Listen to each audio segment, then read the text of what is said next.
Fans, and welcome back to another edition of the hottest going podcast about behind the scenes of satellite radio.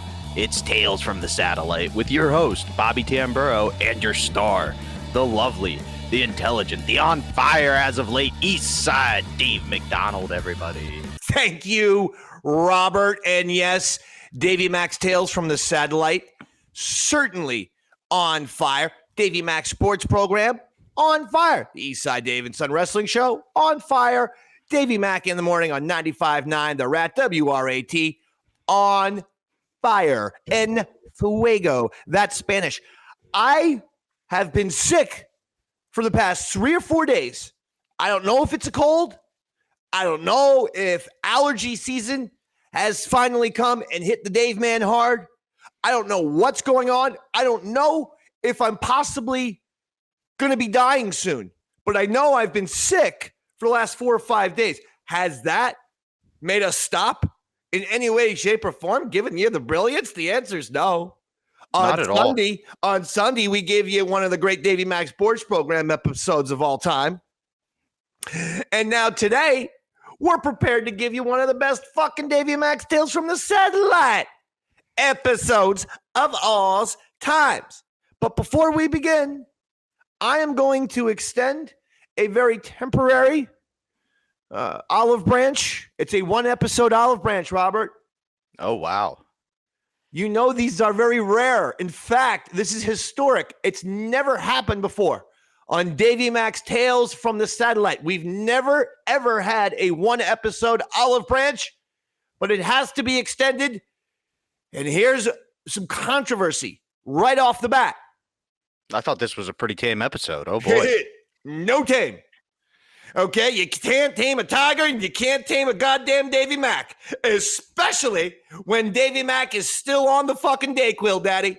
So if I say some fucking crazy ass shit, Davey Mack Tales from the Satellite fans, now you know why. I ain't sleeping. I'm doing lots of Dayquil, lots of NyQuil, sometimes a mix of both. What it's doing is making me fucking nuts. But this very historic 1-episode olive branch that we're talking about is being extended to none other than Earl Douglas. No. Yes. Because even I have a fucking heart, Bobby Tambura. I know you come in here, fucking episode in and episode out. What is this, 21, 22 volumes of Davey Mack's Tales from the Satellite? We're pretty much the fucking Super Bowl. Every single fucking volume, by the way, pure epic gold. That's why we can't do these fucking shows weekly. What? I'd be asking Steven Spielberg, hey, Steve, go make Raiders of the Lost Ark on a fucking weekly basis. We want to see Raiders of the Lost Ark 52 times a year. You know what Steve is going to tell you? Fuck you, Joe Boo. Suck my goddamn Spielberg dick. Okay, and now I got the fucking neighbor walking by right past me. You just keep on walking, Pete. The fucking guy with his bulldog always stares at me. When I first came into the goddamn apartment, I fucking used to wave at Pete, right? Yeah. You're 4 months, guy. 5 months. Hi, Pete. Hi. You know what he does? Every time, just stares at me. Now, one of my other neighbors tells me Pete is fucking deaf from some fucking injury on the job. I don't know. Well, But if what I was his say, job? hello, you should at least wave back. You know what this means. This is the Dayquil, Robert. What? Wait, what job does he have? Was it an earplug tester? How do you go deaf on the job? Bulldog every fucking time he walks it right past my apartment, and he fucking plants the goddamn bulldog. And I love dogs. I love seeing the bulldog. I just think the fucking bulldog was saying the human. I wish I could see the little fucking bulldog Rocky, and I wish we could fucking get rid of Pete because he just stares. The fucking dog takes a piss right outside my apartment, and then Pete stares in while I'm doing this goddamn show. The one episode olive branch goes out to Earl Douglas because he's having some rough times. You told me before the show he's having a difficult time. I saw it on Instagram, but I would ask of you to inform me exactly what is going on because I don't know. I'm sick. I watched the fucking Knicks. They're playing tonight on Wednesday when we're recording this. We're recording this on the Wednesday, and they're going to play tonight. And then I get all hopped up. Win or loss, I get hopped up. I have to watch the post-game show. So I only get about 2 hours, 3 hours of sleep because then I got to go in the morning rat race and dominate #1 radio station in New Jersey and one of the preeminent rock stations in America. I have to dominate the morning show on a weekday basis, which I do. Wow. So I am out of it in terms of what is actually going on. Please. So I saw the same Instagram post that you did that said, welcome back, Earl, who was taking time off to take care of his sick mother. So I just was giving you the heads up, typically with any given Ron and Fez story, like literally any given Ron and Fez story, it's hard to be nice to Earl because he tends to drop the ball or faint or leave his job or faint. Why? He fucking lies about, drop it. That's the amazing thing is he not only drops the ball, it's always the cover up that's worse. He lies about dropping the ball. If he just didn't lie about dropping the ball, he'd be fine. But it's the lying of dropping the ball, like the fucking tape in the Yankee game in the O&A office and trying to put it on the brand new fucking redheaded guy who was just hired. Wait, this is an olive branch. Yeah. You seem to be fucking olive branch. You're going a bit off. Your fault. Why? Because you fucking just gave me the olive branch to beat Earl with it over the fucking head. Like he's goddamn Rodney King, motherfucker. Why can't we all just get along, Robert? But Dave, man, I don't even like olives. A one episode olive branch. This is a one episode of olive branch. You know how close I am with Beanie Mac and my mother? I do. So I respect and commend Earl Douglas for taking care of his mother. Fair. And I mean, you are very his close. Grandmother, we know, is no longer with us. That's because I'm in hell, Earl. That's because I'm getting 69 by Adolf Hitler, honey. Can you come down here and fix the thermostat? It's a little warm. No. One episode olive branch. One episode. No more impressions. Okay.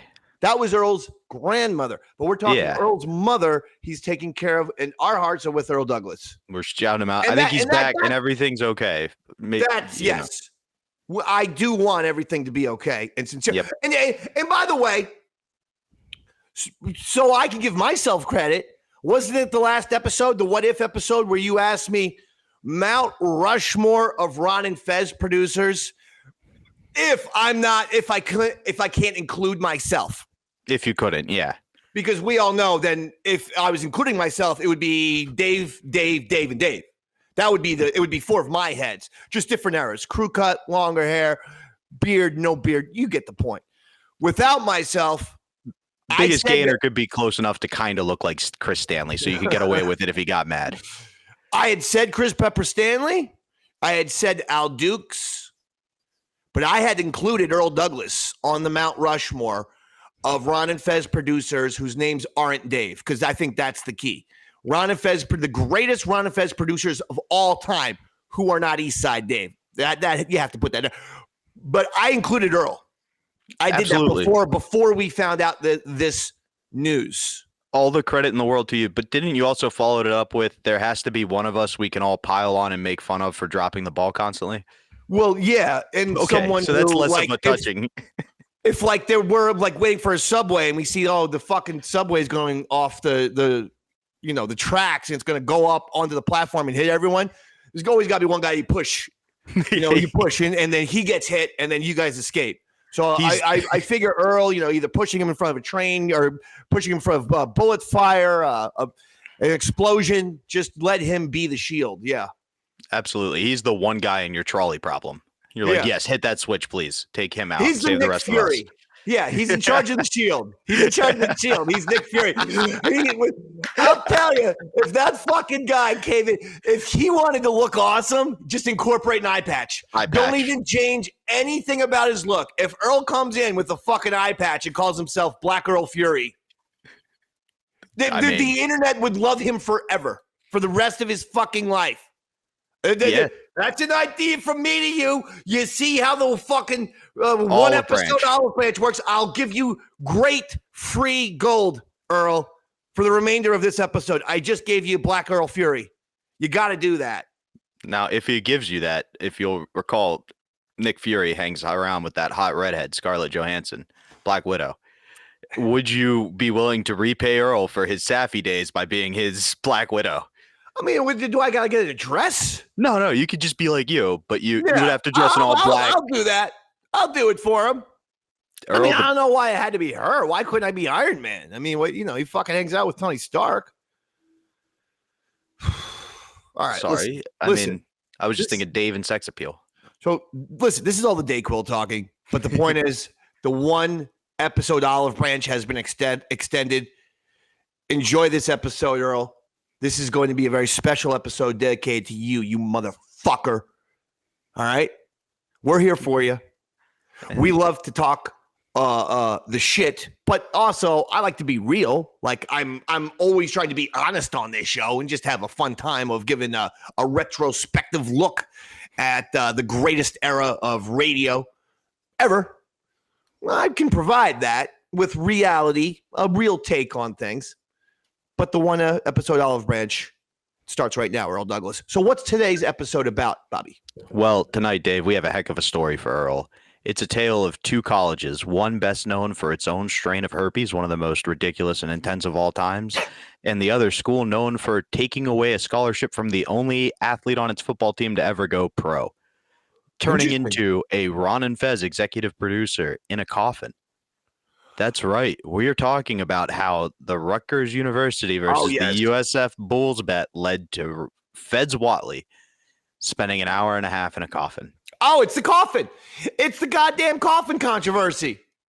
It's one of the few times no controversy. It's the epic tale of the coffin.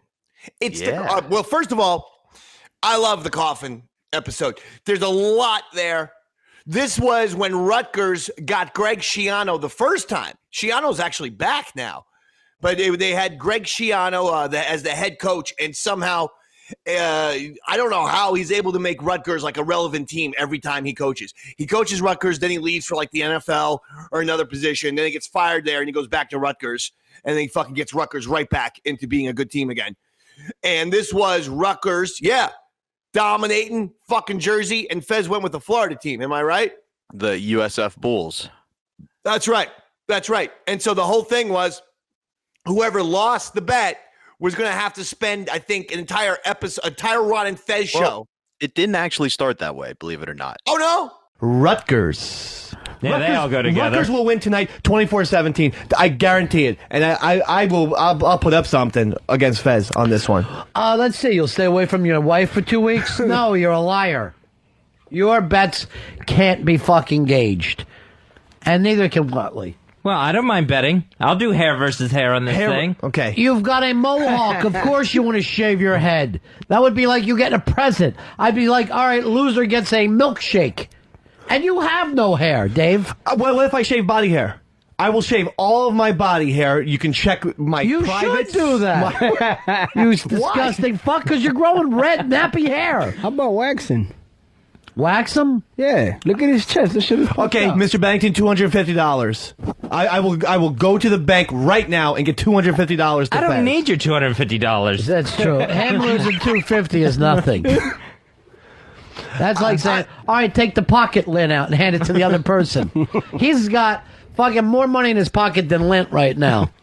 Queer Eye is not worried about $250. All right. I've always wanted to watch Indiana Queer Eye? Jones with Fez. What if I win? If Rutgers wins, he has to come over to my house and watch an Indiana Jones trilogy with me.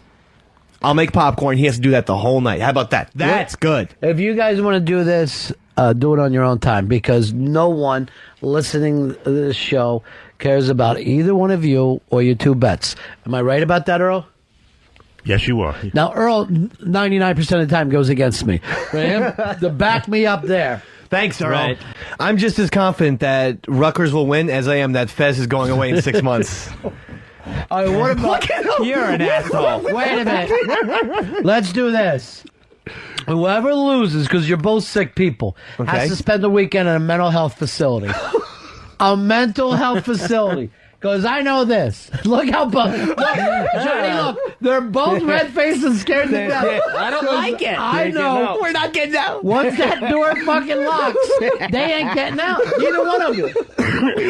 Neither one of you. We're not going to. I can feel the straitjacket tightening now. You really, both of you need it. I'm claustrophobic. I think my mental space is pretty fine. I feel... You thought you got confused between girlfriend and mother. All right. That's the classic mental illness of all time. That's true. Freud built a fucking empire on the fact that little boys want to bang their mom.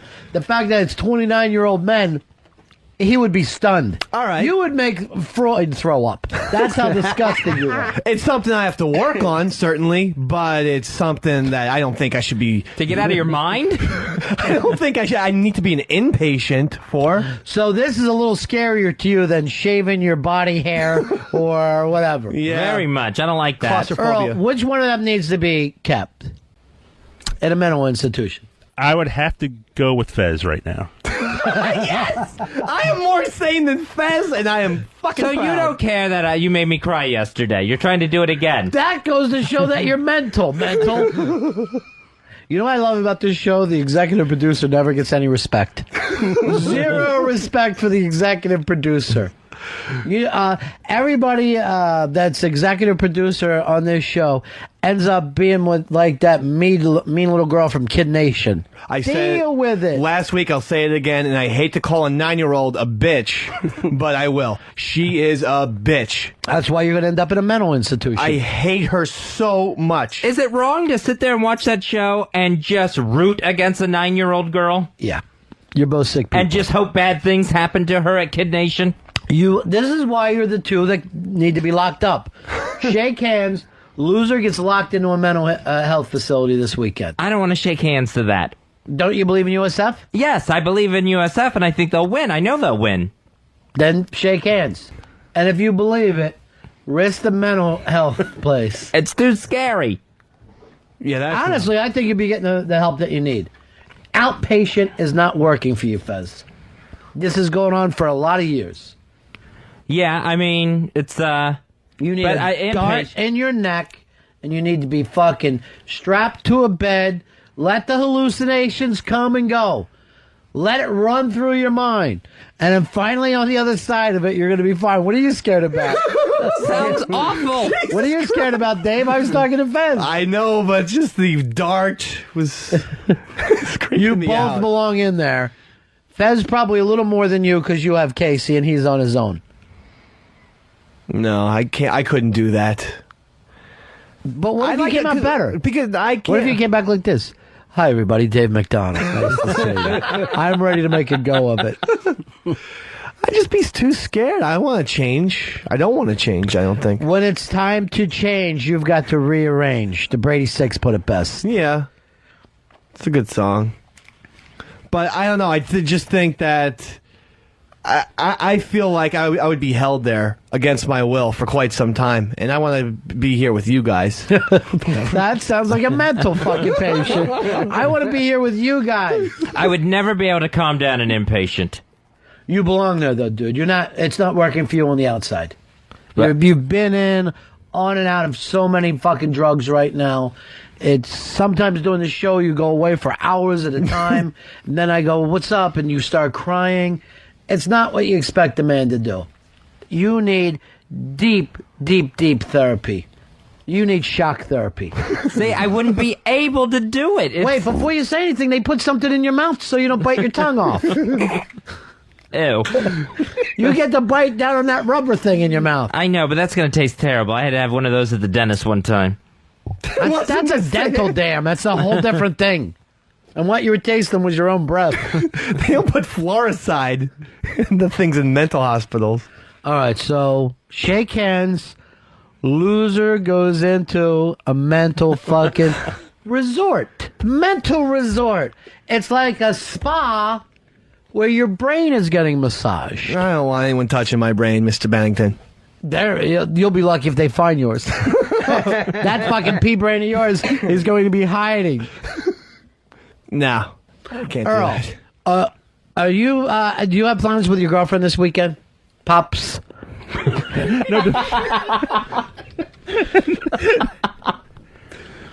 I was invited to a party this weekend. Black party? No, not a black party. A birthday party. Whose birthday party?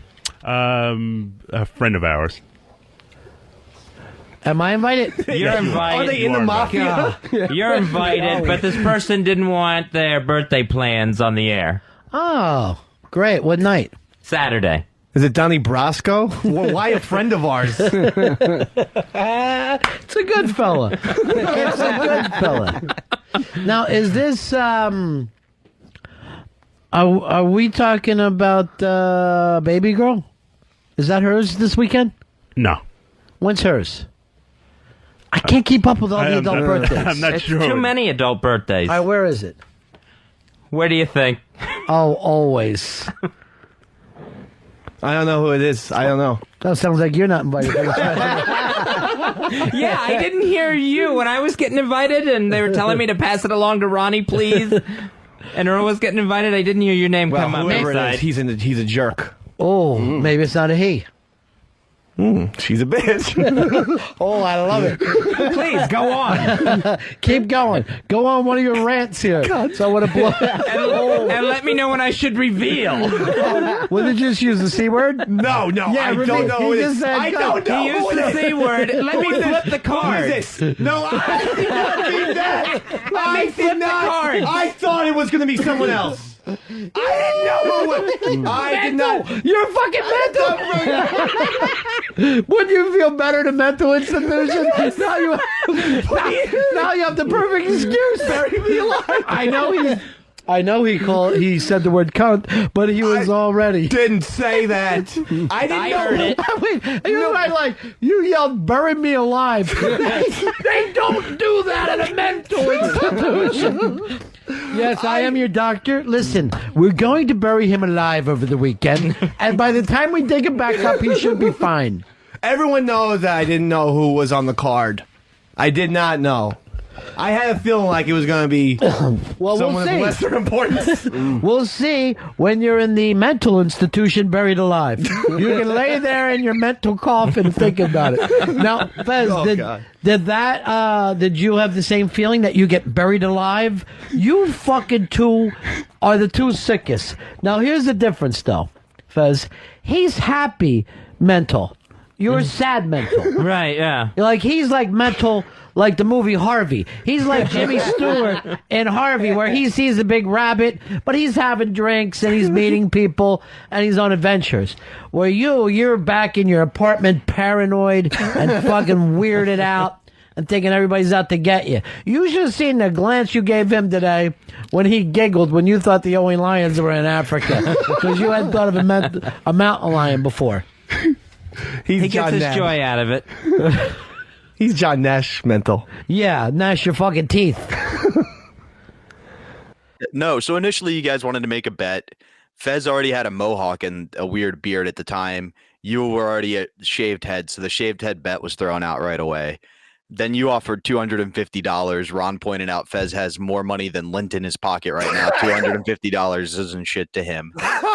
And then Ron threw out the idea, loser has to spend a weekend in a mental health facility. What? So this is around 2008? Yes, Yeah. 2007. I'm feeling 8, yeah, because I remember Yeah. Rutgers being good in 2008, 2009. But that's hysterical that he threw out the loser has to go to a mental institution because it happened before Fez went to the crazy house. It did. And also, you said no right away. Fez said no right away. When asked, Earl said fuck no right away because you were like, we're not getting out. And Ron goes, that's a good point. It might be an extended stay. Once you start scratching the walls. No way on God's green earth that if I went into a mental institution, I'd ever walk out a free man. None. You're looking at fucking R.P. McMurphy over here. I'd have to fucking get the goddamn stupid assholes, the fucking guys who got, lobotomized pushing the broom. I'd have to get them to attack the fucking guards and nurses and shit. I'd have to do the whole thing. I'd have to plan a goddamn revolution because, I'd never get out of a fucking mental institution. I think me and Fez were probably pretty wise in turning that down. We'd still be in a fucking straitjacket right now. I'd be that dude from the Dream Team. All right, everybody, we got to get home. I liked how they were like, hey, that part in the one for the Cuckoo's Nest where the fucking crazy guys went fishing. Let's just do that for the whole movie. Oh, yeah, that's good. Yeah, that's what the Dream Team is. But it actually works. I like it. It's a great movie. One of my favorites. Christopher Lloyd, the tie to both films. He's in both. That is a good point. One of my favorite parts during this is while you guys are discussing how you would be locked up in a mental institution, Ron asks Earl, what, you got big plans this weekend? And he goes, I'm going to a birthday party, but I can't say any more. They don't want it on air. And it goes to you. And Dave, you pull a Rob because you go, oh, well, fuck that cunt. And they go, well, it's a dude. You go, fuck that asshole. And then you find out later it was your boss.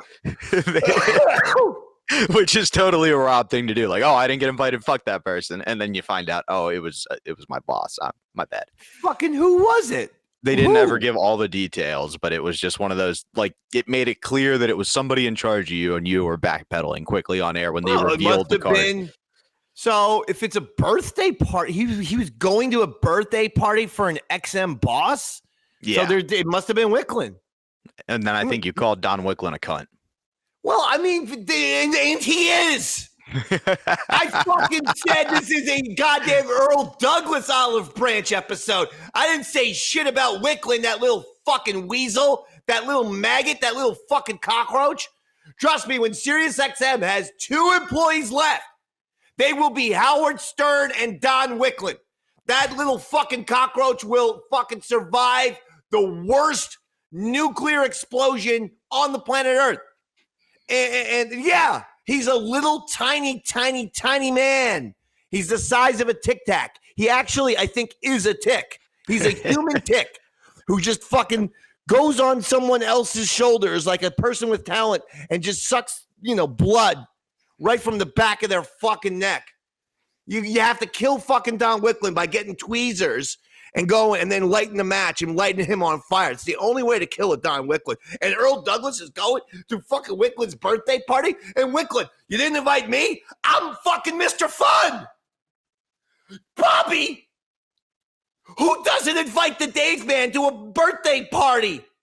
I invite Mr. you all the time. Fun time birthday. I can fucking sing. I can juggle. I can go up and tell a few jokes. I can do a recollection. I can fucking throw down the shots.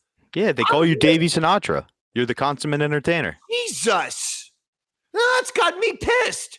Well, I'm glad to see you've moved past that, Dave. It's all good. I We're all haven't happy moved now. past it at all, apparently. Yeah, no, I just thought it was funny how maybe you rubbed off on me a little bit because I do the same thing now, where you set me up in the same way. And you're like, what do you think about this? I say something, you go, well, he works here now. But so as you guys are discussing the mental institution, you all point out you wouldn't get out. Earl's the most freaked out. And then you yell a line, they would bury me alive there. To which Ron goes, they don't do that at psych wards. And you go, you don't know that. You've never been. They would bury me alive. I don't know if this mental institution was the Arkham Asylum that I was thinking of, or maybe I had the Undertaker in my mind because they don't bury people at mental institutions. That's the wrong kind of building. And it's perhaps you were using metaphor, but it is funny how it was a bit of foreshadowing. Now, Well, yeah, Ron, I was kind of calling it, wasn't I? no, Ron kind of moves past you and goes to Fez, and is like, Fez, one of my favorite things is he sets Fez up for the idea that he should be in a mental institution because he goes, Fez, do you hear voices? And Fez goes, no, only my own. And he goes, what about that audiobook you're listening to? And Fez goes, yeah, those are real voices. Ron goes, you don't mind if I leave out the word real, right? Here's voices. Then Ron goes, do you live in fear of your surroundings? And Fez goes, no. So Ron chucks a bunch of pens at him and he goes, how about now? And Fez goes, yes. And he goes, lives in constant fear. Classic Ron setting up Fez. And Fez is playing well. Like, even though he was going through something at this point, it's amazing. Once the anxiety's at the right level, Fez starts playing ball, as we see. That's hysterical. Interesting to note, at one point, Ron goes, of these two, Bronx Johnny, which one would you rather see in the hospital? And Bronx Johnny goes, oh, I think Dave should go to the mental institution. He gets a little wound up sometimes. Johnny! Fucking Johnny, you broke my heart! You broke my heart, Johnny! You broke my heart! I kiss you on the mouth in fucking a Cuba on New Year's Eve, and that's how much you broke my heart, Johnny! Now, in Now, wait a Johnny's... second! I'm not letting him off the hook. The goddamn One Olive fucking episode branch. Yeah, it's not an All the Brief episode. It's Earl Douglas. And it's a Wicklin. Go fuck yourself. Now, I'm not going to say that to Johnny. No. To this day, we love Bronx Johnny. I talk to him to this very day. Me too. But Johnny, you want to see me in the hospital? Mental hospital. To be clear, he didn't want you injured. Yeah. How about you going to mental hospital, Johnny? How about you? I mean, I feel like that'd be less entertaining, boss. What did I do? Yeah, I didn't do nothing, boss. I'm just trying to, take people's tickets at Yankee Stadium. I go 3 rows down and 2 seats to the left. That's all I do, boss. I'm the only sane motherfucker on this cast. You put me in there. But I think in his defense, he may have been saying you because you would at least act sane enough to get out. But it does lead to a fun paradigm where Ron points out where Fez is sad mentally ill, you're happy mentally ill, where you go over the top with fun sometimes. I will try. So I think the difference is I would try to escape. Like, I am already thinking of an escape plan, like right now. And I'm not being threatened to be sent away to a mental institution, but I'm still actually planning my escape in my head. I believe I would plan escape. And there's I think a 50-50 chance that I would be successful in my escape. And I think that's the difference, because I don't think Fez would plan an escape. I think he'd probably just stay there. So that's probably, the issue. Now, yeah, why wouldn't he stay there? It'd probably be beneficial, And the reason I say that is because Earl gets asked to choose later, and he goes, I'd be in the coffin once that gets brought into the equation. And Ron goes, as opposed to the place where, like, you might start to progress a little bit. Like, you spend a weekend there and go in and start to feel better, see life in a different perspective. What are you thinking here, Earl? So Earl would choose death over the mental institution for himself? No. Being in the coffin. This is once the bet gets brought to the table. I was skipping ahead a bit, but basically you're hell in the cell. Ron references, and then it becomes, would you rather be buried alive or in the mental institution? In the mental institution. And then it becomes, who would want to spend a show in a coffin, shut, sealed shut, or on the show? That's perfect. And you guys all choose the coffin. All of you, because you go, I'd rather do that because I know I'm getting out of the coffin in 2 hours. And Ron goes, let's throw it to the fans. They all call in. A lot of them point out, if you don't get a breathable coffin, you got about 15 minutes of air. Oh, wow. So you go, well, we'll get a breathable coffin. Problem solved. First of all, I didn't even know that. I want a breathable coffin for my entire life and death. I want, why can't they come up with coffins where there's at least come up? Okay. See, this is why I'm an idea man, because I just came up with something. I want a fucking coffin that's got like a straw. Rutgers. Yeah, they all go together. Rutgers will win tonight, 24-17. I guarantee it. And I'll put up something against Fez on this one. Let's see. You'll stay away from your wife for 2 weeks? No, you're a liar. Your bets can't be fucking gauged. And neither can Watley. Well, I don't mind betting. I'll do hair versus hair on this thing. Okay. You've got a mohawk. Of course you want to shave your head. That would be like you getting a present. I'd be like, all right, loser gets a milkshake. And you have no hair, Dave. Well, what if I shave body hair? I will shave all of my body hair. You can check my You private... should do that. You disgusting fuck, because you're growing red, nappy hair. How about waxing? Wax them? Yeah. Look at his chest. That shit is fucked Okay, up. Mr. Bennington, $250. I will go to the bank right now and get $250 to I don't Fez. need your $250. That's true. Him losing $250 is nothing. That's like saying, all right, take the pocket lint out and hand it to the other person. He's got fucking more money in his pocket than lint right now. Queer Eye is not worried about $250. All right. I've always wanted to watch Indiana Queer Eye? Jones with Fez. What if I win, if Rutgers wins, he has to come over to my house and watch an Indiana Jones trilogy with me. I'll make popcorn. He has to do that the whole night. How about that? That's good. If you guys want to do this, do it on your own time, because no one listening to this show cares about either one of you or your two bets. Am I right about that, Earl? Yes, you are. Now, Earl, 99% of the time goes against me. For him to back me up there. Thanks, Earl. Right. I'm just as confident that Rutgers will win as I am that Fez is going away in 6 months. All right, what about... You're an asshole. Wait a minute. Let's do this. Whoever loses, because you're both sick people, has to spend the weekend in a mental health facility. A mental health facility. Because I know this. Look how Johnny, look. They're both red-faced and scared to death. I don't like it. I know. We're not getting out. Once that door fucking locks, they ain't getting out. Neither one of you. Neither one of you. We're not going to... I can feel the straitjacket tightening now. You really, both of you need it. I'm claustrophobic.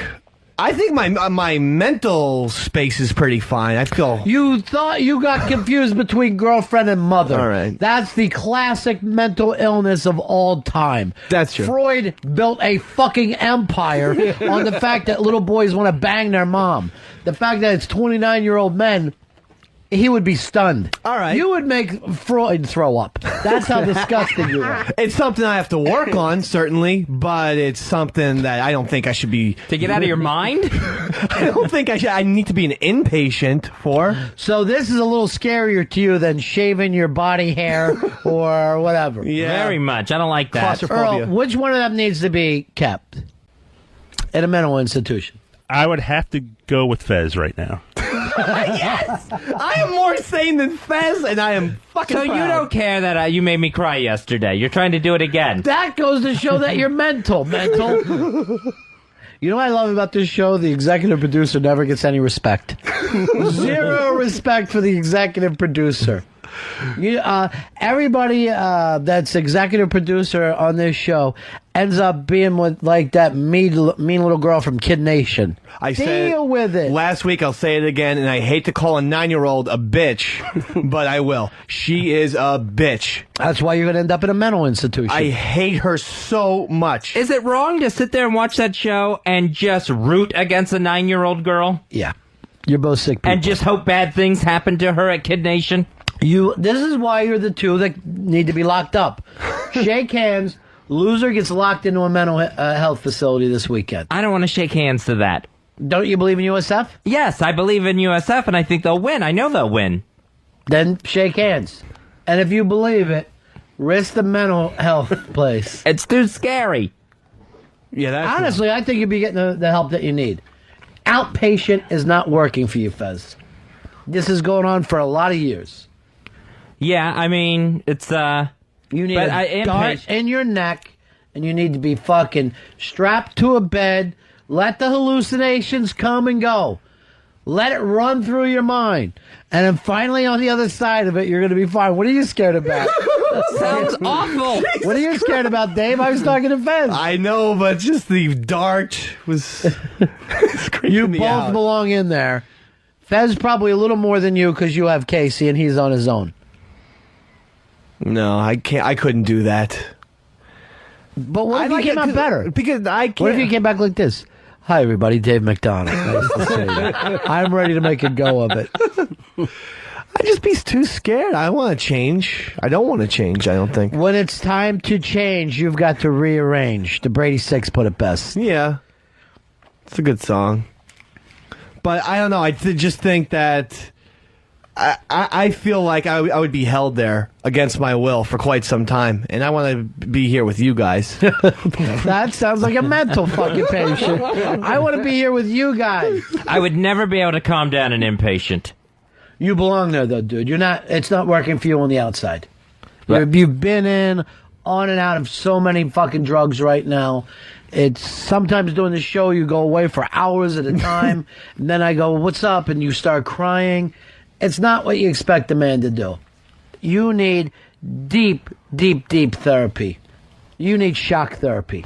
See, I wouldn't be able to do it. Wait, before you say anything, they put something in your mouth so you don't bite your tongue off. Ew. You get to bite down on that rubber thing in your mouth. I know, but that's going to taste terrible. I had to have one of those at the dentist one time. That's a dental dam. That's a whole different thing. And what you were tasting was your own breath. They don't put fluoricide in the things in mental hospitals. All right, so shake hands. Loser goes into a mental fucking resort. Mental resort. It's like a spa where your brain is getting massaged. I don't want anyone touching my brain, Mr. Bennington. There, you'll be lucky if they find yours. That fucking pea brain of yours is going to be hiding. No, I can't Earl, do that. are you? Do you have plans with your girlfriend this weekend, Pops?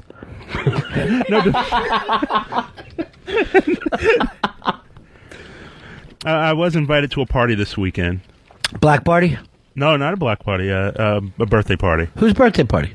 A friend of ours.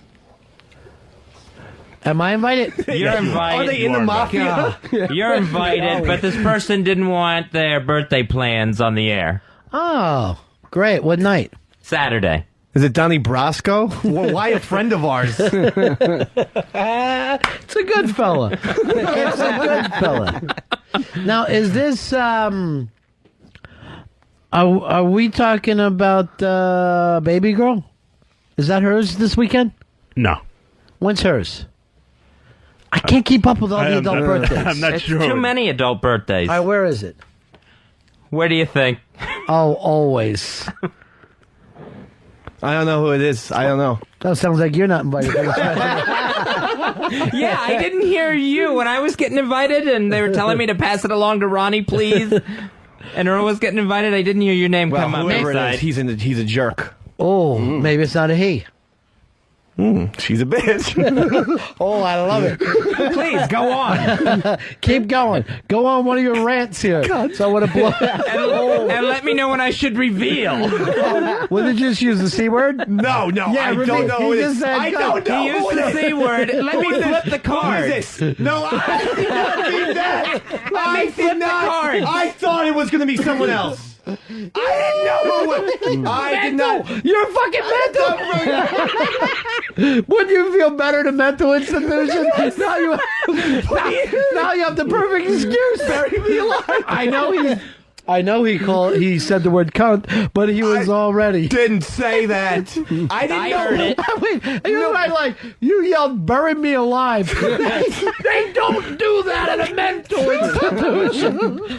Yes, I am your doctor. Listen, we're going to bury him alive over the weekend, and by the time we dig him back up, he should be fine. Everyone knows that I didn't know who was on the card. I did not know. I had a feeling like it was going to be Well, someone we'll of see. lesser importance. We'll see when you're in the mental institution buried alive. You can lay there in your mental coffin thinking about it. Now, Fez, God. did you have the same feeling that you get buried alive? You fucking two are the two sickest. Now, here's the difference, though, Fez. He's happy mental. You're sad mental. Right, yeah. Like, he's like mental, like the movie Harvey. He's like Jimmy Stewart in Harvey, where he sees a big rabbit, but he's having drinks and he's meeting people and he's on adventures. Where you're back in your apartment paranoid and fucking weirded out. and thinking everybody's out to get you. You should have seen the glance you gave him today when he giggled when you thought the only lions were in Africa because you hadn't thought of a mountain lion before. He's He gets John his Nash. joy out of it. He's John Nash mental. Yeah, gnash your fucking teeth. And it just goes 6 feet all the way up. And it goes through the ground, and then the straw, it goes up, and it's just a little, a couple inches. That's it. Comes out of the ground. It's not next to the tombstone, so I can breathe anytime I want. I could go and just breathe with the straw. But I like think that. the Davey Mack 6-foot coffin straw could be my next item on Shark Tank that I'm going to pitch. I mean, they did do that with bells for a while, where they had the bell ringing. Right. Davey For whom Mack's the bell coffin tolls. straws. Can you fucking I like see that. that? Davey Mack's coffin straws. Oh my God. As seen on Shark Tank, these fucking things I could see selling hotcakes at Home Depot. So I'm gonna fucking look into that for sure. Mark, do you mind being my volunteer? Why don't you get in this coffin? Now, let's say Mark had one of those diseases that Edgar Allan Poe wrote about, where he seems dead, but he's really not. I see it right now, man. I love it. Go and Mark, just look a little bit to your right there and go find the Davey Mack coffin straw. By the way, you can get them even flavored. And glow in the dark. Flavored and glow in the dark. No, but okay, glow in the dark. But you want cherry? You got that. You want peppermint? You got that. You want grape? You got that one. Whatever it is. It's your fucking funeral. That's your slogan. That's our tagline. Davey Mack's fucking coffin straws. It's your funeral. Come on. I love that. No one I love that. Come on. I love Idea that. man over here. I love it. The only thing I would say is we need to come up with tags for the names of the flavors. Like it could be choking on your last breath cherry, or I like very that. uncomfortable vanilla, very Right. hard to breathe vanilla. Those ideas. Yeah. But I like where your head's at. And I'm also thinking about giving away some Garbage Pail Kids with your first two purchase. So your first two Davey Mack coffin straw purchases, I'm gonna give you a free pack of Garbage Pail Kids. Those fun novelty cards from the 80s, where it was like a little kid, and they would call him like Adam Bomb. His name was There you Adam go. Yeah. Bomb, and then his head would explode. Only because of what you were saying. I think we could have a good tie-in to the garbage pails. I love it. Yeah. Okay. And my only concern would be running out of those, but that's okay. We'll come back to it. But you did lead to something that gets brought up a lot, which is everybody kind of then describes how they want to go out. Fez does not want to be burned, but also does not want to be in a coffin, and finally just goes, I guess I'm out of options. He doesn't want to be buried, and he doesn't want to be burned. So what? Yeah, I mean, shot into space, thrown into a volcano. I mean, they do have this new thing where they like turn you into a tree. No, But the Fez tree wouldn't be something he would come want. on, man. And My whole don't thing is- even say that. It's going to be a fruit tree, Robert. No, I was just saying, right. I would never. All right. Thought you were going to go in that direction. That's hysterical. If I was to, how would we like to die? How would you like? Would you like to be buried or? I think I'd like to be burned. buried. I like the whole burying thing, I guess. I don't know. I guess it doesn't really matter. just But curious. I think I like the burying. I mean, after all, if I'm the owner of the coffin straw, I should probably, do what, like what my clientele wants. If everyone's like, hey, the fucking owner of the coffin straws actually got cremated. Well, then what the fuck? We don't need these stupid ass straws. Who the fuck? Why am I Dave, going to Dave. pay $69 for this stupid fucking straw when the goddamn owner, the CEO of the company, got fucking cremated? That's the beauty of the coffin straw. Is that, let's say your significant loved one that just passed put in their will they wanted to be cremated. You turn it around, you can blow their ashes out like a blow dart. So, he wanted his ashes spread on the top of the mountain. Boom, you got a 6'1". You don't have to be too close to the dead True. guy. Yeah. You're not going to inhale that. I mean, Boom. you can use your coffin straw outside of a coffin before you die. So that's also one of the good things about it. But Perfect. Sorry, we're getting a little I far want away. to be I want to be buried. Ron wanted to be burned. Earl wanted to be burned. Me, I kind of want to Burned? be grown into a plant, like a pot plant, and smoked by my you- friends. You Help do? 'em yeah. Like the movie How High. I want to be buried because I want the whole zombie thing if that happens. Ooh, I get that too. I get That's that. it. But the day ends. You basically throw it to the callers who unanimously say coffin over mental institution. I think they're more worried about Fez than they are you, to be honest. I don't You blame come him. in the next day, and what do we find out? Who won? But those Scarlet Herpy Knights. That's the Scarlet Knights. There's nothing about herpes in the fucking name. Okay, sir? Maybe not There's in the nothing. name, but you've clearly not been to the school. I have been to the school in New Brunswick many a time. Usually, though, all fucked up at 4 o'clock in the morning trying to get one of those delicious fucking food truck sandwiches. That's actually the only reason to be in New Brunswick on a Friday night or Saturday night is the food trucks. It's really not Rutgers. But I'm just saying, Scarlet Knights, there's no K in Knights.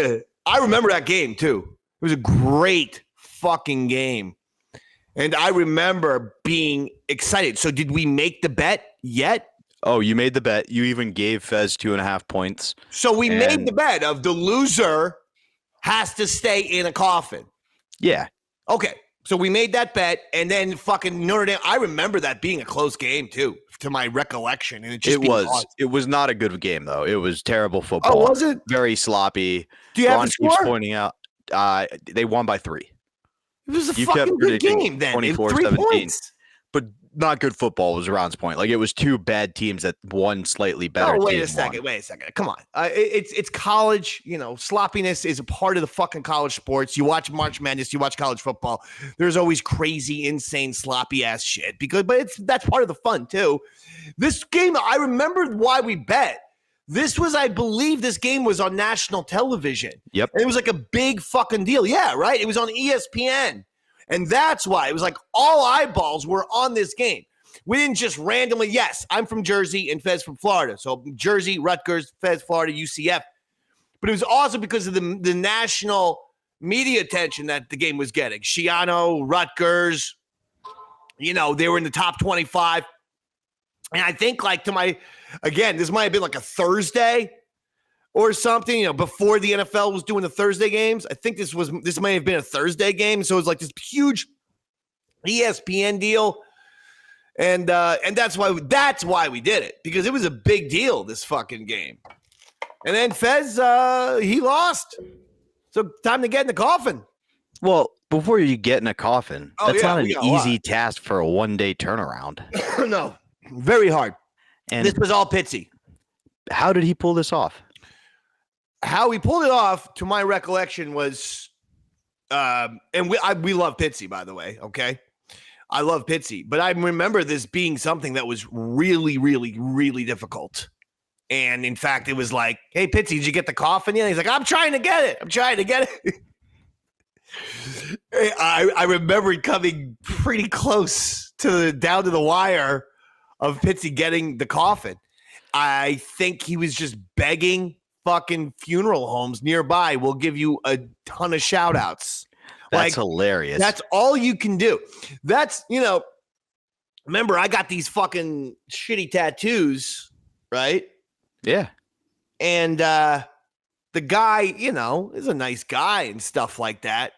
But there was a reason why, you know, we got that guy as a free tattoo artist, was because he was available. He was on parole. And hence the Sopranos tattoo on my back, where they all look like Kiss with no makeup on. A lot of interesting tattoos on you there, Dave. So you barter. You say, we'll give you a zillion plug. You know, we'll give you 100 plugs. That's how Pitsy did it. Which is hilarious. Because Yeah. I listened to this a bunch before this. No plugs. No idea to the funeral home whatsoever. Ron makes it seem like Pitsy knew a guy who had a coffin. And it's pointed out right away. It smells like formaldehyde. This has clearly been used.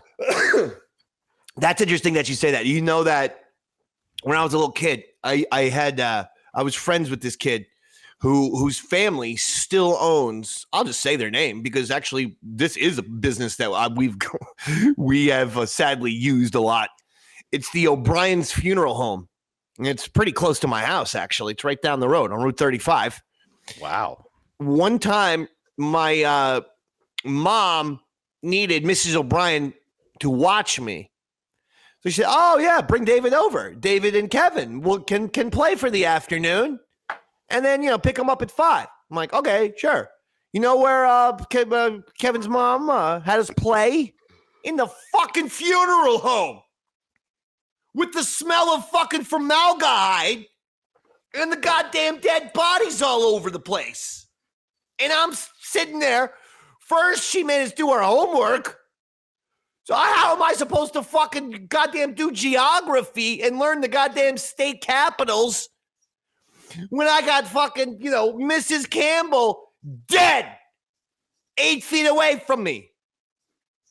So, not a huge fan of. Oh, and I don't know if you know this, Robert.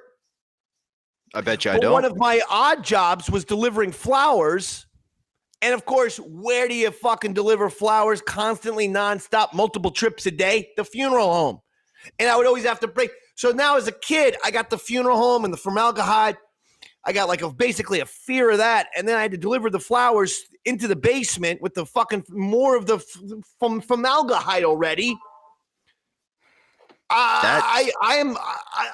There's something that bothers me about funeral homes. Because of that. And also, I guess the people dead is one of those things, too.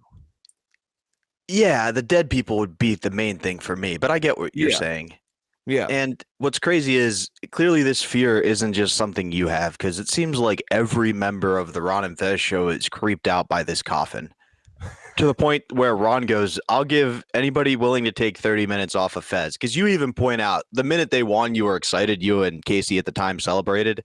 And then about 10 minutes into the celebration, it kicked in that now Fez is getting into a coffin. And the thing that struck your heart was like sadness and fear for him. And Ron goes, oh, if you feel bad, then take 30 minutes. And you go, no. Give me shelter. It's all coming down. Loser goes into a coffin for Friday's show. Please, Rutgers. And it's got to be a non-sealant coffin. Hey, can we put a phone in there or a mic in there with them? Try to find that out from the people. Because I don't think a lot of people go, oh, and we need phone service in that coffin. Rape, murder, it's just a shot away. It's just a shot away.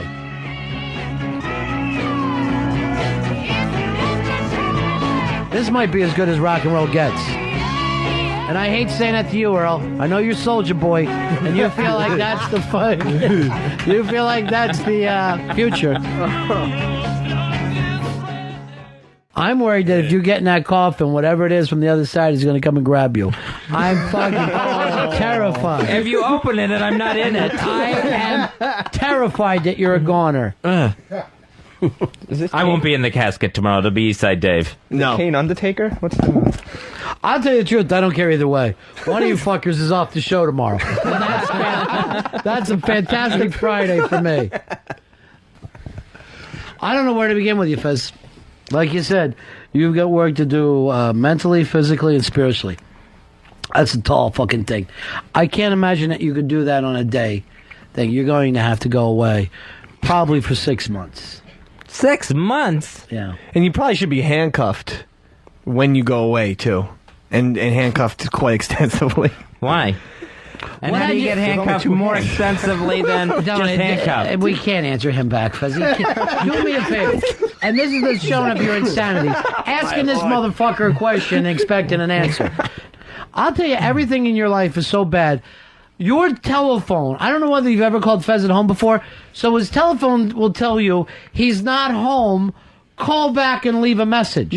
What? His message machine tells you to call back and leave a message. And I'm like, fuck you. Why would I call back when the same machine is going to tell me to call back and leave a message? I don't know why that happens. It's not the message machine. It's like whatever set up with the phone company. Fez, right now you've got Pops is terrified about you being in a coffin. Oh, yeah? Yeah, and saying that she cannot watch or listen tomorrow if you lose this. She has to. I worry about his. Is that part of the bet? No, but I'm claustrophobic. I'm not going to lie about it. And if Fez goes into that coffin, I know I'm going to be freaking the fuck out. Well, first of all, with the Bulls winning, no one's going to have to worry about it. Secondly, I'm not going to win. Do me a favor. Name 3 players on the Bulls. So you're betting on somebody you don't even know. Yeah. Have these guys ever even had a national game yet? No. I've never seen them on TV. They played West Virginia the other week. Yeah. West Virginia. Like I'm going to watch a West Virginia game. Yeah, they played Auburn too. Auburn was national. Saturday night, ESPN. Hey, it's our buddy J Dubs. Hello, Dubs. How's it going, brother? Hey, man. Yeah, does Fez get any pleasure out of the Buccaneers anymore or anything? Do you still like the Bucks? Yeah, I still like the Bucks. I get pleasure there. Do you go to those games still? No, I don't go to them. Well, this weekend, Bucks versus Lions. Last time I was the ass-to-ass bet. Now I have the Buccaneers logo on my ass. What are we going to do this year? Oh, I didn't even think of that, Fez. Yeah, I got a coffin bet tonight. Double coffin? Double coffin? Monday coffin? Monday coffin? Yeah, I guess if we can keep a coffin in here. Why couldn't we keep a coffin? It'll be in here Friday. We'll leave it here Monday. Would you be willing to get in a coffin, Dubs? Yeah, I'll get a coffin. Of course you will. What do you care? Hey, He's practically in one now. I got emails about. Oh man! Yeah. See, your comedy comes from a mean place. Oh. That's a mean place. That's the part I don't like that. Two things happened when I was a kid. One, we're playing baseball in the street. Ball goes into a sewer, right? So my buddy goes down in the sewer to get it. Here comes. And this is the worst word that you could hear when you're a little kid, the teenagers. The teenagers, to me, Earl, I'd rather seen 20 black guys my own age than one teenager when I was a kid. I don't know what it is. If you're like 7, 8 years old, a teenager, it must have it's like saying Cossack. Like they would just run in and burn and rape and drag things off. Frightening. So he's down, he's getting the wiffle ball out of the fucking sewer. Here comes the teenagers. They push the fucking manhole cover over top of him and stand on it. As I can hear his muffled screams and scratching at the manhole. The fucking kid standing on top of it, to me, looks huge. He's probably 13 or 14. He's got a hideous witch laugh, like, he is almost coming. He's so excited knowing that he's fucking killing this thing. Then another one of our friends, we were all buddies, but we all had older brothers who were, I hate to use the T word again, teenagers. They fucking wrapped him up in a carpet. And he's fucking stuck in a carpet. His fucking arms and legs can't move. And he's screaming that he's suffocating and dying. As they laugh hysterically. And I honestly think that those two instances have left me scarred. I honestly think that I hate the thought of, I always like to know that I can leave any situation. Right, yeah. You know what I mean? Like, I don't care what I'm doing. I can do anything. But I like to know, yes, I know this can go on forever, but I'll leave whenever I want to. I don't like any situation that I don't know where it, or how it ends. This is terrifying. So you guys in a coffin. And again, what happens if you're in that coffin, it's duct taped, and a 9/11 situation happens? We're not going to be able to get you out of there. We're going to run for our own safety. I mean, we live in 15 people here. We live in an age of terrorism. If something fucking happens to this building, everybody will forget you. Let's have designated pallbearers to get that casket out of here. You know what? You can hope for it, but you are, and this is my thing, you are not in control of your own destiny. Oh, right, and that's yeah. the way I hate to be. I know people can say, don't worry, bro, I'll let you out. How do you fucking know? How do you know they can? How do you know a fire won't happen in this fucking building? We're not going to have the time to cut you out. You're going to be trapped and burnt. It can happen. Let's just get a pair of scissors. I don't have scissors that can cut through duct tape. It's going to Scissors can't cut through duct tape. We're going to put so much duct tape that it's going to probably take 20 to 30 minutes to get you out. Oh, yeah. We're going to duct tape At it least. tight. At least. All right. Cremated and buried in the coffin. Hey, you're already there. So, I mean, this is a scary thing. And Dubs, you want to do this? You want to double coffin down? Yeah, I'll do the coffin. I have a whole death fear lately anyway, but that should make it even more interesting. Are you're afraid of death? You're afraid of dying? I feel like I'm close to it, so it does feel like, I'm more afraid of it than ever right now. Well, it's not so much being dead, but the thing of knowing I'm dying. And we're each going to know that feeling. We're each going to know when our soul goes slipping out of our bodies, whether it's from being suffocated in a coffin or dying in a fiery crash of a 9/11 type disaster that takes place while you're in the coffin. So we're all going to know. And it might be like good therapy to just kind of close your eyes and meditate for a moment of that pure terror of when your soul leaves your body. I don't think that's helpful. I mean, we're going to die. Everybody's going to die. I know. I hate that about us. Yeah, and you die alone. No matter how much friends and loved ones you have in your life, that is the lonely journey.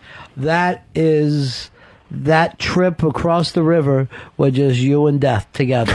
Just the two of you. Don't want to die tomorrow. You and the journeyman. No. You and the ferryman. Don't pay the ferryman until you reach the other side.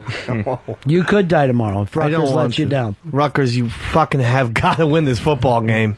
But do you know, like, I mean, you will start hallucinating in that coffin because you don't have the sensations of what you have out here anymore. Oh, yeah. So you will hallucinate, and all your terrors will dive into you. And those are the terrors that speed up your heart, your breathing. And as you breathe too much, where's that oxygen going to come from? You're in a locked coffin. You got nowhere. Just recycling. Oh my God. I'm panicking and right God now. forbid a fire happens or a 9/11 situation. All right. And the rest of us are forced to run out. We have got to figure out a solution to that. Again, no matter what you figure out, you're depending upon other people. Yeah, I do have to wear something loose fitting. Yeah. Either that or wear a suit just to see what the real one will be like. Honestly, I don't think I'm going to wear clothing. If I have to do it, I'm just going to wear my boxers, I think. All right, Casey has another idea. Rather than duct tape, and she's always thinking about Dave. She would like to hammer and nail this thing shut. What? Wow. That's worse than duct tape. That's Houdini time. One. Then that's 9-inch nails. That's 9-inch nails. No. Just in case some shit pops off, though, shouldn't the person in the coffin wear like a diaper or something? Just in case we forget the coffin's even here. You know what? That's a good idea. You guys want to put a diaper on? Yeah, I think that's a good idea, too. Because if you I already got one. You should be wearing a diaper all the time. Yeah, there we go. Are you really wearing an adult diaper today? Yeah. How come? It depends. I just don't think you are. Well, I was thinking, everything was a little loose this morning. Oh. What? Shit? Yeah. What was loose? You're an asshole. I'm just going to yell out Sierra Mist when I don't understand the joke. I'm just going to say it's Sierra Mist. All right. Earl, that coffin we were going to rent, just buy it outright because it seems like we're going to have a lot of events here. Fezzy, I didn't have a chance to watch the game last night. Who won? Rutgers won. They stopped South Florida's winning streak. There is a coffin sitting in the studio today. An actual coffin. This came from, I think Pitsy knows somebody in the business, as we said, Fezzy, to prove, this is something we never do. We never turn on the Pal Talk cameras. Oh, true. Yeah. We like to look. We don't like people to watch. But today we've turned it up. And a gorgeous kind of red maroon coffin is sitting in here. Now, here's how you get to see this. You go to Pal Talk, to the Ron Fez showroom, and it's under On the Pits. So this is Pitsy's account. But Fez, you will be climbing into a coffin and staying there for hours. First of all, I don't want to go in the coffin. Mm-hmm. Secondly, this is a crew that can't get drinks when we have food. That is fucking true. And yet a coffin gets delivered here in a day's time? Not even a day. Pitsy had that thing in hours. Some kind of Long Island undertaker. Now, here's the bad thing. And Mikey Boy, you're here, and everybody knows Mikey Boy is totally honest. It's an actual coffin. Yes, it is. Does it stink from formaldehyde? It smells awful. Yeah. Now, I had a buddy growing up, Eddie Ward. His parents were in the undertaking business, and that's what he does now. So I've been around this stuff before. I know the stench of formaldehyde. This is a fucking used coffin. It must have been a coffin that they used for viewings. Then you take it out. There's also a stained pillow, which, first of all, if it's my grandmother, I want a brand new pillow, bitch. I'm not in there. I'm trying to save money, obviously. Sure. But I do not want an old pillow. Yeah, so that's someone's formaldehyde that has leaked out of their neck. Yeah. While they were in there.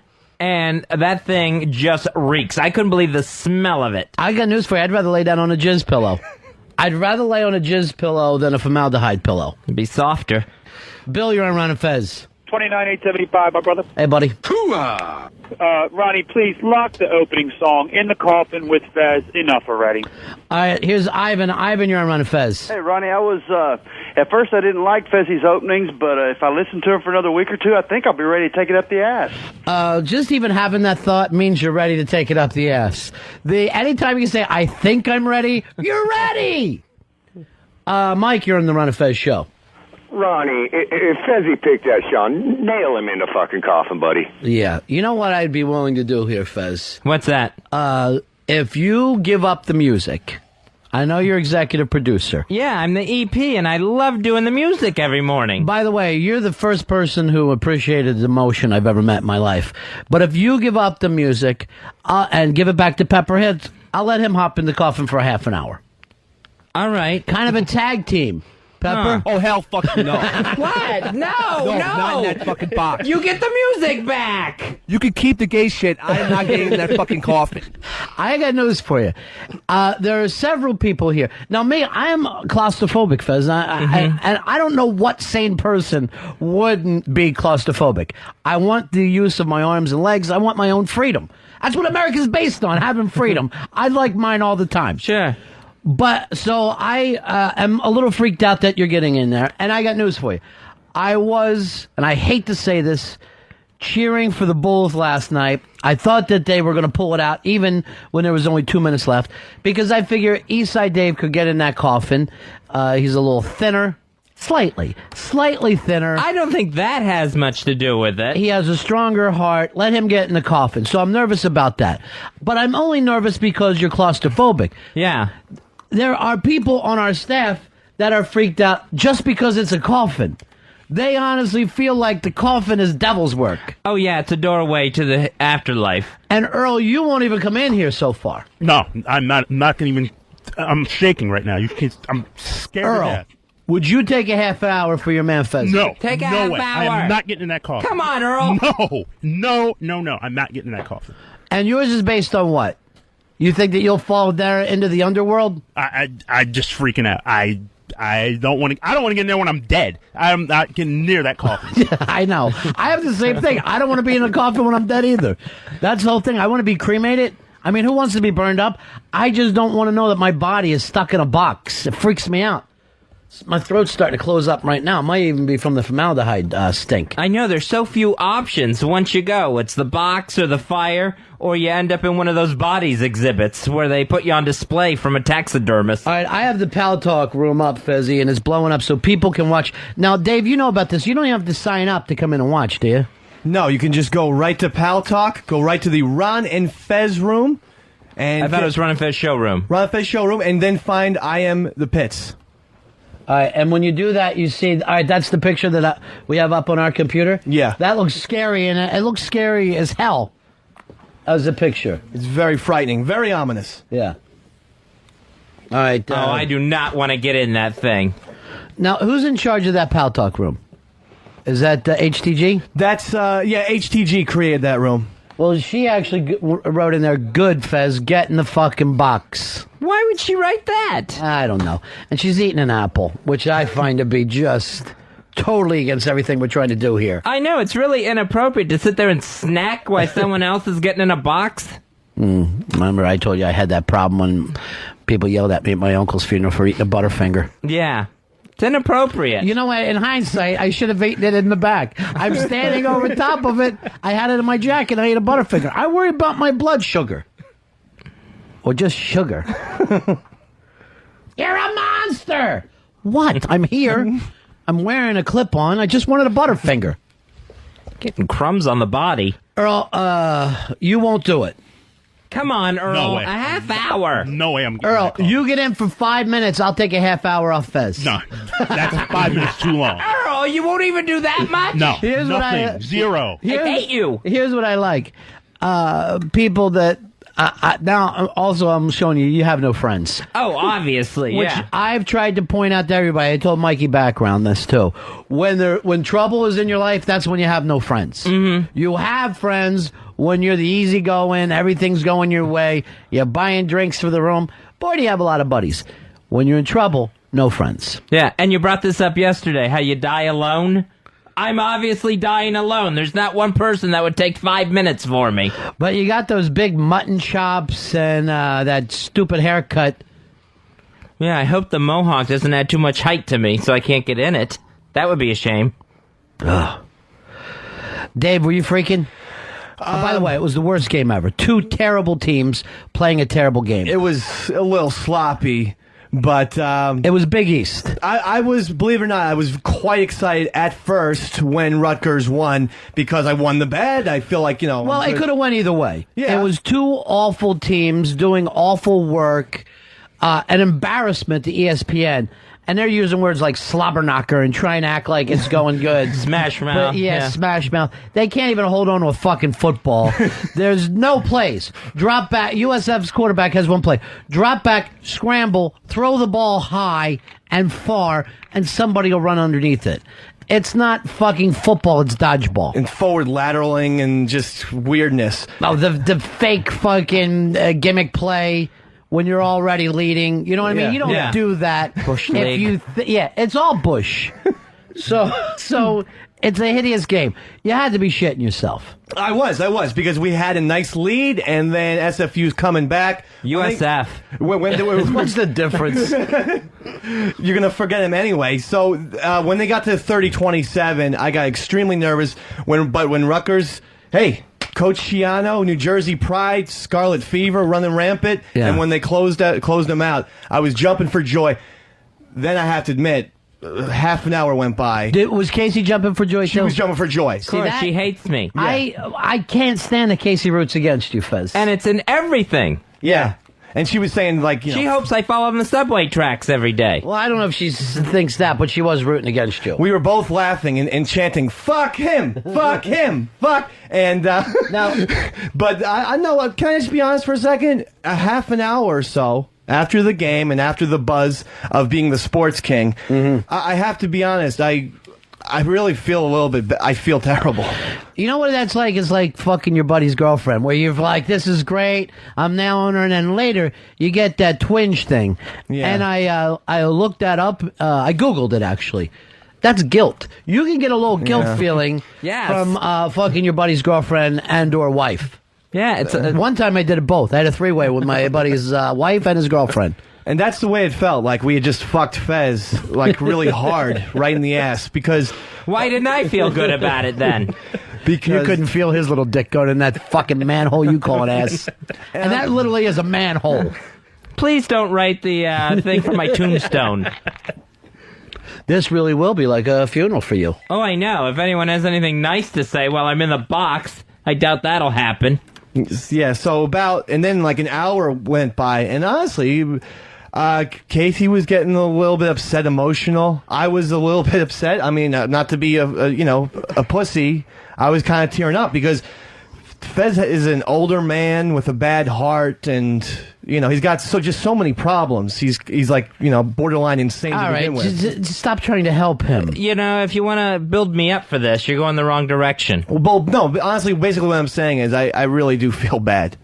No shit, I feel bad. Frenchie wants to know if we can put it on in her room too.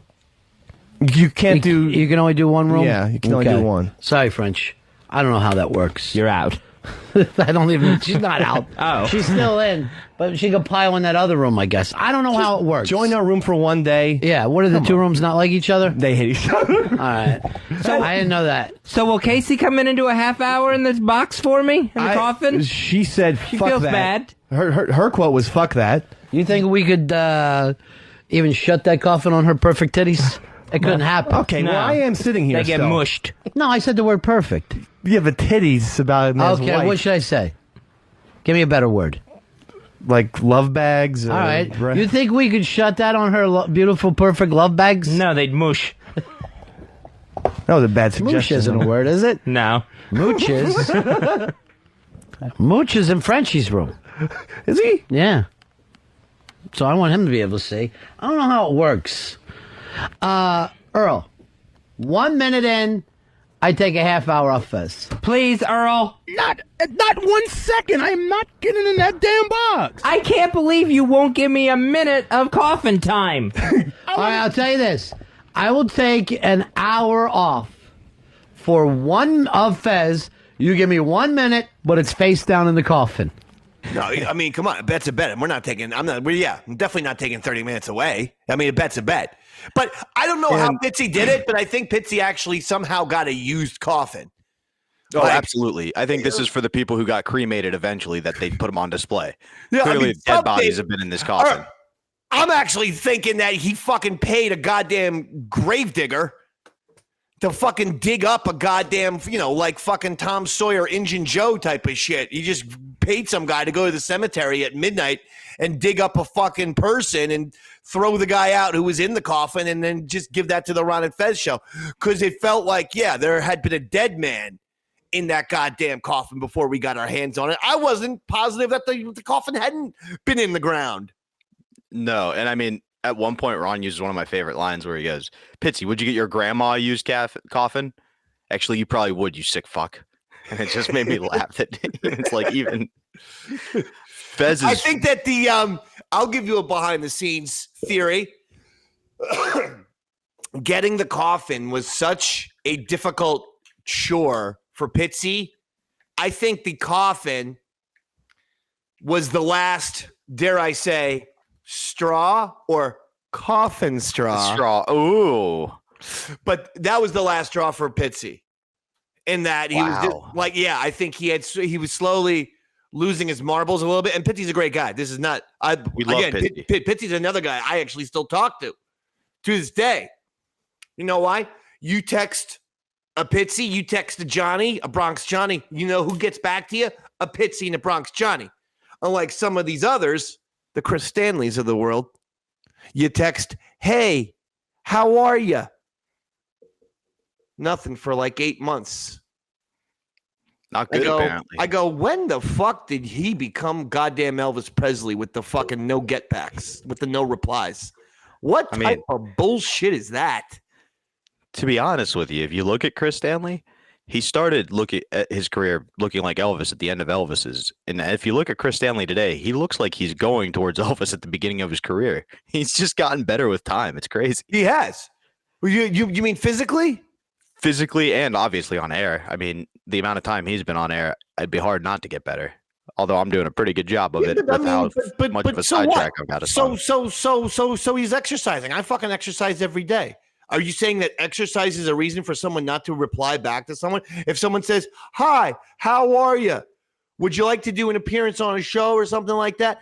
It's what? So you're saying it's his exercising that he can't be bothered to say, hey, I'm good. I'm cool. Hey, Dave, man. No, I was just trying to tag your Elvis line while staying neutral on Chris Stanley in case if we need him back on the show. Yeah, well, this is the point isn't whether he looks like Elvis. I'm saying the attitude is Elvis-like, narcissistic. Oh, wow.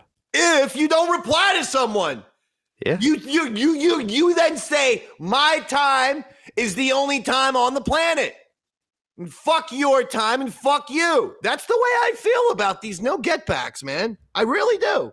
Well, Ron got him back by saying, Fez, if you're willing to give up opening the show, because Fez was the executive producer at this point, if you're willing to give up. Stanley, I don't want no fucking controversy on the Olive Branch episode. I'm saving all my fucking controversy for Wicklund. That tick. That little fucking tick. That little tick. But Chris Stanley does get got by Ron a little bit because Ron goes, hey, Fez, if you're willing to give up opening song duties back to Chris Stanley, he can spend the 2 hours in the coffin for you, to which Stanley responds, fuck no, fuck you. He wanted nothing to do with the coffin. I mean, of course not. But when was it acceptable for producers to turn down ideas? That's what I'd like to know, because you've never seen that in my entire fucking career, have you? No. Thank you. Although, other than the one time, which we've talked about, which comes up again in this audio, so we'll just say it. When you knew you were about to have a child, but nobody else knew, so you couldn't agree to spend 2 weeks away from her. And the only reason I bring that up is because it comes up in this audio. So that's the only time Dave ever backed away from a challenge. And even then, you were willing to do it. Yeah. But when the host of the show found out, they said no. The fucking birth of my child was imminent. Yeah. I couldn't be away from no. my newborn baby. I had to support. At this point, they hadn't revealed that yet. And Ron gives you a hard time. So I just wanted to reveal it for the behind the scenes episode. Fair enough. Thank you. So at this point, everybody gets thrown the opportunity to go in the coffin, even Casey, and they all shoot it down. Then obviously, like it does on most episodes, the laser gets focused and honed in on the weak link in the chain, Earl Douglas. Oh man, on the Olive Branch episode, thinks the coffin itself is a gateway to the devil. Like he will not be in the same room as the coffin. There are times, is this racist to say, but there are times where Earl has I don't know, it makes me laugh because it's like he has like a fucking voodoo type of like Southern Black Baptist in energy. Yeah. He's got like a Southern Black Baptist voodoo fucking New Orleans goddamn, I don't know what kind of religion you're into, but it's like, oh, the coffin is the container of the devil. The container of the devil. That's all a coffin is. That's hysterical to me. So I mean, he will not do a half hour for Fez at all. He won't. No. And then basically the negotiating with Earl turns into 1 minute. Earl in the coffin. Fez gets a half hour free, and Earl goes no. Oh my God. Wait, so if Earl does 1 minute in the coffin, Fez gets a half hour knocked off of his total? Yep. Oh, that's such a good deal for Fez. Earl turned that down. I mean, I would love to call him a certain word, but it's Olive Branch Day. Well, initially Ron goes no. Or he goes no, but then Ron goes, but like think about it, you would prove all the people who said you couldn't do it wrong. And Earl goes no. Ron goes, you would instantly be a favorite for all the, message board and all the callers. Yeah, and Earl goes, man. no. And then Fez speaks up and goes, come on, Earl, you could really help me out. And Earl goes, you know what? I'll do it. Oh, wow. And it was truly like on the Olive Branch episode, Earl Douglas decides to get in a coffin to knock some time off of Fez Whatley. And if that doesn't bring a tear to your eye, I don't know what will. Actually, I do. It's Silk City hot sauce. Because it's so spicy, it'll bring a tear to your eye like Earl Douglas stepped up to the plate for one time in his career on Olive Branch Day. Earl, baby, it's your grandmother here for Silk City hot sauce. Earl, this hot sauce is so nice, baby. It's hotter than hell. And I know because I'm in hell, Earl. I'm stuck in it forever. And our favorite condiment down here in hell is Silk City hot sauce. Everybody puts Silk City hot sauce on their food down here in hell, Earl. I'm talking Jeffrey Dahmer and Charles Manson and even Reggie Jackson, Earl. Yeah, I know he's not dead, honey. But when he dies, he'll be sitting right next to me here, Earl. Reggie Jackson. So anyway, baby, Silk City hot sauce, it delivers flavor, it delivers fire, it delivers so much energy. It delivers punch, Earl. Like the way Hitler donkey punches me when we having butt sex. And if you use promo code RIDER, you'll get a surprise like a Hitler donkey punch right now. Go to silkcityhotsauce.com, promo code RIDER. We'll be right back after this brief message. Face up, face down, nothing, zero. You are in that coffin. You are a horrible person. Look at his eyes. He's got the feet don't fail me now eyes. I know. He should be a conductor on a train in a black and white movie. I don't even know what that means. Scatman. The Sierra Mist. Sierra Mist. I'm sorry. I'm going in a coffin. All right, one of your med buddies is in the room, Fezzy. Nikki's in the room. and she said she's going to be there for you. Oh, thank you. If she would be in the coffin for me, that would be even nicer. Give me a half an hour for Fez. That's all I'm asking for. Nobody will. Nobody's going to do it. It's going to be disgusting, though. I can't stand the smell. I might even have to leave while you're in there. I know, it's bad enough the whole claustrophobic thing, which I have, but why sit there and stink? Why did you go and pick this stupid team that I told you stunk? I hate college football now, just for how fake it is. It's as bad as boxing. The way that somehow a team that didn't even exist 3 months ago, they didn't even have a program 3 months ago. Worst helmets in history, worst colors in history. And, Fezzy, I know that you like Tampa. Yes. I know that's your hometown. Did you see the article about this trailer park in St. Pete? No. There's 200 trailers. 96 of the trailers are owned by sexual predators, people who have been arrested for sex crimes. A lot of pedophiles, rapists, they all live in the same trailer park together. That's going to be the wrong neighborhood to wander into trick-or-treating. No, or for you, that in the first place, young Fez Whatley would have went. I call it Shangri-La. I just wonder who the other 104 people are. That they're living just surrounded. They must feel like an Italian in Chinatown. And do they have kids? Yeah, right. Kids, stay in. Stay in the trailer. I hate on the game last night when they kept showing the USF, fans watching the game on the screen. How in their stupid they are. And how many people were there? About 38? It wasn't like there was like 10,000 people watching the screen in their gymnasium. So every time they would go back, it looked like basically they had the Springer audience. They were trying to make a big deal that they were watching it in an auditorium. It was awful. All right, so here's how you watch Fez get in the coffin on Pal Talk. And you don't have to sign up. It doesn't cost anybody any money, right, Dave? Not to my knowledge, no. Okay. You just go into the Pal Talk room, Ron and Fez showroom. On the pits is the camera. I'm the pits. Well, who would fucking call themselves I'm the pits? You having an ego from all you've done so far is get a coffin for Fez. That's all you've done in your life. And a used one. You couldn't get him a new coffin? Well, I wanted the real experience of him being in there. Yeah, but, if it was your grandmother, you'd want a new one. Well, maybe you wouldn't, you cheap bastard. How do you know the guy who owns the coffin? Family friend. Now, he couldn't have cleaned it up or gotten a new pillow? I know. Why get the smelly model? The Stink 2007. I told him, I said, I need what you got, baby, and that's what he had. So that's what he brought. That was in their basement, and they brought it over. Casey says that her husband is the king of sports. The king of sports. I'd like that to be my nickname. Yeah.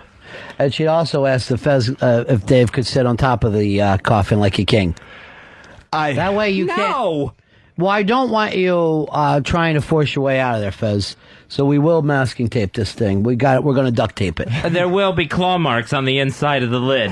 My belief is that is the way it is on every coffin. Because I had read before at a certain point, the soul returns to the body, and you have to try to force your way out. Where are you reading these things? So here we go. Fez, this is your chance. This is your chance, your opportunity to do what you've always wanted to do and crawl in a coffin. I've never wanted to do it. It's never crossed my mind, ever, Ron. Do you want to take a sandwich in there with you? No!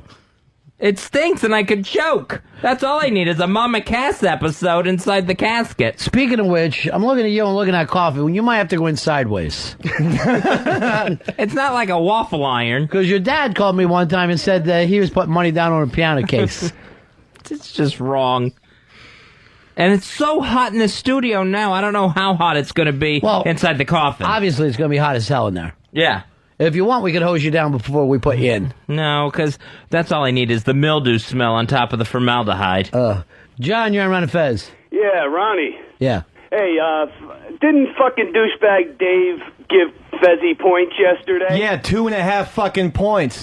They won by 3. Who's the douchebag now, Johnny? Give me more. Give him 4. Just give him 4. No. Here's Daniel. Daniel, you're on Ron Fez. Yeah, this is Daniel. I'm from California, truck driver. Hey, Earl, you're a pussy. I'd get in that coffin for Fez. Fez, you sit outside. If I was there, bud, I'd sit in that coffin for you. I don't give a shit. Earl, get in the Been one goddamn before. box. Thank you, Daniel. Earl, at least come in here. Come into the room with a coffin. I don't even want to look at the thing. It's freaking me out. All right, Dave. I want Dave and Hicks grab Earl and force him in here. Bum rush that son of a bitch. Oh, look at him fighting back. Look at him fighting back. He hates this stuff. You're going into the coffin. It's all devil stuff to him. Come on, just come into the room. Come, all right, easy, Dave. Bring him over here to the chair. Earl, just come to the chair. Dave, easy. You're gonna wake up Master Poe. I came in here today, Fezzy. Master Poe was passed out. Oh, nice. I could have been carrying a nuke into this place. Nice Sit security. down, Earl. Grab a mic. Jesus. There's a coffin behind you. I understand. I'm not even turning around. I'm not even going to look at it. Why are you afraid of a box? I can't even explain. I do not. I'm freaking out right now. Why are you freaking out?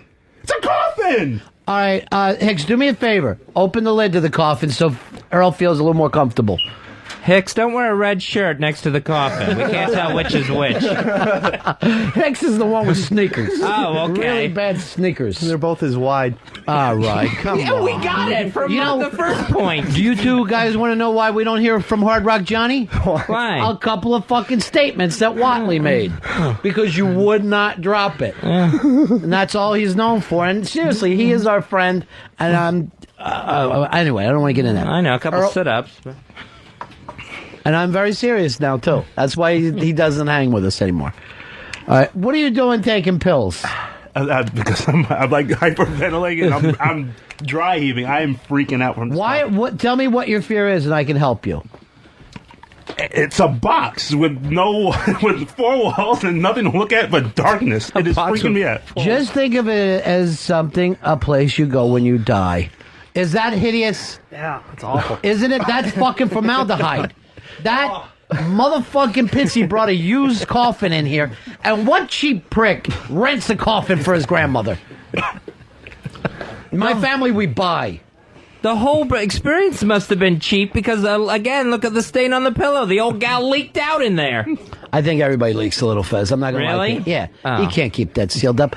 Because they got you. They got you like a fish. Man. You didn't know that? No. They take everything out, Earl. Ugh. They take everything out. They suck the juices out with a hose. Yeah, all the blood is taken out and it's replaced with formaldehyde, and that's what you smell. Now, imagine how that smells for eternity. Just stinking from formaldehyde. Dude, I want a silver cup. I want to be cremated. I'll do it now. If I can light you on fire, I'll take a half an hour off Fezzy's time. I'm not getting burned up now. You'd rather be stuck in a little cup than a box. Yeah, because I'm pretty sure you don't stay with the ashes. I think you float around. You actually walk the earth. Oh, what is wrong, Earl? You going to faint? Yeah. I'm going to throw up. It is awful. It's a box. I can't even look at it. Just take one. Just look at it. Just try to go over and sit next to it. I won't even go sit next to it. I can't even put words together right now. If you're checking it out on Pal Talk right now, it's completely open. The lid is swung open on this thing so you can see the filthy remnants inside. It's disgusting, isn't it? Actually, it kind of looks like Easter morning. He has risen. Good. I'm glad you're making jokes, Watley. Yesterday, you turned your back on God, and what happened to your team? The number 2 team in the country falls to an unranked team. Why? You won't have conversations with God. That's one of your big problems. Well, you take a nice Catholic boy like Eastside Dave. Thank you, Mr. Bennington. You don't think God's going to shine down on that? And like I said I would, I prayed to God, my Savior. I said I'll give you 50 Hail Marys for a Rutgers 3-point victory or more. Here's what I love about it. It never occurs to you to pray for Fez. Never. You basically had God working against Fez. Yeah. When you know he's in Dutch with God. I know, but it was me versus him. Now I feel a little bit bad. Earl, go over and just kneel next to it. I won't even kneel next to it and do the rosary. Kneel next to it and do the rosary like your grandmother was in there.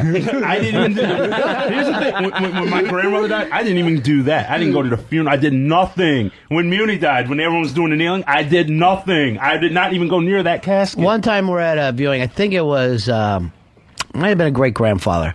So the priest comes in, And all of a sudden, he starts to pray. We all have to hit, right? Mm-hmm. We had to kneel, and there's no pews in there. We're in a wake.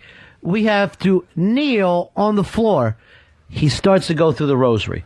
And Fez, you ever see the beads? Uh-huh. That's Our Father and a Hail Mary for every bead that you see. You hold on to them, and you run through the prayers.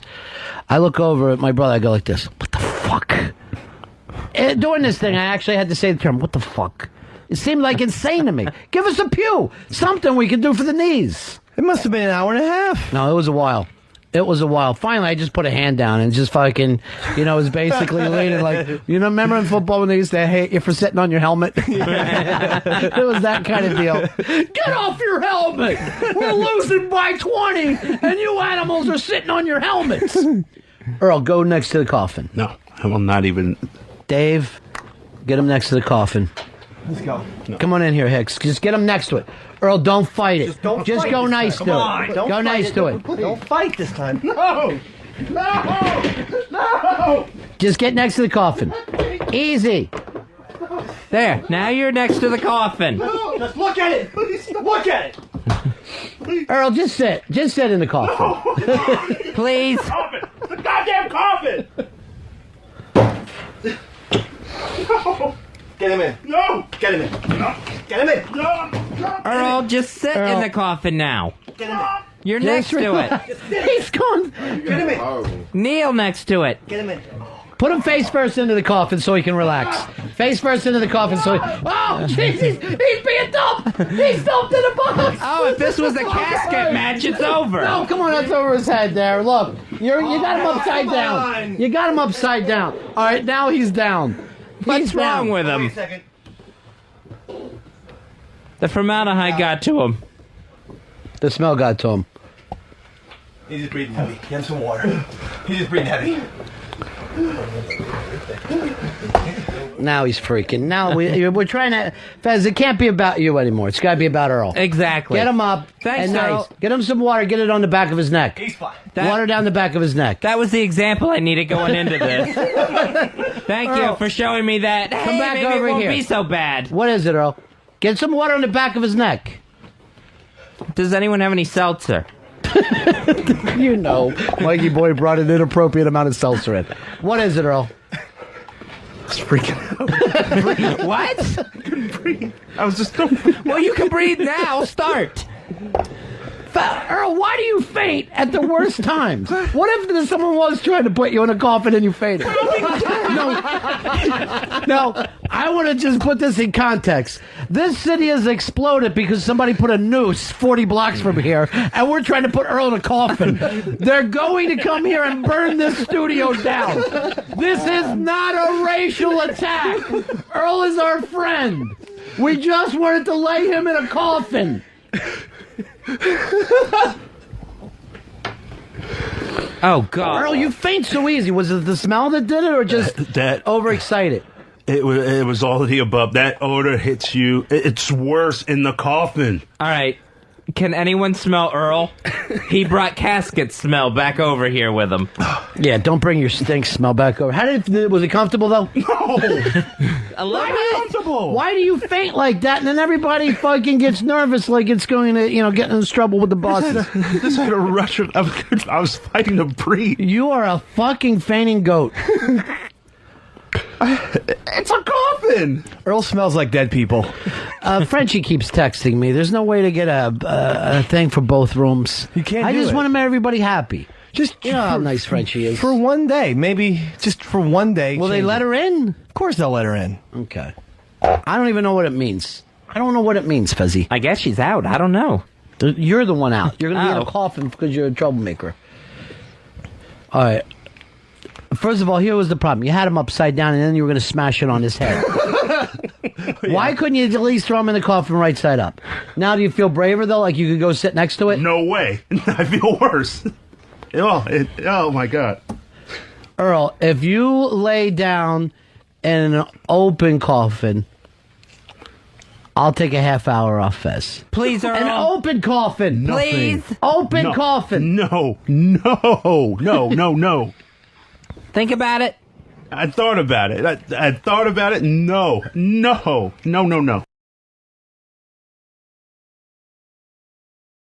All right, not only that, Earl, you lay in the open coffin for 2 minutes.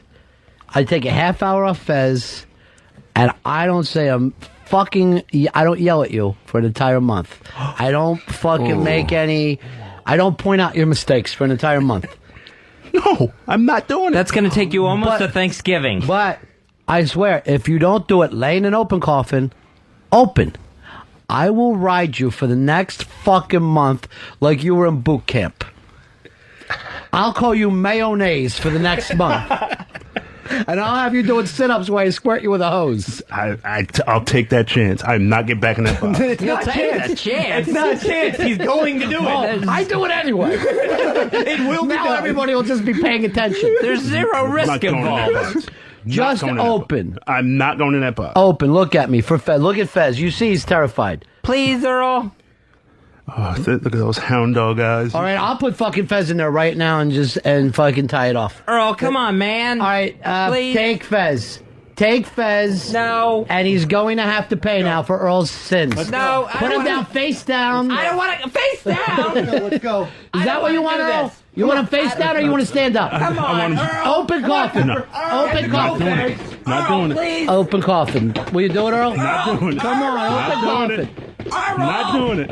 Earl, I don't want to go in it. Come on, I'm sorry, Fez, no. Earl, open coffin. No. You please. No. Open. No. All right, stop. I'm sorry. Stop with Fez. Why, Earl? Do it. Earl, please. No. Earl, look at me. What do you want from me? Open coffin. I'm serious, Earl. A man's got to honor his obligations. Oh! And I'm sorry. No, I'm not ready. Earl. Fez can ask you, please, for Christ himself, would you give him a minute to take off a half hour? Open coffin, we won't shut the lid. Not even, I can't even do a minute. I can't do a second. For Jesus. For Jesus. You know what? Jesus didn't even stay in he stayed in that coffin for 3 days. And I'm asking for a minute. And he bailed. And I'm asking for a minute. I can't do it. Come on. No. I know you can roll away the stone. No, I know you can do this, Earl. I can't do it. No. Earl, no. Look at me. Look at me, Earl. He will fucking Look at him. He won't do it. No, won't do it. The next month of your life is going to be hell. I'll live with Earl, that. no gimmick. What are you doing shaking? I'm shaking because the thought of getting in that box is freaking Get me in the out. fucking box. It's freaking me out to know it. I'm petrified. Lay in an open coffin. You have my word, the lid won't come down over your head. 1 minute for Fez. Earl, please, just 1 minute. And, Earl, for Miles Davis.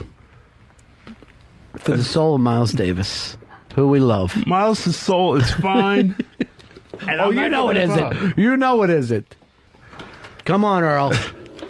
Come on, Earl. Be that man. Be a hero. Be a hero. People will love you if you give Fez this. Just give him that opportunity. 1 minute. Yeah! Earl Douglas! Thank you, Earl. Earl Douglas! 60 seconds. 60 seconds. Thank you, Earl. Second 61. Yeah, then you're out. That box. Then you're out. There he goes. Lay him down. Let me take my jacket. Yeah, take your jacket off. Take his belt too. I don't want him hanging himself in there. I do not want him hanging himself in there. Hang myself. Take his shoelaces. Take his shoelaces.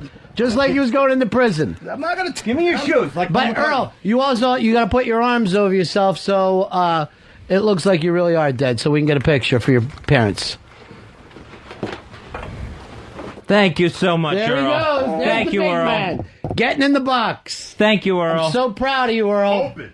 What? Open. Well, Yes. the top will be open. Go ahead, lay down.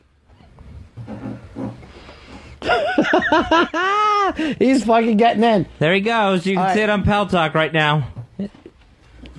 There's Earl lying in a coffin like a gentleman.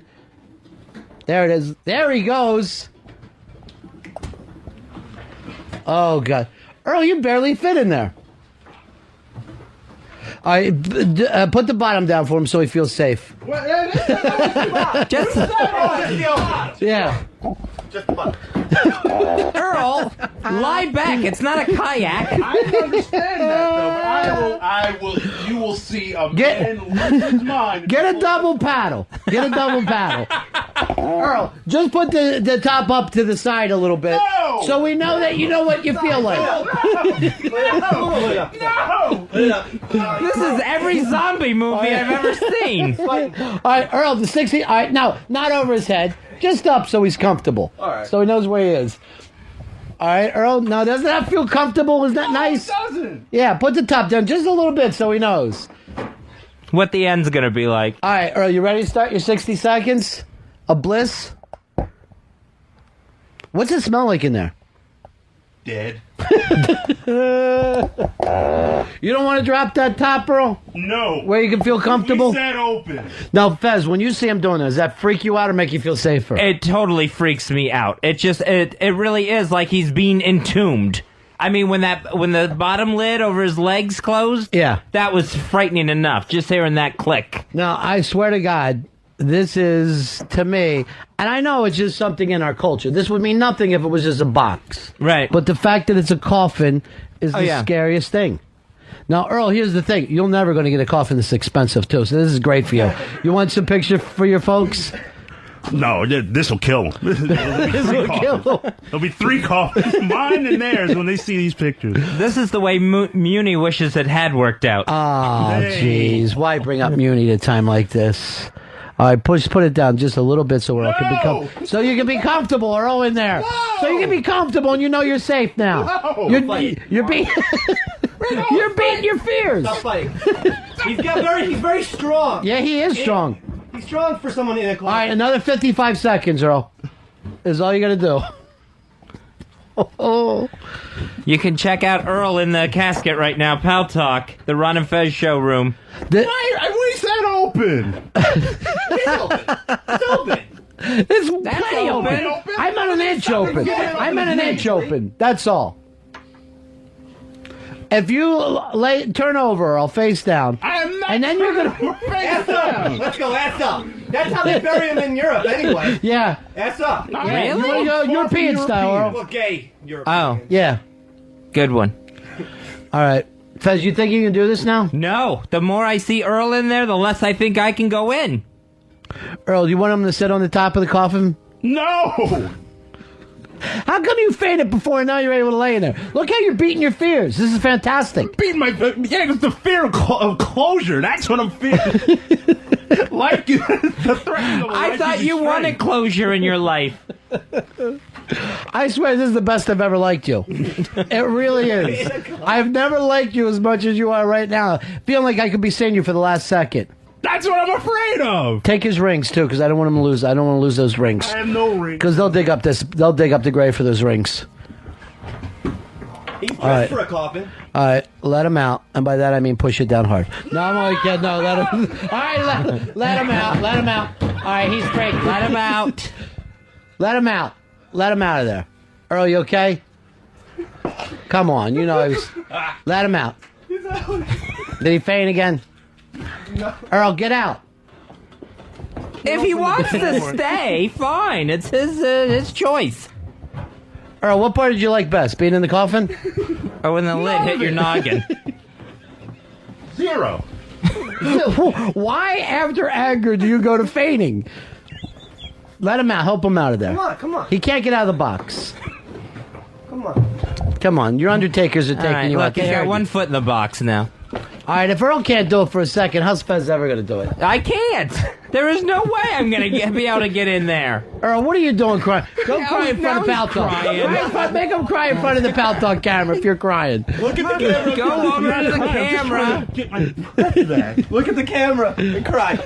Gotta bend a little. Cry in the camera. Bend down. Bend down. Cry.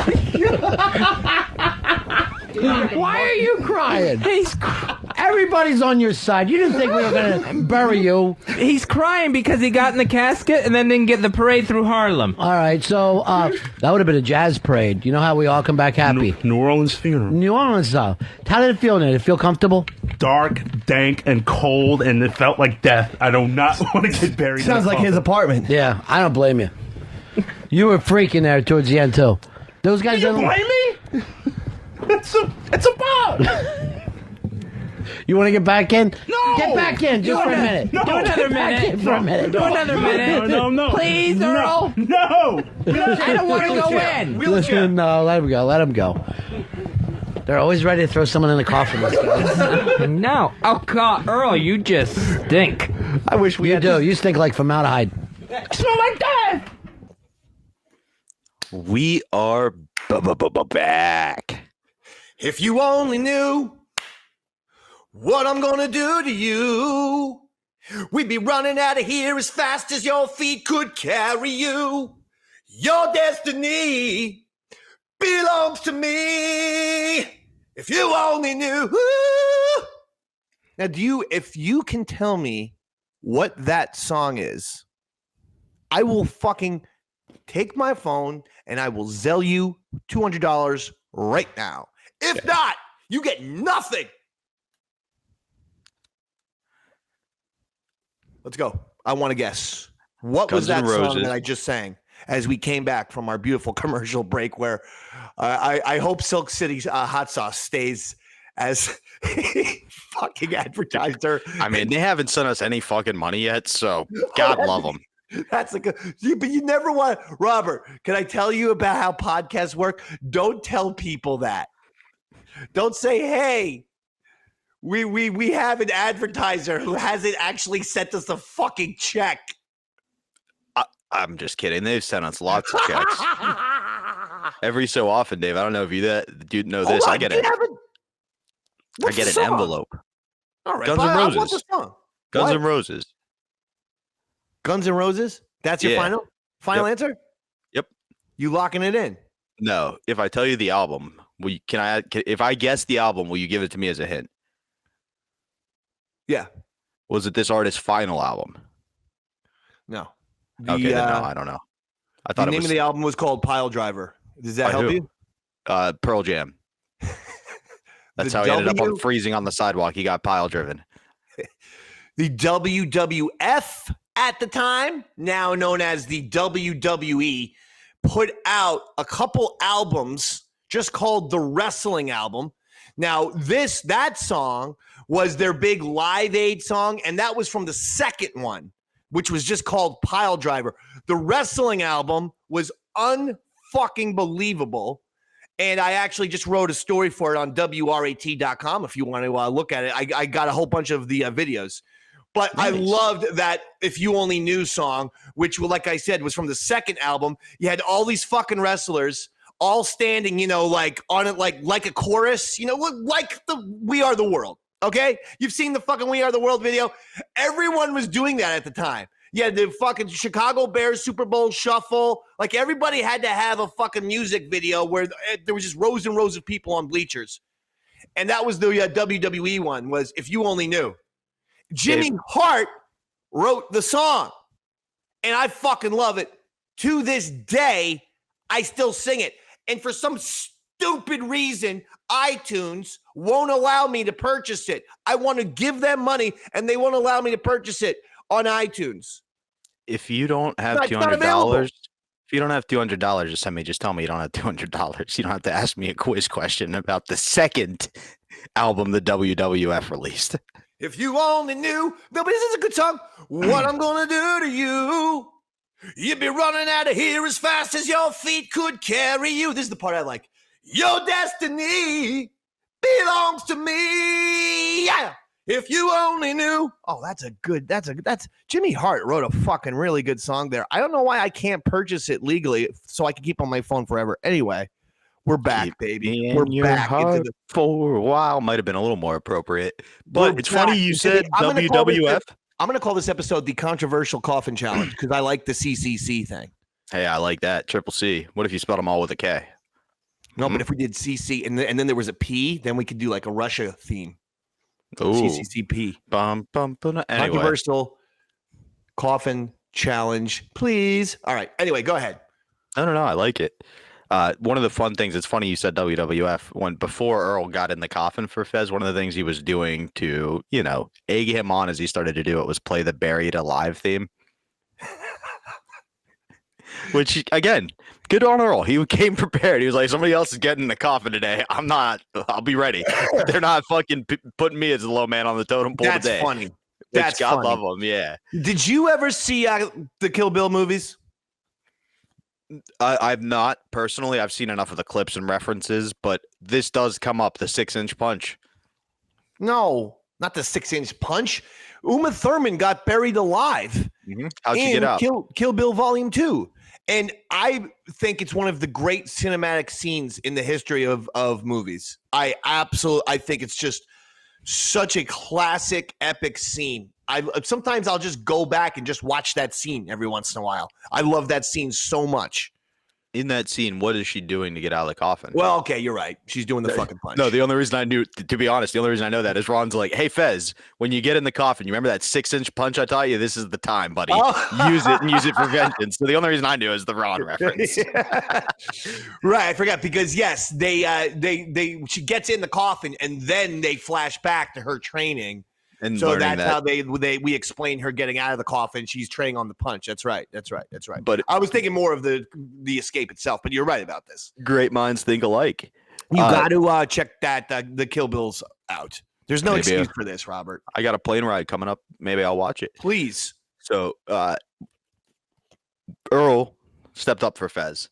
That was the first turning point before we left. And Earl gets in the coffin, and they close it on him. And you can hear a man fighting for his life from a coffin, dude.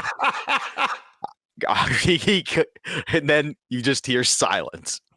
And everybody's like, oh, shit. A dog, trying to, claw it. The fucking... Oh, my God. That's hysterical. Starts with the clawing. When that doesn't work, you just hear punches coming. Like, he is trying to kill Bill Way himself out of this rented coffin. I don't know where you guys sent it, but you're sending it back with claw marks. Oh, my God. Then it goes silent. He fucking full on panicked. It goes completely silent. He probably passed out for a little bit. He did twice, apparently. But hey, Earl did what Earl's gonna do, but he stepped up before he went out. You know what I mean? It's like that movie they where have that old phrase of that's a guy you'd want in the foxhole with you. I think Earl Douglas is the one person on the planet Earth that you definitely don't want in the foxhole with you. Between the fainting, the claustrophobia, the just general fear that he would bring to the foxhole situation, I'd be like, I'm good. I don't need him in the foxhole with me. I'm sorry. I agree. However, POW situation where they're trying to torture you for secrets, he's going to faint well before they get any info from him. He's not going to do well in that scenario either. He'll fucking sing like a canary once they fucking tell him he can't watch the Yankees game for 2 days. Or he'll just start spouting theories. So humans was there with the dinosaurs. It's all Dave's fault. and it's not. So he really panicked. Dude, yeah, he fought his way. I remember that. I remember him being very, very nervous, if not upset about that whole coffin experience. But the if you just are taking the cliff notes here, he got in the coffin for Fez. It was clear as day. That's when the whole tone changed. It took him a minute to realize doing this would really help Fez out, and he did it. So God love him. No, now it's Fez's turn. Job right there. And Fez goes, I don't think I can do this, Ron. Fez Watley says, see, that's the problem. Seeing Earl have a fucking meltdown only seconds before Fez is supposed to get in. Yeah, that's not going to help Fez out in any way, shape, or form. So, Earl did his best. But he actually probably induced more panic in Fez through his actions. And it's easy to sit here in Yonkers in my apartment and go, yeah, I would have gotten in the coffin for a half hour for Fez.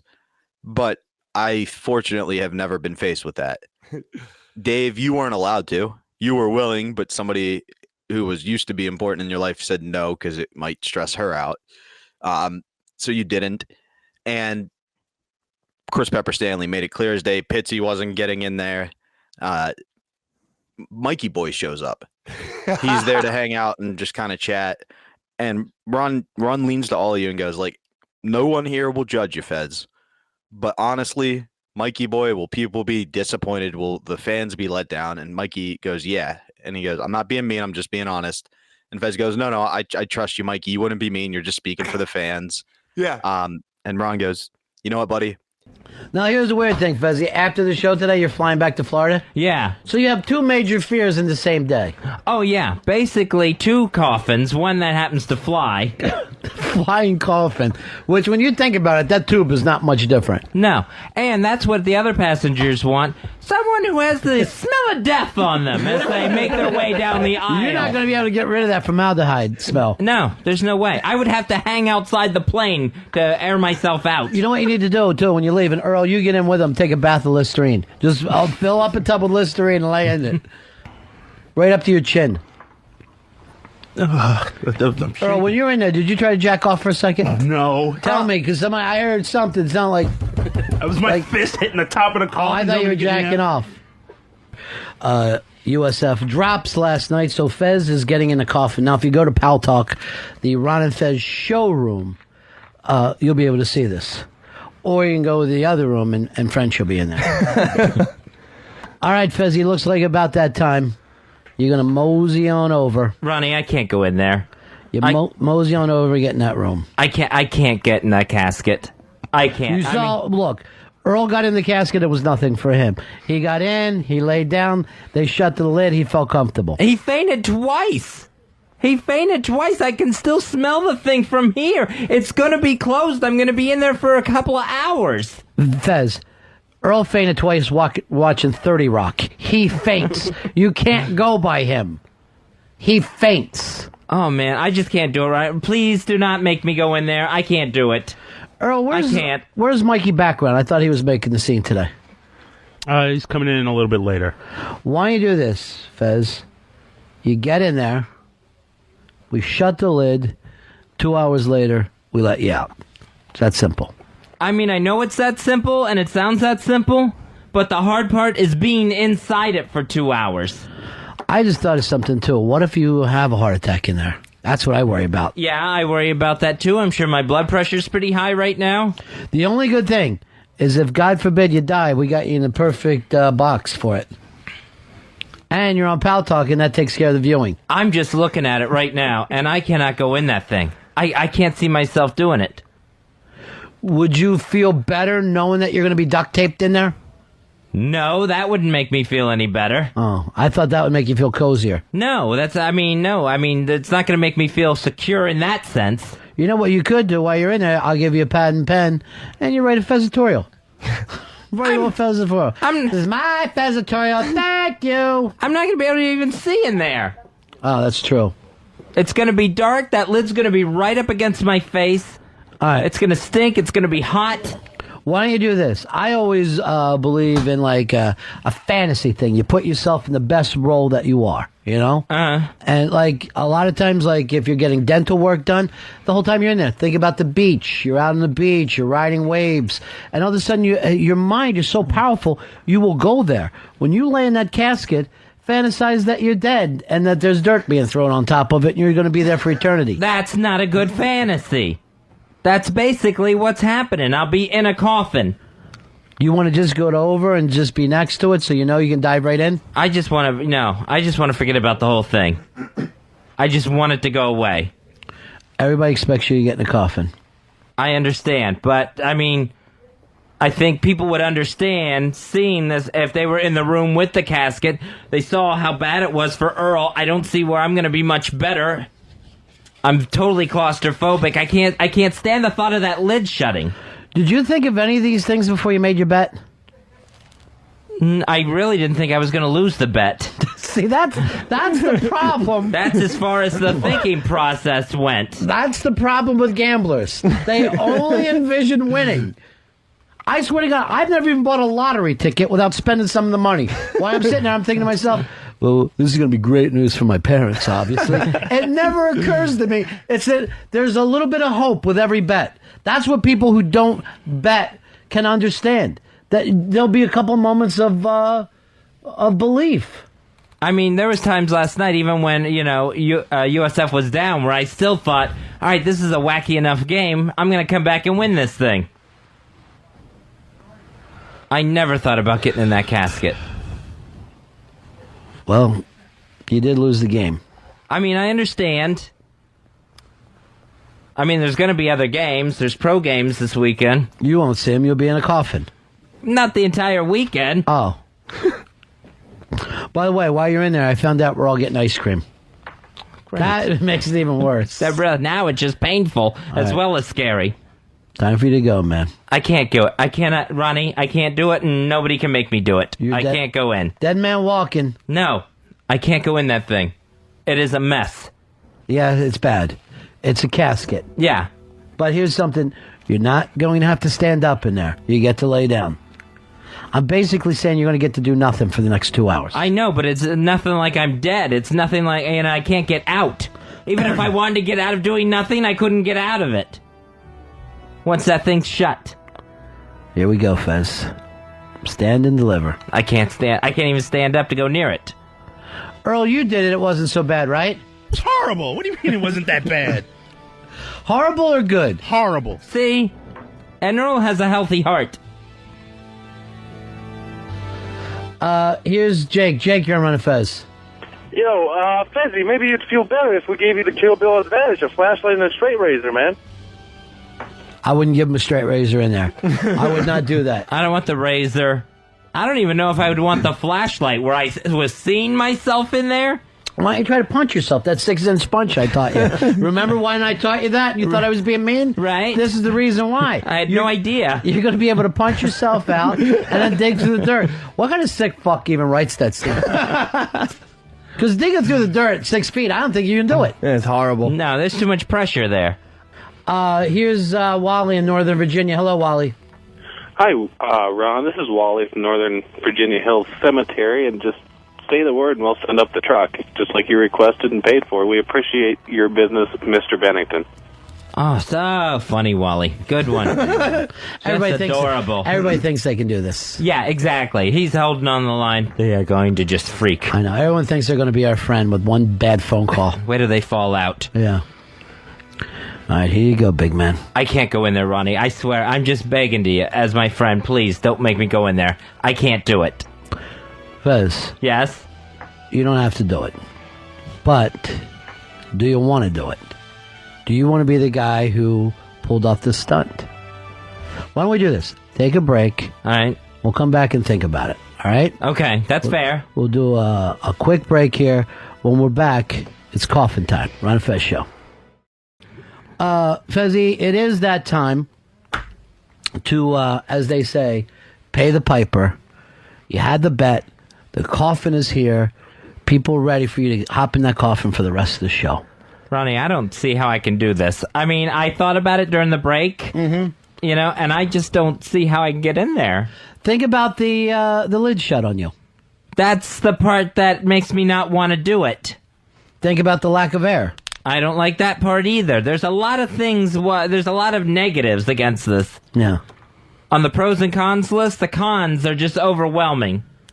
You ready to do this, Fez? No, I am not ready. I can't go in there. It's just a coffin. I know, but it's going to be dark. It's going to be hot. Just think of it this way. I'm going to be right out here with all this air. Think about me breathing, walking around, doing what I want. The more I think about someone else breathing, the less I'll be able to concentrate on me breathing. Life is going on. The more I'll think, you know what, I'm not breathing. All right, now you can view Fez in the coffin from the Pal Talk room. Ron Fez showroom. Yeah. All right, here we go, big man. I can't. I swear. I swear to you, I can't do it.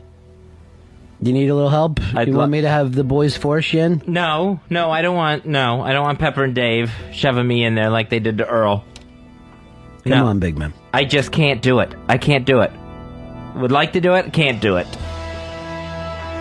I don't think that music's helping him right now, Earl. No. He's at a scary point now. No, you're playing the theme song from the guy who's in Buried Alive matches on the WWE. Yeah. Pull that down. Are you ready to do this, Fez? No, I am not. I can't go in there.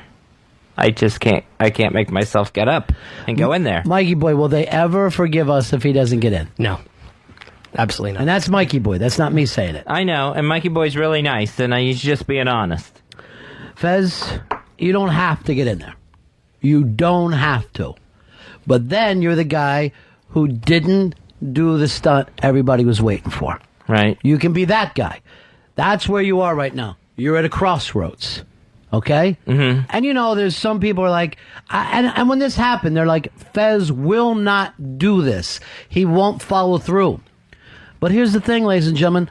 You don't know this man the way I do. I've seen him in a G-string in public. I've seen him in a giant manatee costume with people throwing heads of lettuce at him. I've seen the stuff he's done in the past. It's true. This is not just Fez Whatley. This is Fez motherfucking Whatley, a goddamn legend in this business, Fez. And there's an old saying, you live fast, you die young, you leave a good looking corpse. Well, you blew that. You had that opportunity in 94, and you lived. Right. Now you can do it one more time. One more time you can shock people. And you can be the big cat. And you can walk down that aisle the way you did so many times before and show these folks you're Fez motherfucking Whatley. You're the big cat. There ain't a stunt in the history of radio that you can't pull off. I know it, and you know it. Yeah, you lost the step. I'm not going to lie to you. You lost the step. You got a couple stents in your chest. Yeah. But you're still Fez Whatley. You're still the legend. Now, you can back away from this, and I'll fight everybody with you. I'll battle them all, day after day in this. Or you can be the man and walk and lay in that coffin and show them all. Do something Earl couldn't do. All these young guys would not do it. One after another. Dave, Hicks, they couldn't do it. But they don't have your history, my man. They ain't been to the places you've been before. They haven't seen the sights you've seen. It's up to you, big cat. What are you going to do? I'm going to get in the coffin. Yeah! Big cat! Oh, my God. Big cat! And Fezzy, you're going to lay in that coffin, right? But here's what's going to get up. You're going to bury your fears. You're going to get out of there and your fears are going to stay behind.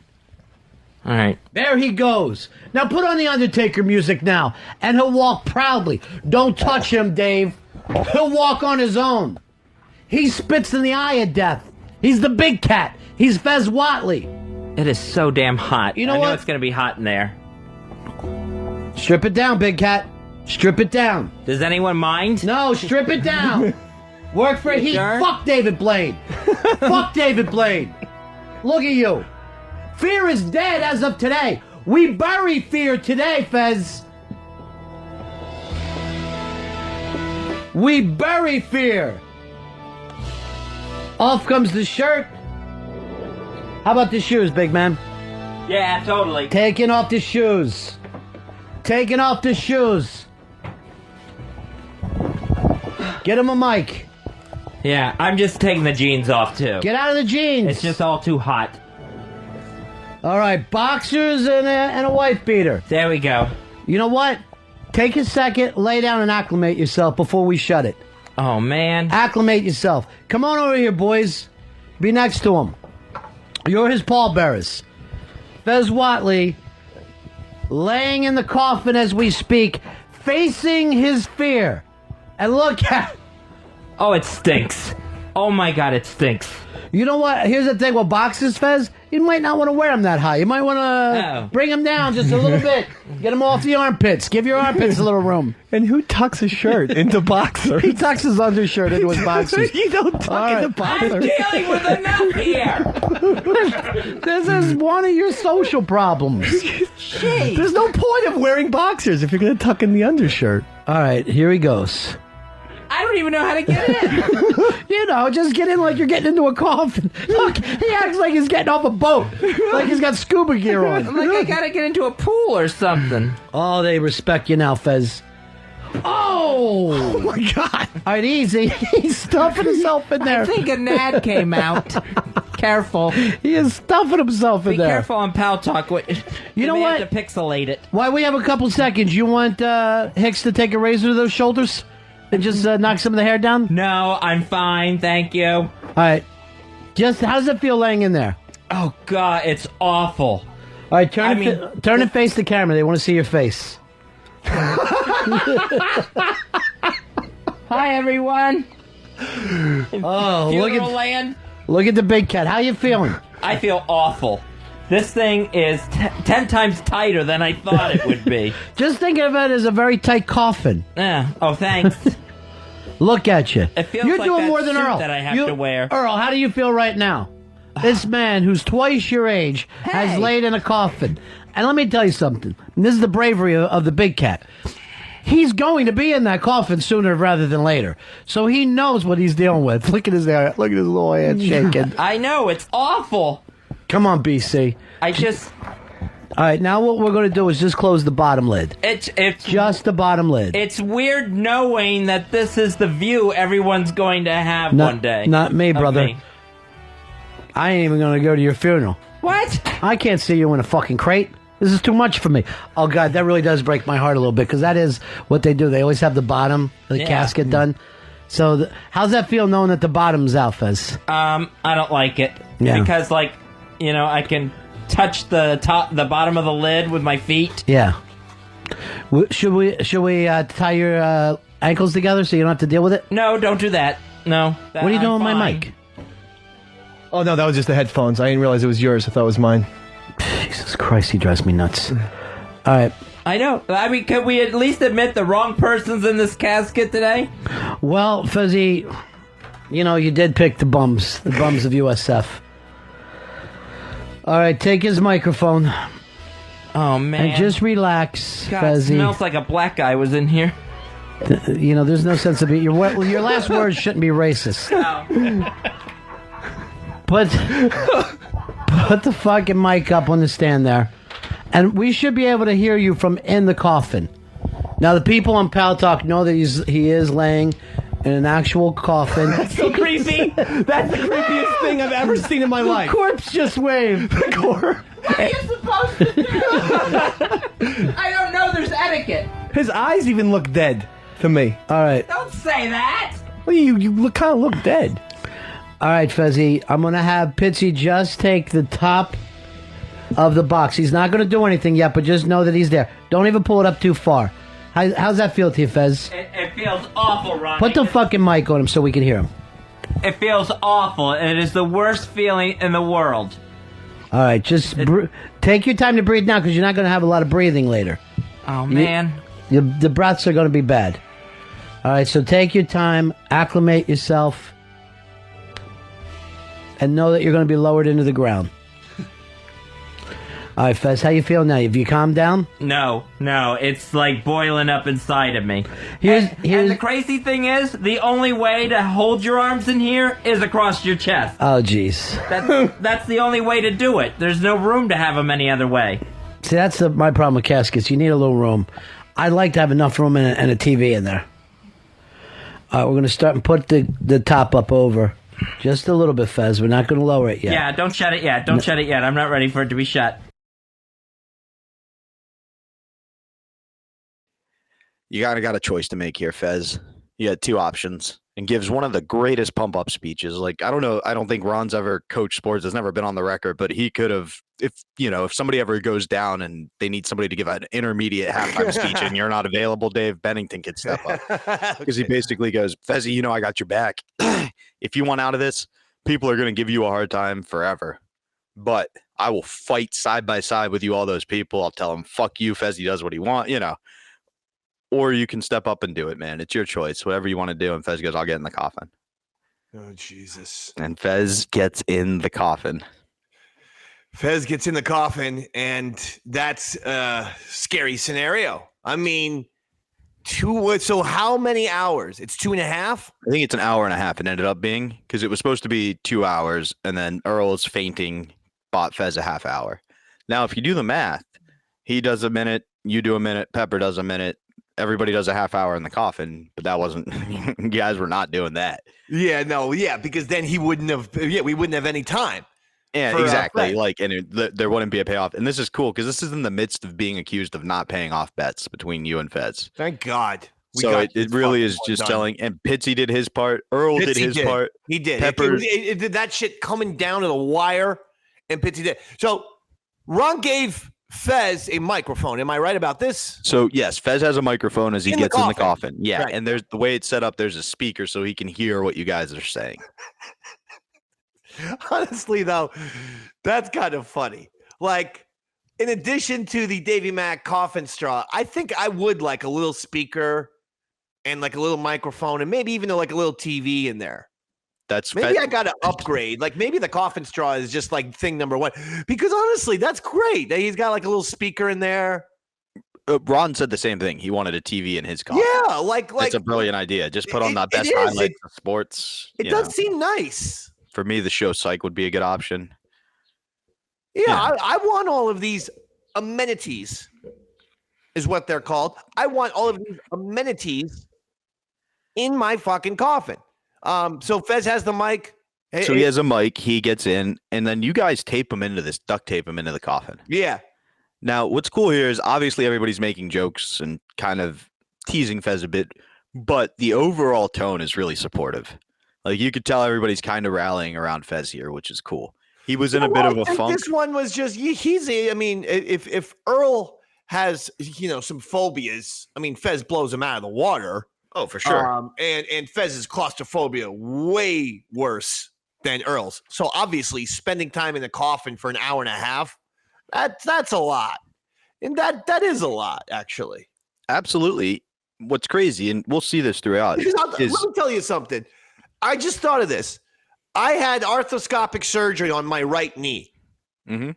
And so I had to get in one of those tubes. Either a CAT scan or an MRI, Yeah, MRI. But they put me in head first. So you're in a fucking tube for half an hour. I think I may have told this story on the Ron and Fez show, but I'll just quickly tell you. This is because, I mean, you'll know that this is the true story because the story hasn't changed in fucking 25 years. But they allowed you, to bring a CD. So I had the Rolling Stones' Get Your Yayas Out, a fantastic live album of Rolling Stones in Madison Square Garden in 1969. And they put the fucking thing out, and Jumping Jack Flash is supposed to fucking be the first song. And within 5 seconds, it skipped, and no goddamn nurse apparently was in the fucking. So for a half hour, I heard bam bam and said bam bam bam down down down down down down boom boom right. Instead, just the first fucking note skipped, and I got bam bam bam bam bam bam bam bam bam bam for a half an hour. It sounds like an alarm, fucking capsule, a space fucking capsule, like goddamn fucking Spock in goddamn Star Trek 3, and it's pound, pound, pound, pound, pound. I have a little bit of I don't like closed spaces just because of that. Because of that. So for Fez to actually, so the more I think about it, being in that goddamn fucking MRI capsule for a half an hour was enough to pull my goddamn ears off of my head. I can't imagine doing an hour and a half in a coffin. And physically, Fez presents that way. Like at a couple of points, he gets air and he tries to fight for his life. But mentally, what's crazy is the sensory deprivation. Fez is on fire. Old Fez is back from the coffin.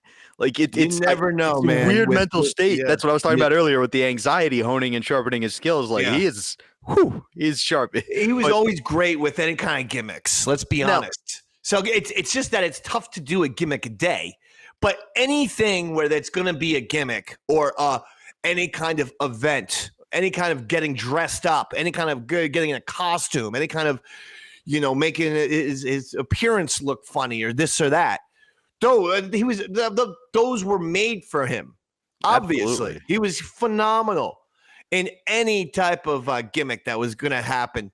And the coffin thing. I once he was able. And by the way, this is important. this was 100% real. Like, I've told you on all episodes of Davey Mack's Tales from the Satellite, where the works were, where the bullshit, at least from me, where all the fucking, the bullshit, where the bullshit is. But this coffin was really there. Fez was really fucking trapped in it. We really duct taped him in. I don't know how he was able to breathe for that entire time. Do we have... You got a ventilated coffin, so he was able to breathe, but it does come up later that the air was getting tight for him. But the other thing that vouches for the credibility of this is you put it all on Pal Talk. So it was there for anybody who wanted to watch along to see Fez in the coffin. Yeah. So you get Fez in the coffin, and then starts a series of what I like to call Fez's friends calling in. Because, Ron, he's not going to let it go. It's just Fez in a coffin. Let's amp it up like the CIA. You got Jumpin' Jack Flash. Fez's first attempt is Paulo calls in to give his movie reviews. Oh, my God, dude. Paulo called in to do movie reviews while Fez is trapped in a coffin. And right away refuses to do movie reviews and is like, okay, well, do we know how long you can breathe? And Ron goes, I hope 2 hours. And he keeps... even the film critic is freaked out. Yeah, and he goes, I think Fez needs a safe word. And Ron goes, in case he runs out of air. And Ron goes, okay, the safe word is, I'm losing my air. But while it's clear concern from Paulo, all it does is make Fez more anxious, going, you're not really helping me. By the way, something happened last night that I completely forgot about. I got a call from Paulo. Oh, shit. Yeah, oh, shit. Then when I picked up, there was nothing. It was like a fax machine. So I think Paulo and I have been hacked, and now we're linked together because this same situation is actually a current situation with me and Chris Stanley. Me and Pepper know about this. Someone has fucking hacked our two phones. So anytime I get a call from him, it's nothing. Anytime the first time I got a call from Chris Pepper Stanley, some guy goes, yeah, you hit my car. You owe me money. I'm like, first of all, where's Pepper? That's what I'm saying to this guy while he's calling me. Like, you hit my car. You owe me money. I go, where's Pepper? What have you done with Pepper? I killed him. I go, what have you done with Pepper? He's like, I don't know, but you owe me money. I go, I'm not paying you fucking. You think I'm a stupid fucking idiot that I'm going to fall for your stupid scam? You fucking cunt. So Pepper and I can't call each other. We can only text. Are you sure you didn't hit Pepper? Because that would explain why he doesn't respond to any of the text. If that was actually him, and he was like, "You hit my car, buddy," and you were like, "Fuck you, don't call me again." Yeah. No, we can only text unless it's like, "Hey, I will call you exactly 9:17 p.m." Then he knows. Okay, this is the Dave man here. But we have to make that pretty funny. So now I have that relationship with Paulo. Speaking of Paulo, is what I'm saying. Now I think Paulo and I are linked. I thought it was better than the call you were going to say you got, which is, oh, you think it's funny that they allude that I killed my ex-wife? Keep making those accusations and you'll end up like her, you dumb, and, Paulo. Here's what I'll say. Bring it. See, what I keep next to me at all fucking times is the same bat that I fucking hit 389 with. And what I will do to anyone who tries to fucking come in here, okay, I have 5 bats spread across these quarters. I've seen them. I've seen 4. I don't know where the 5th is. He won't tell me. So Mr. fucking 389 in high school will bat a fucking 1,000 on your brain, motherfucker. You try me. And that's a challenge for anyone. You want a piece of me? Here I am. I'm thinking you don't. Because I will fucking take this bat and beat you fucking boom. So I don't think they're coming. You've offered that a number of times on here. Now, normally it's I call this the Davey Mack trespassing challenge. Ooh. You want to take me out? Fine. You are going to have, you try to sneak in the window, you are going to have a fucking 32-inch Easton explode your skull. Okay? Because that's called defending my fucking house. So try it, Paulo. Try it. Come and get some. Okay, Paul? Yeah, and you're going to get me. It's not going to be hard to get me, but my brother, he'll come for you. He's got guns. Exactly. I have a lot of people who will get vengeance for me. Should Starting you get with me. Dave's the one man in my life who tells me vengeance isn't the right answer. You get rid of that. You don't want to see what happens. Oh, man. That's a good point. Anyway, we're talking about Paulo, who is getting a bit of vengeance of his own. Yes. And by the way, I did send a text to Paulo. It said, hope all is well. So that's how I left it with him last night. I see Paulo's final years, and then we'll get back to the story, ending like my buddy Anthony's dad, who we would go over to his house after football, and he'd just have his revolver out, and he'd be hammered and be like, "Oh, good game, man. You play real." And then he'd accidentally be like, "Mr. McGarrett, I know you're not trying to shoot anybody, but you're going to. Please just put the gun down." Holy fuck. Yeah, it's kind of Michael Douglas falling down territory where it's just like, you know what? Yeah. I'm going to go into a McDonald's and order breakfast, and if they try telling me that the breakfast menu isn't there, I'm going to take out a shotgun and start shooting everyone in the fucking McDonald's. Like I'm done. Just give me my fucking breakfast sandwich. I don't care if it's 10:31. Just give it to me.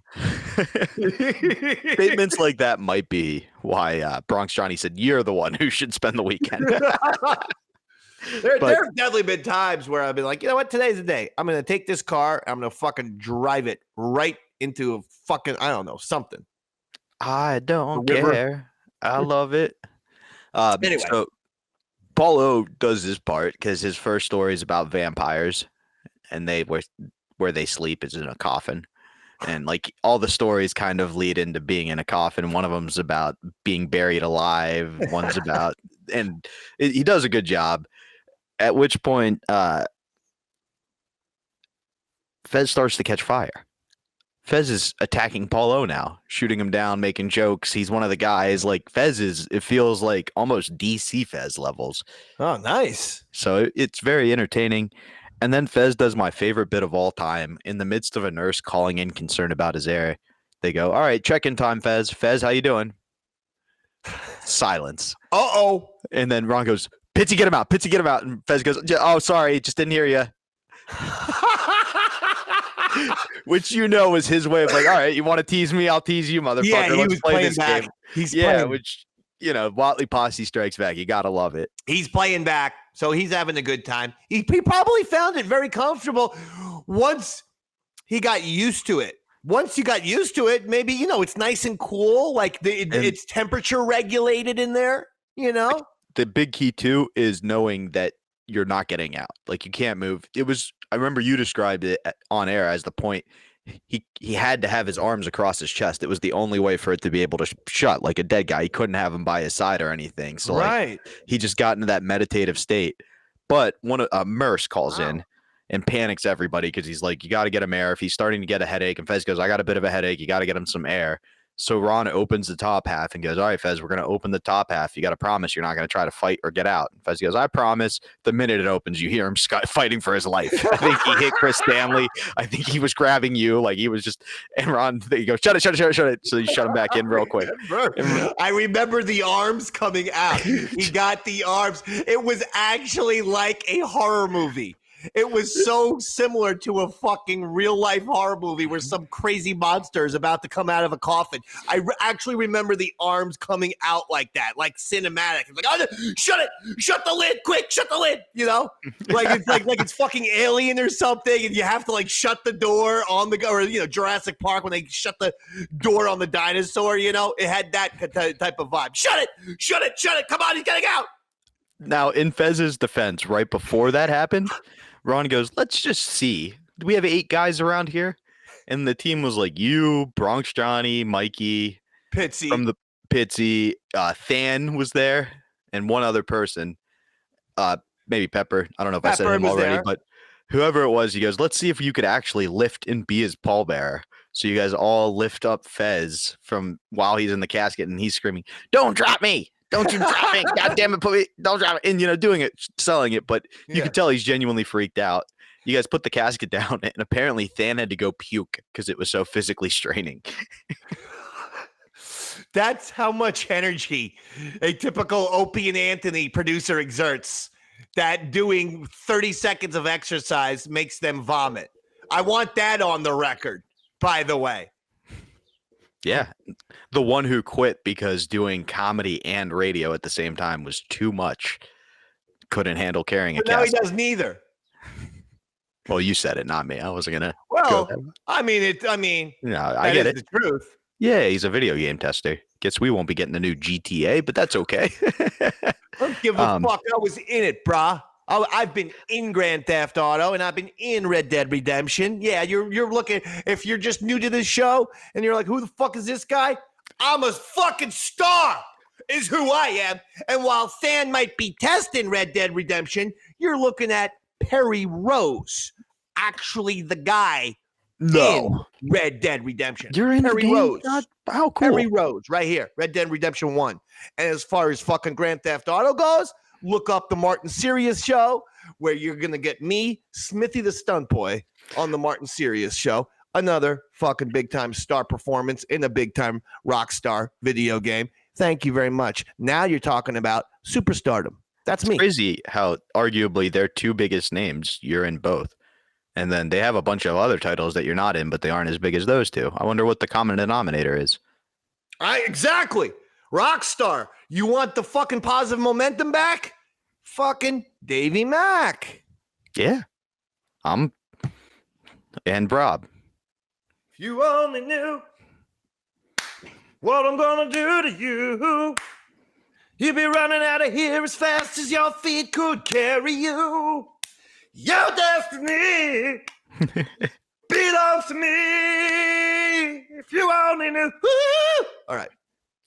I like that you're using a song that I definitely won't be able to find and sprinkle in this episode. You just once described the difficult lengths you had to go to try to locate it. So if you only knew WWF Pile Driver, you put it on, it will fucking come up in 4 seconds. It's not that difficult to I'll find. see what I could do. We could have got Tom Waits, leave a little, I couldn't be listening to that all day. Now I got to listen to WWF.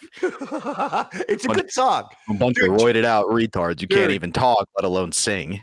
I'm telling you, Jimmy Hart wrote a very melodic composition. Please check it out. Thank you. I hope it didn't take time from him designing his nephew's entering from the rafters equipment. What?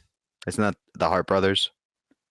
Oh, man. Isn't Jimmy their dad? No, you made fun. That was an Owen Hart falling from the goddamn fucking top of the ceiling joke. You son of a bitch. And no, he's not actually related to Bret Hart and Owen Hart. Jimmy Hart had nothing. He's a fucking little musician from Memphis. Those guys are from Canada. Okay. Let's get back to Fez So Coffin. you're saying I just made a horrific Owen Hart reference for no reason, huh? Boy, I really have a foot in pretty my much. mouth. Because he didn't even manage them. He managed the Hart Foundation, which was Bret Hart and Jim the Anvil Neidhart. So Owen wasn't even a part of the fucking Jimmy Hart experiment. Oh, he ended up part.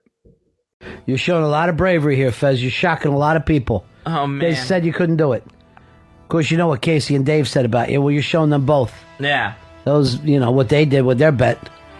They turned their back on us. God, I swear I'm going to shit myself just to improve the smell in here. You know what? And I want you to know this. If you need to shit yourself and piss yourself, you do it. Thank you. You go ahead and do it. It's the one reassuring thing I've heard today. Just like an astronaut. Like this was the Mercury program. You let yourself go. Fez Whatley about to have the lid of this coffin closed on him. Earl, is it tough for you even to see? I'm like half looking because I'm freaking out right now. I can hardly breathe. The sad thing here is I feel so bad for you, Earl. The thing for me that's weird is I have a feeling of sadness I didn't expect. Like I really am saying goodbye to Fez. Goodbye to my troubles. So he looks so eternal. Like eternally dead. I wonder how long it would take for me to bounce back. I bet it would be weeks if Fez died. Weeks? Only weeks? How long you want me to mourn? Years. The rest of your years. Really? Want me to wear black like an old Italian woman? Please. My husband, he died 75 years ago. I gotta live, Fezzy. I gotta go to AC and gamble. All right, we're going to start and drop it, Fez. All right. Just relax. Oh, man. Just relax. I hate everyone being on the outside. Just relax and know that the freak is about to take over. You'll be freaking soon. Yeah. Easy. You got plenty of time. Right. All right, Fez. Yes. Take a nice big breath before we do this, and just hold it for the next. Formaldehyde. Hold it for the next couple hours. All right. Fezzy, Yeah. we're going to close that lid. There is a sick echo in here, like it's the echo of hell. Oh God, I didn't expect that. I didn't think neither. sound would turn against them. Mikey boy, I hope you're happy because this is all for you and the goddamn listeners who want from this man. Oh, it's never enough. Why? Why would you want him in a casket when you know he has problems? All right, Fezzy. Yes. We're gonna drop that lid. Please don't. This is nice, like this. Take the mic out. And the lid's been closed. Fez Whatley's entombed on the Ron Fez show. Shit. I think maybe we can hear him through the box. Fez, how you holding up? Can you hear me? Yeah. Is it 2 hours yet? No, it's not. All right, Fez, we're about to duct tape you. Oh, God, don't. Please. We're going to duct tape the bottom first. This is really bad. All right, I'm not going to duct tape yet then, until you feel like you're comfortable. I don't know when I'll get to that moment. How are you feeling scale 1 to 10 right now? Well, I haven't opened my eyes yet. Yeah. Because I'm afraid if I open my eyes and see the pitch black or the lid right in front of my face, Yeah. then I'm going to freak.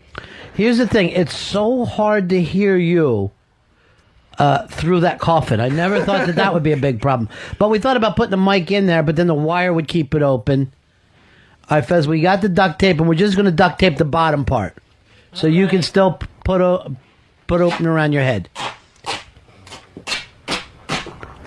And then I want you to have an axe ready. If he starts to... Top of this thing. What? That sounds so loud. It sounds like it's jumping on top of this thing. It looks so stupid. He's never getting out. It looks so stupid. Duct taping this. He's never getting out. Oh, this is freaky. This is absolutely freaky. Fez, you seriously, you look so brave right now to me. When I see that duct tape coffin, to me... I can't take the sound of the duct tape. All right, he hates the duct tape sound. It's freaking me out really bad. So that bothers you worse than anything. Yeah, it's really bad because it just sounds like I'm getting I'm just gonna have nailed in here, like nailed in here. All right, I'm gonna have Pitsy just knock on the top of the coffin to see if you can hear it. Hello?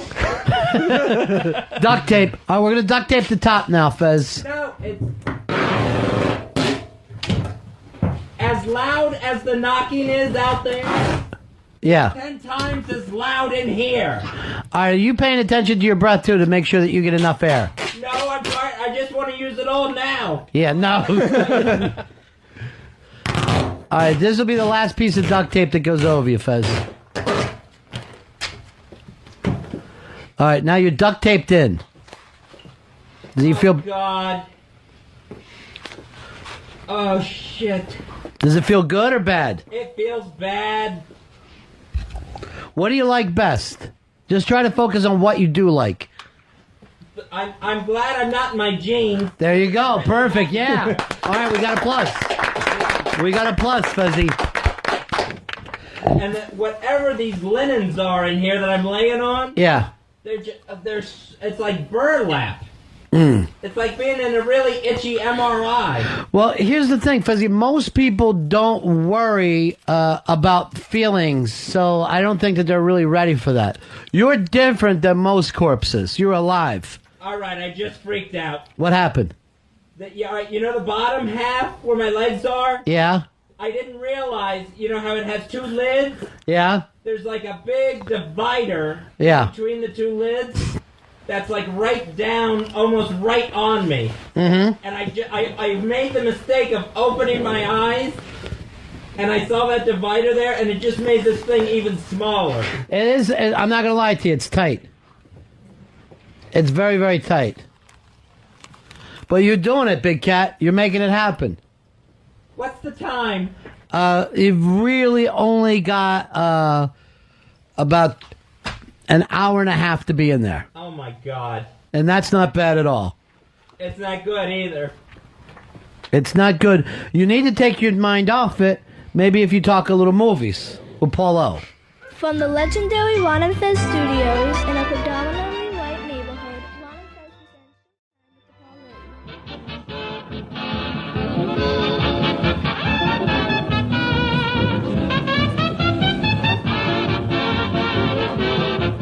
Why does that music sound weaker to me now than it used to? Is that a new opening? It's a new mix. I don't think Earl put in the bed loud enough. Yeah, go back to the old mix, Earl. You don't know how to do something. You know what I mean? Go back to when Rory programmed it. Hey, Paulo. Hey, Paulo, your life's a movie. How you doing? How are you doing, Paulo? Okay, I mean, does anybody know the exact amount of time you can be in a coffin, you know, as far as the air supply and stuff like that? I'm hoping 2 hours. I'm hoping that's what it is. Well, I mean, we should be in constant contact with Fez. Like, he should say something at least every 10, 20 seconds. I mean, you want to say something, Fez? You like the movie? There you go. There's a vampire movie out this week, Fez. 30 Days of Night, all about coffins. That makes me feel so much better, Paul. Thank you. How does he hear Paul in there? Does he got a radio? There's a speaker on back there. Oh, you can hear that speaker from the other room? Yeah, I'm hearing it through some speaker. That's great. This new studio is fantastic for coffin shows. All right, so Paulo, vampire movie? Yeah, 30 Days of Night. I'm just saying he should have a safe word, you know, to scream in case he thinks he's losing his air. 30 Days of Night, Gone Baby Gone, of course. How about this? Here's the safe word. I'm losing my air. And I will have Pitsy standing by with an axe to chop him out of there. Yeah, because he could just start sleeping. You know, it'll be like very peaceful after a while. He relaxes. He listens to my reviews. Maybe he'll get a little sleepy. Hey, and then the next thing you know... Newt Rockney. Sleep might not be a bad idea, Fez. I can't sleep in here. Sure you have can. To relax to sleep. Sleep forever in there. You're doing a hell of a lot better than Earl, who fucking fainted like a baby. Not putting me in a goddamn box. No, we did, you son of a bitch. While you're talking about it, it would have been no problem. And the only thing that kept me from shutting the lid was my own goddamn thing and worrying about Columbia University. I could take this the wrong way. All right, what is the big movie of the week, Paulo? All right, well, as I say, 30 Days a Night should be the big box office this week. The Vampires.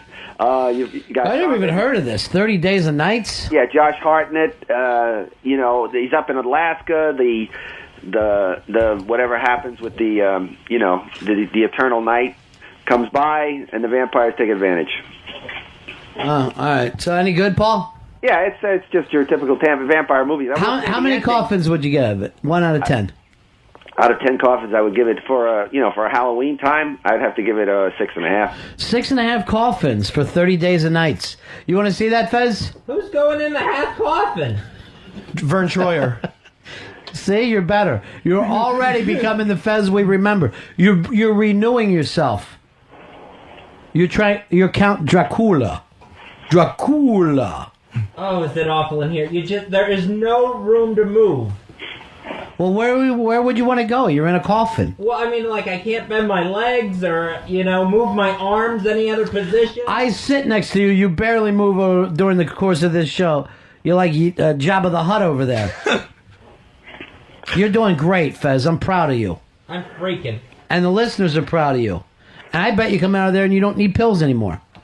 It's very weird. He cries on days where nothing's happened, but he was able to get in a casket. You know what? I'm telling you right now, if this was a basketball team and there was 2 seconds left, I'd say make sure Fez ends up with the ball. The guy always hits that last second shot. Paulo, you wouldn't even make the team. I'd cut you first day. All right. First of all, for having black socks with your sneakers. All right, what else is out there? All right, there's a lot of films about death and torture. I mean, even Jennifer Lopez is hunting a serial killer who buries people alive in border towns. So, there's a lot of things that might be unpleasant for Fez to hear right now. I mean, whatever it happens to be, it doesn't matter. That's fine. Things We Lost in the Fire with Benicio del Toro and Halle Berry. It's about recovery from... Is this based on the old Billy Joel song? No. It's about things it's about recovery from grief. Halle Berry loses David Duchovny, and Benicio del Toro is recovering from drug addiction. Do they show her naked? No. Then I don't want to see it. I love to see her naked though. Benicio del Toro just tears the scream apart. He's fantastic in this movie. I gotta admit, it kind of looks like a chick flick, but I saw this and the trailer, and I thought he was fucking amazing. Yeah. Honestly, I'm thinking about going to this. He's an incredible actor. Well, he hasn't done anything in years. Like Traffic was his last big film. Yeah, he doesn't seem to work a lot. He's got 2 Che Guevara movies coming up. You didn't like 21 Grams? Because that was recent. Yeah, I did, but I didn't love. I'm going to tell you the truth. Okay. I didn't love. I love that movie. Well, go home and watch it. Fez, you all right? Yeah, I think so. Did that freak you a little bit, Mikey boy, when you didn't hear him? A little pause there. Now you see what it's like to be Ronnie B. Where the whole goddamn thing can ruin on you at any second. It's terrible. I'm like just really trying hard not to open my eyes so I don't see anything in here. Just look to see what the lid looks like, to see if you can see the top of the lid. It's like I know it's there. Lightly scratch it. All right, that freaked me out. Seriously, Fez, stop that. I almost let him out because that freaked me out. It's right there. It's right in front of my nose. Now, is this 21 Grams, not 21 Grams, is this We Didn't Start the Fire, the Billy Joel thing that finally became a movie? Fire, yeah. Is it a chick flick?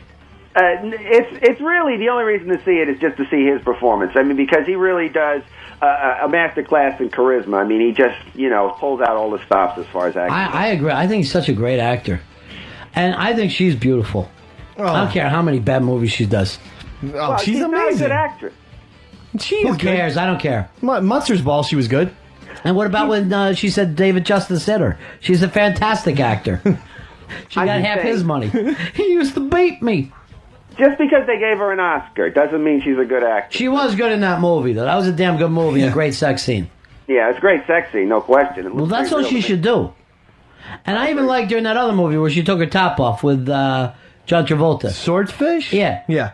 She was such a good actor when she walked down there in nothing but her little panties. Yeah, I think we should see Bush in every movie that she's in. I agree. Ew. Why do you got to do that, Paul? Seriously, you're fucking... You know what? We don't do that kind of show. I'm sorry. She's either mousy or glamorous, and this she's mousy. So, Fez, you want any pizza or anything? No, I can't have any pizza in here. We can slide a slice through. No. Thin crust. Think about pissing. I just want to come out. You're going to come out in another 2 hours and 15 minutes. Take a nap. Take a nap, Fez. All right, so that's the big movie of the weekend. We Didn't Start the Fire. No, I mean, it was always burning when the world was turning. There's a lot of movies that are about disturbing things, like Torture this week. We got Rendition with Reese Witherspoon and Jake Gyllenhaal. Oh, that's another Iraq movie, right? Yeah, no one goes to these Iraq movies, do they? It's too depressing. No. Nobody wants to face the total hopelessness of the situation. America does not want to look at the Iraq situation. Should we torture? That's what this movie is about. It's extraordinary rendition. I would say no, except for I got my partner in a coffin and he doesn't like it there. I vote no. What? I vote no. Fezzy, stop sounding so coffin-y. I thought you were going to spend 3 hours coughing. Well, give Fez an option. Maybe instead of being locked in a coffin, you could waterboard him, which is when they pour water on your face or something and they try and drown you. Yeah, I heard about that. That's one of the tortures that we do to people. Yeah. Seems refreshing to me. Yeah, well, at first, I think the first time is, and after a while it gets annoying. What about we water slide them? And you got to go on the scariest water slide ever. In the casket? What's that? In the casket? You're not even making sense now, Sierra Mist. All right, what else, Polo? All right, of course, then we got a film about the afterlife, which, could be Fez's future in a few minutes. I mean, it's Rich Cutter's The Love Story. Oh, we had that kid in this week. Right. It's got the a Almost Famous kid. Yeah, Patrick Fugit, yeah. I liked the movie, Paul.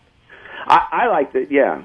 Okay. I mean, it's kind of absurdist, existential road movie in the afterlife. Actually, you're not wrong. You're not wrong when you say that. Way to read the press release. I got the same one. Oh, what? I didn't read any press release. I mean, of course you did. It's a little like Waiting for Godot. For who? Waiting Gordo? For Waiting for Gordon. I mean, it's just that you don't know where you are. There's no God in the afterlife. What the hell is that about? I mean, no, they never said there was no God. They just didn't know. Exactly. You go to the afterlife, you don't necessarily know everything. I always thought it would be too much of a leap anyway for humans to be able to understand how the whole universe worked. When really, I don't even know how electricity works. I mean, I know how to turn on a switch, but I don't really know how it gets there and why it works. So how would I ever be able to understand the universe and God's mind? It doesn't make sense to me. It's almost like you're going to live a series of lives in different universes or worlds, depending on your actions in their current life. So you either can we step up agree? to Can we agree that's no crazier than any other theory? Yeah, I think we can. I mean, it makes more sense. If I was to come back, like the Hindus believe, right? Why would I have to start at ground zero? Why wouldn't I come back with the knowledge of the lives before? Wouldn't that be the point? Yeah, but then you can't explain all the how many stupid people there are. If that was the system, how come people? No, I understand it's not the system. I'm saying, but for that belief to work, Right. you would think like you'd be a little baby going like this. Wow, I can't believe I have to learn how to fucking piss in a toilet again. I can't get my motor skills back. I actually used to run a corporation. Just 7 years ago, I'm running a corporation. And now here I am. I have a little bit of milk and I puke on myself. Fez, you okay in there? Uh-oh. Fezzy. Get him out. Fezzy? I'm here. Why would you not answer us when we're fucking talking to you? It was hard to hear there for a second. Mikey boy freaked. Admit that you freaked, Mikey boy. I did. I freaked. Yeah. Pitsy, stay with him. Jesus, that's what we talked about. What, he won't listen to you? And he's still sitting over here. He's still sitting over here. Stay with Fezzy. Yeah? Don't do that thing again where we can't hear you. Mikey boy almost shit himself. What's your safe word? Sometimes it's hard to hear. I'm in a coffin. I know. Please. You fell asleep, you prick. You scared the shit out of us. We still do I know. It's just that the air is so fucking stale in here. Yeah, that's why I don't want you passing out. Yeah. That's what I worry about. You're breathing carbon monoxide. Is he? Yeah, he's expelling carbon monoxide inside the coffin. Hey, Earl, do me a favor. There's some kind of dial-a-nurse thing, and see if how long a person can stay in a coffin. All right. Do it quickly. Because, Fez, I don't want you passing out in there. I'd love to hear the other end of that conversation. Just say we're doing a radio stunt. Does Wiki know about this? I think I forgot to tell Don. I know you did. I know you called him. Yeah, he's cool. As long as it's not him, of course. Oh, God, that was weird. You all right, Mikey boy? Yeah. So, I swear to God, isn't it so awful to be part of a stunt? Yes, it is. It's terrible. And this is going on my whole life, and I hate all the guys are like, let's do it. I will put myself on the line. And then it happens, and it's no fun. This is like the longest show I've ever sat in on. It's just this. I know, it's going on. And you know what? We still got, what, an hour and a half? Yeah. Yeah. You know, this is absolutely the worst way to die, as far as I'm concerned. Well, what's Being the locked- best way? By shrimp? Drugs and alcohol, of course. Oh, that I miss her too, Paul. I know how she feels. Paul, what did you do? Did you cremate her or did you bury her? Cremate. Yes, I think it's the way to go, right? Right. It's cheaper. But you had a viewing. You had a viewing too. Not really, no. He also put it on Pal Talk. That's awful. Cheap bastard. I personally want to be dropped in the Arctic. Dropped in the Arctic wine, just torn apart by bears? No, I mean in a remote area. And what? Just frozen? A remote area of the Arctic? I think it's all pretty remote. I didn't know there's a hubbub of activity in certain sections. It's just hub, not hubbub. You fucking mongoloid. Fezzy, check in. I'm here. Okay. How are you breathing? It feels like it's so hot in here, it just feels like I'm breathing in hot steam. Fez, if it's getting hot in there, then take off all your clothes. I am getting so hot, I'm going to take my clothes off. Can we go back to the Fez Whatley controversial coffin challenge? Yeah, there's no good parallels between those two stories at all. Oh, my God. So the nurse freaks out. And Ron points out, oh, that's weird that you're a nurse. You sound like a dude. And the guy goes, I am. Like, I make more money than a lot of doctors. And Ron goes, so you chose to be a doctor? And the guy goes, yeah, well, I also wasn't good at school. And Ron goes, exactly. It's just one of my favorite handlings of a caller ever. But he goes, you got to let it breathe a little bit more. Otherwise, if you keep just opening real quick, closing, it's not doing enough for his lungs. He's got to get a couple deep breaths. So you open the top half. He scrambles again. You force him down, but you leave the lid off. Like the Tasmanian devil. I was there. He was scrambling for real, like a creature. It was hysterical. I wasn't able to locate the footage, but just the sound. Like, unless if you had the world's greatest Foley man, you wouldn't be able to recreate it. It sounds so authentic. It was like a John Carpenter movie, like The Thing or something, where it's like, close the lid. Like it was fucking amazing. So insane. So you let him lay there. He has one of my favorite lines that this is creepy, that it feels like his own wake with Pepper and Pitt staring down on him. Oh yeah, that is weird. And you go, yeah, that is weird. And Chris would be wearing the same outfit. Well, I don't see him getting dressed up for a funeral. I just see the same kind of T-shirt. You'd be lucky if he does. If it happens in the summer, probably 85% chance he shows up in Umbros. He agreed with you. He was like, the guy who I'm there to honor isn't going to see what I look like. Yeah. Which is he's going to give you a fucking extra large T-shirt and Umbros is what he's going to do for your funeral if it happens in warmer weather. I'd just be happy he gave me his time, All right. You too, Dave. You don't have to dress up for my funeral. Just give a good speech. No, I always get dressed up for a funeral, but it's less about paying respects and in case funerals are my time to shine.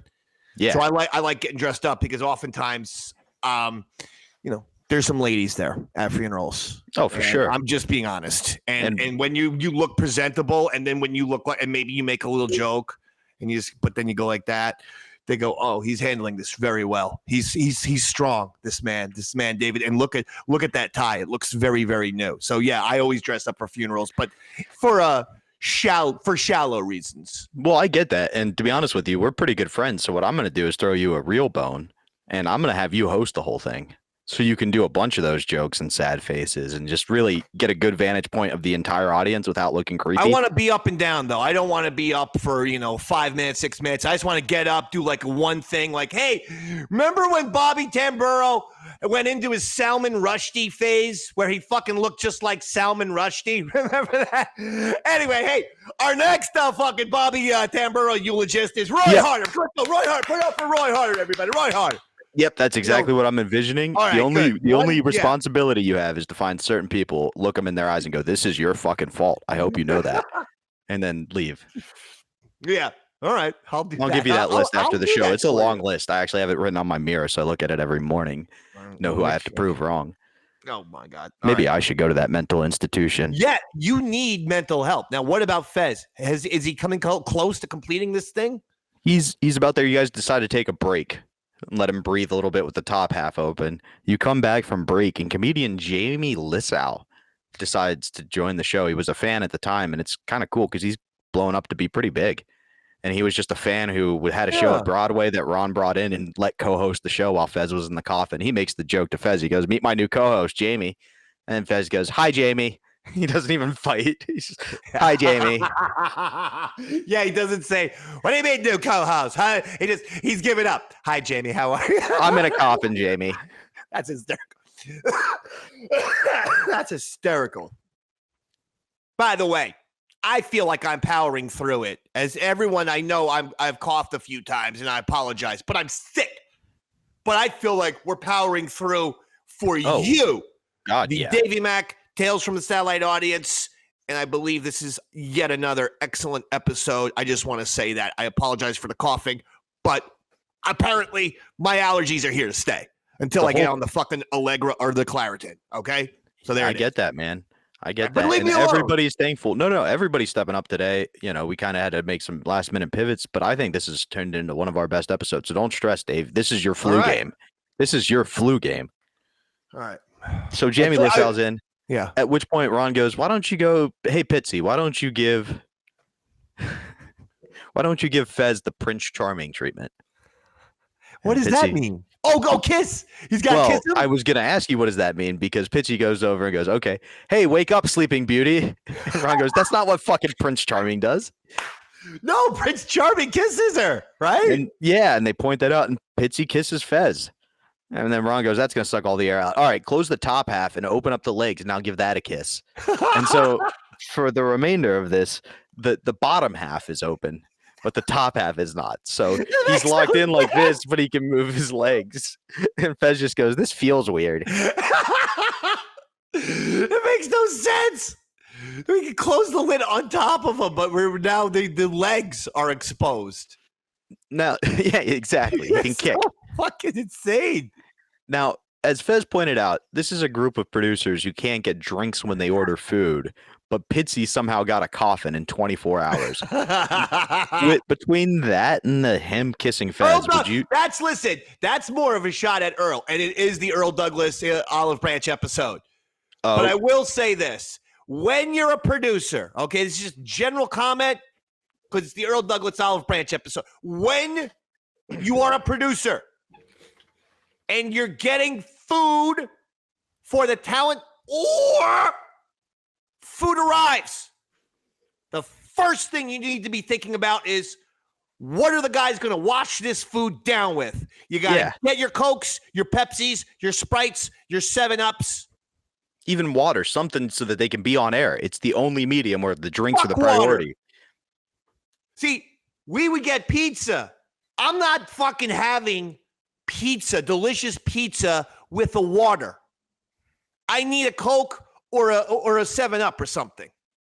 All right, man. I was just trying to point out that you would be all over it. If Ron didn't want to drink soda that week, you'd have water ready to go because you're that good of a producer. All the time in life, and it really upsets me. Like just the other day, I was at my mom's house. She makes me a beautiful hamburger. She doesn't put a fucking glass of milk in front of me. That's crazy. That you would drink milk with a hamburger. What am I supposed to sip on? Milk? Why do people always forget? Why would you drink milk? Why would you drink milk? I was at my mom's house. All right. I was just curious. That's a lot, though. I'm sure Freud would have some things to say about you craving milk when you see your mom. You're disgusting. I am saying that I like milk. I enjoy milk. I can drink milk with most meals. Not pizza, though. That's a soda meal. Anyway, continue, please. No. Fez Whatley in a coffin. So we are going to take a quick commercial break because Rob has to throw up after hearing Dave crave his mom's milk, and we'll be right back. And everything is digging into me. There's only one position to be in here. I can't move. And it's like the sides are digging into me, and it actually feels like this damn coffin has gotten smaller since I got in it. Fez, you have to be negative about anything? Can you just be positive about something? Positive that I want out. Just take another nap. No, when he takes a nap, we're filled with fear. And I mean gigantic amounts of fear we had when he did not answer us. And Mikey boy leapt to his feet. You have fucking something to get him out of there with, too? A razor to unclip? No, he doesn't have anything. He doesn't have anything. You know what? As soon as you ask that, Ronnie, I can hear big footsteps walking away from the coffin. Oh, this is hideous. Oh. Maybe he should at least untuck his shirt from his boxers. Get some air in there. I can't. Pull your dick out. Pull your dick out. I can't reach it. You know what I wouldn't mind doing? How many guys do we got here? Oh, we have at least 8. All right, we got 8. Let's grab 6 guys and see if we can be pallbearers. Because Fez, I've always worried that I'm going to have to go with temp service for Fez's pallbearers. What are you going to do? Just see if they can lift you. These idiots? Yeah. All right, move it over. Who all do we have on this? We got Pepper, we got Pitsy, we got K-Rob, Graz, Johnny, and Than. And Than's the only one who is thin. Look at those fucking meatballs. Look at those stomachs. All right, hold on. Somebody got a mic to coffin, though. We got it all. Yeah. I don't like the sound of this. Yeah. All right, let's just see. They're going to drop me, Ronnie. They're going to drop me. No, they're not going to drop you. Just slowly lift up. Hold them. Hold them. Look how tough that is. All right, put them back down. Slowly. You're going to drop me. You're going to drop me, these idiots. All right, you guys restraining, lifting his ass. Fez, why were you coughing so bad? It's all of a sudden I freaked out that I was in the air, and I just took in a bad breath. Who was the weak link on that? They're all the weak link. I looked at all their faces; they were straining, and now Than's going over to throw up. Oh God, Fezzy, how you feeling? that totally freaked me. That's got me just on the edge. Are you having a fantastic time? Having a horrible time in the coffin. That was really weird. That is insane to feel yourself get picked up like that. All right, hold on. Somebody wants to help us out here with a little bit of this. Here's Joe. Joe, you're on Ron Fez. Joe? Yeah. Okay, I think that you got it wrong that Fezzy is putting out carbon dioxide, not monoxide, because he's not a car. What's the difference? We don't care. We want to know if he can live. I'm not a Buick. Here's JV. Yeah. We got you, buddy. Hey, I wanted to tell you that he only has about a half hour of air. I mean, I haul for a casket company, and what he needs to do is you got to make sure that there's a slight opening between the lid, or a half hour from now, he's going to be basically choking himself. I'm willing to take that chance. I really am. I think. You know what I think we ought to do? I think occasionally we ought to crack the lid for him a little bit and just let him breathe. Why don't we do that now? Just crack the lid while he lays in there. Because let's face it, there's no rules to this. You duct taped it. Yeah, I know. All right, you got a little crack there. Just he's taking his head. Put his head back in. He's trying to let me out. Why are you freaking now when you're not? I saw the outside. Come on, Fez, you were doing great. He looked like a little gremlin. You know what? How was it for a second? I was thinking I could have done this and made it the whole time until I went up in the air. And I have not recovered from the freaking pallbearers. Fez looked like the Mogwai trying to escape. You really did. You made an ass out of yourself, Fez. You embarrassed us, and I'm adding an extra half hour. All right, did you get the air you needed? Instead of panicking, you should have taken a nice big breath. I went and used all the new air up. All right, I'm going to give you another crack, but don't try to get out. I won't, I promise. Yeah. All right, go ahead. Give him a little crack. Let him get some fresh air. All right, he's trying to get out. Put it back in. You should have just gotten a nice breath for yourself. It's a natural instinct. It's not a natural instinct to start clawing at air. You fuck.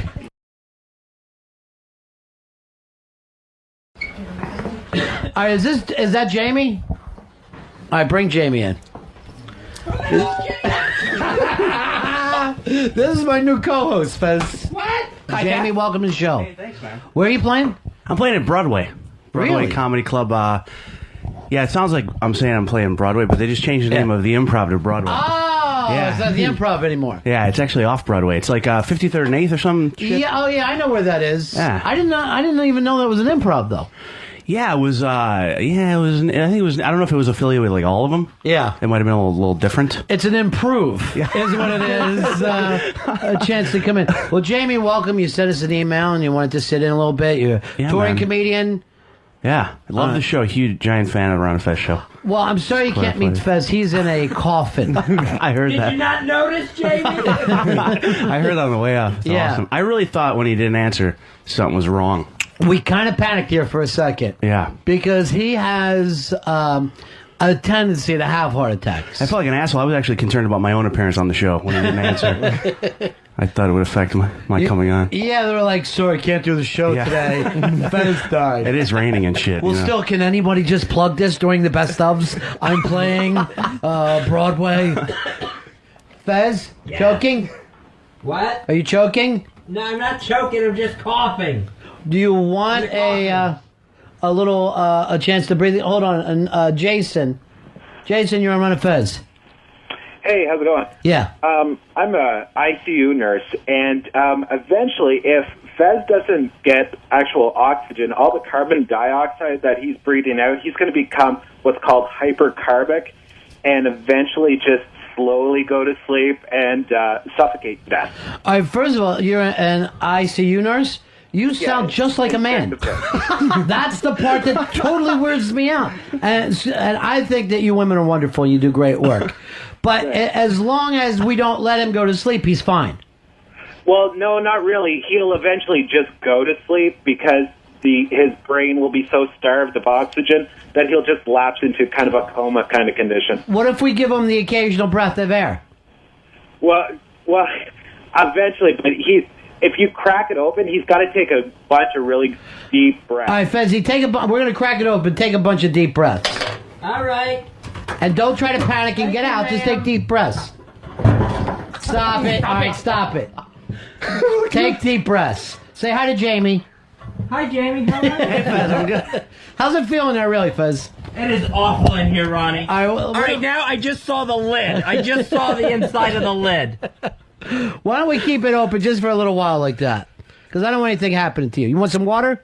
No, yeah, water's good. How about some candy? I got some Necco wafers. No, I'll choke. I'm laying down. Did you feel like you're breathing bad air? Well, I just when I went up in the air with the pallbearers and I started coughing. Yeah. I'm like, I'm not gonna get enough air to get myself back. Right. I'm not coughing. Yeah. Why don't you leave the lid open a little bit?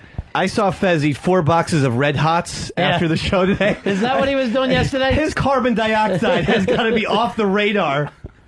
He was eating candy as soon as you left, Mr. Bennington. Yeah, he went through that fucking candy like a lawnmower through grass. Yesterday? Tattletale. Yes, he was. Oh my God! Speaking of the dead, somebody sent us a bunch of like 1960s groovy candies. You ever see those? Yeah. So it's an old school thing, and Fez, he goes back to his hideous youth when he had no friends and his mom didn't love him.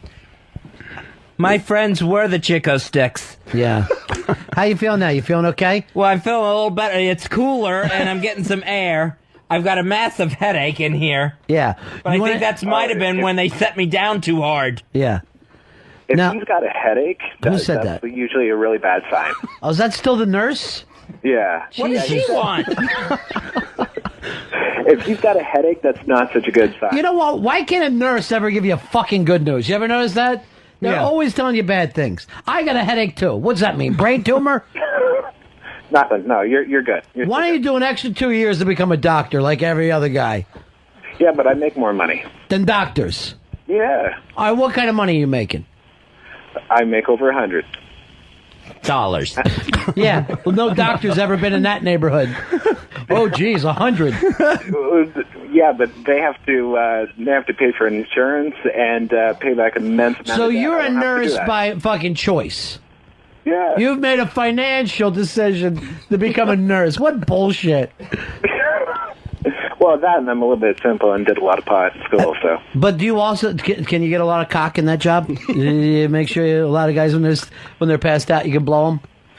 Well, I'll keep a lookout. I'll keep a lookout for Fez. You ever get your hands on any morphine? Yeah, every day. Send some to Ronnie B. All right. And I ain't gonna do it. I'm just gonna look at it like the old days. Okay. All right. Talk to you later, Jason. Thanks, buddy. Okay, bye. All right. So, Fezzy, we're gonna keep the lid open a little bit. Well, this is the creepiest thing. I'm laying in here, and I've got Pitsy and Pepper looking in at me from above. Well, this is going to be it at the wake. I thought we would have drawn better, but it's Thursday night. Everybody's watching the big shows, and Pepper would dress exactly the same. That's it. That's Pepper's. Pepper, you want to put on decent clothes to go to a funeral? Not really. I mean, the guy who's in porn is not going to see me, right? All right, Fezzy, you feeling a little better? Yeah, I'm feeling. I've cooled off completely. Yeah. All right. Well, why don't you leave it open a little bit? Because I don't understand this stuff. Earl, I asked you to dial that thing and get some info for me. Did you get anything? I sent Lily to grab a number for it, and I'm still waiting for the number. Okay, so you gave it to other people. Yeah. I didn't want to leave the board. Earl, would you want Earl to be in there with you? Maybe instead of. No, laying side to side. Doing tummy sticks. Hell no. There is no way he'll fit in here. Now, after doing this, do you still want to be buried, Fez? You know what? I don't think so. Yeah. I think I'm ready for the fire. Yeah, Not today. Yeah, that'll be the next stunt you do. All right, hold on. Somebody wants to talk to you from the grave, to your grave. Here is Fez's girlfriend who used X that he lived with before. Hi, you're on the Ron Fez show. Hey, how are you doing? Is Fez okay in there? I'm glad you opened it up. Yeah, we opened it up for him a little bit. We're going to shut it in a couple, but... Shut it now. The man... Throw dirt on me. Because I was out all day, like since 11 o'clock, and next thing I know, I get online, and he's in a coffin. Right. You got so scared. Why is he in the coffin? For giving bad phone calls. Oh... Well, the minute he's had enough, you should let him right out, Yeah. I just want to make sure he's safe. Hold on. Another ICU nurse here. HTG says that they're watching on Pal Talk right now. How do you get there? How do you do the Pal Talk? Ron Fez showroom. Stop it, Patty. Ron Fez showroom. Bring her down. And then click on I Am the Pitts' camera. Yeah. Now, Deb says that right now, because we've opened up the door a little bit for Fezzy, that he looks like Cinderella, Sleeping Beauty, and Pitts looks like Prince Charming. So why don't you lean in and try to wake him up, Pitsy? I don't remember Prince Charming being that heavy, though. Oh. Well, anyway, I just want to... Oh, stop it, Patty, please. Yeah, call O&A. They'd love to hear from you. Patty, where are you playing this weekend? What? Yeah, anything to plug? No, nothing. I have an open week, and I'm only working this weekend. It's an open week. She's peeing at the Starbucks right now. All right, Patty. All right. Bye-bye. Bye-bye. Bye. Bye-bye. God, that's how bad you are, Fezzy. Patty's feeling awful for you. Yeah, she wants me out of here. Sure she does. I trade places with her in a heartbeat. All right, now, Prince Charming, did you want to try to wake him up? Sure. Yeah. Wake up, sweetie. No, that's not what he does. Do you know anything about fairy tales? No, he didn't have parents. No one read to him. That's true. He doesn't know. You gotta wake him up with a kiss. This is how his mom would sing him to bed at night. Dun, dun, dun, dun, dun, dun. All right, here we go. This is getting bad. Oh my God, you're so gay, Pitts. What? No, kiss in a coffin. It's the lack of oxygen. Did you take that? What has gone wrong with this?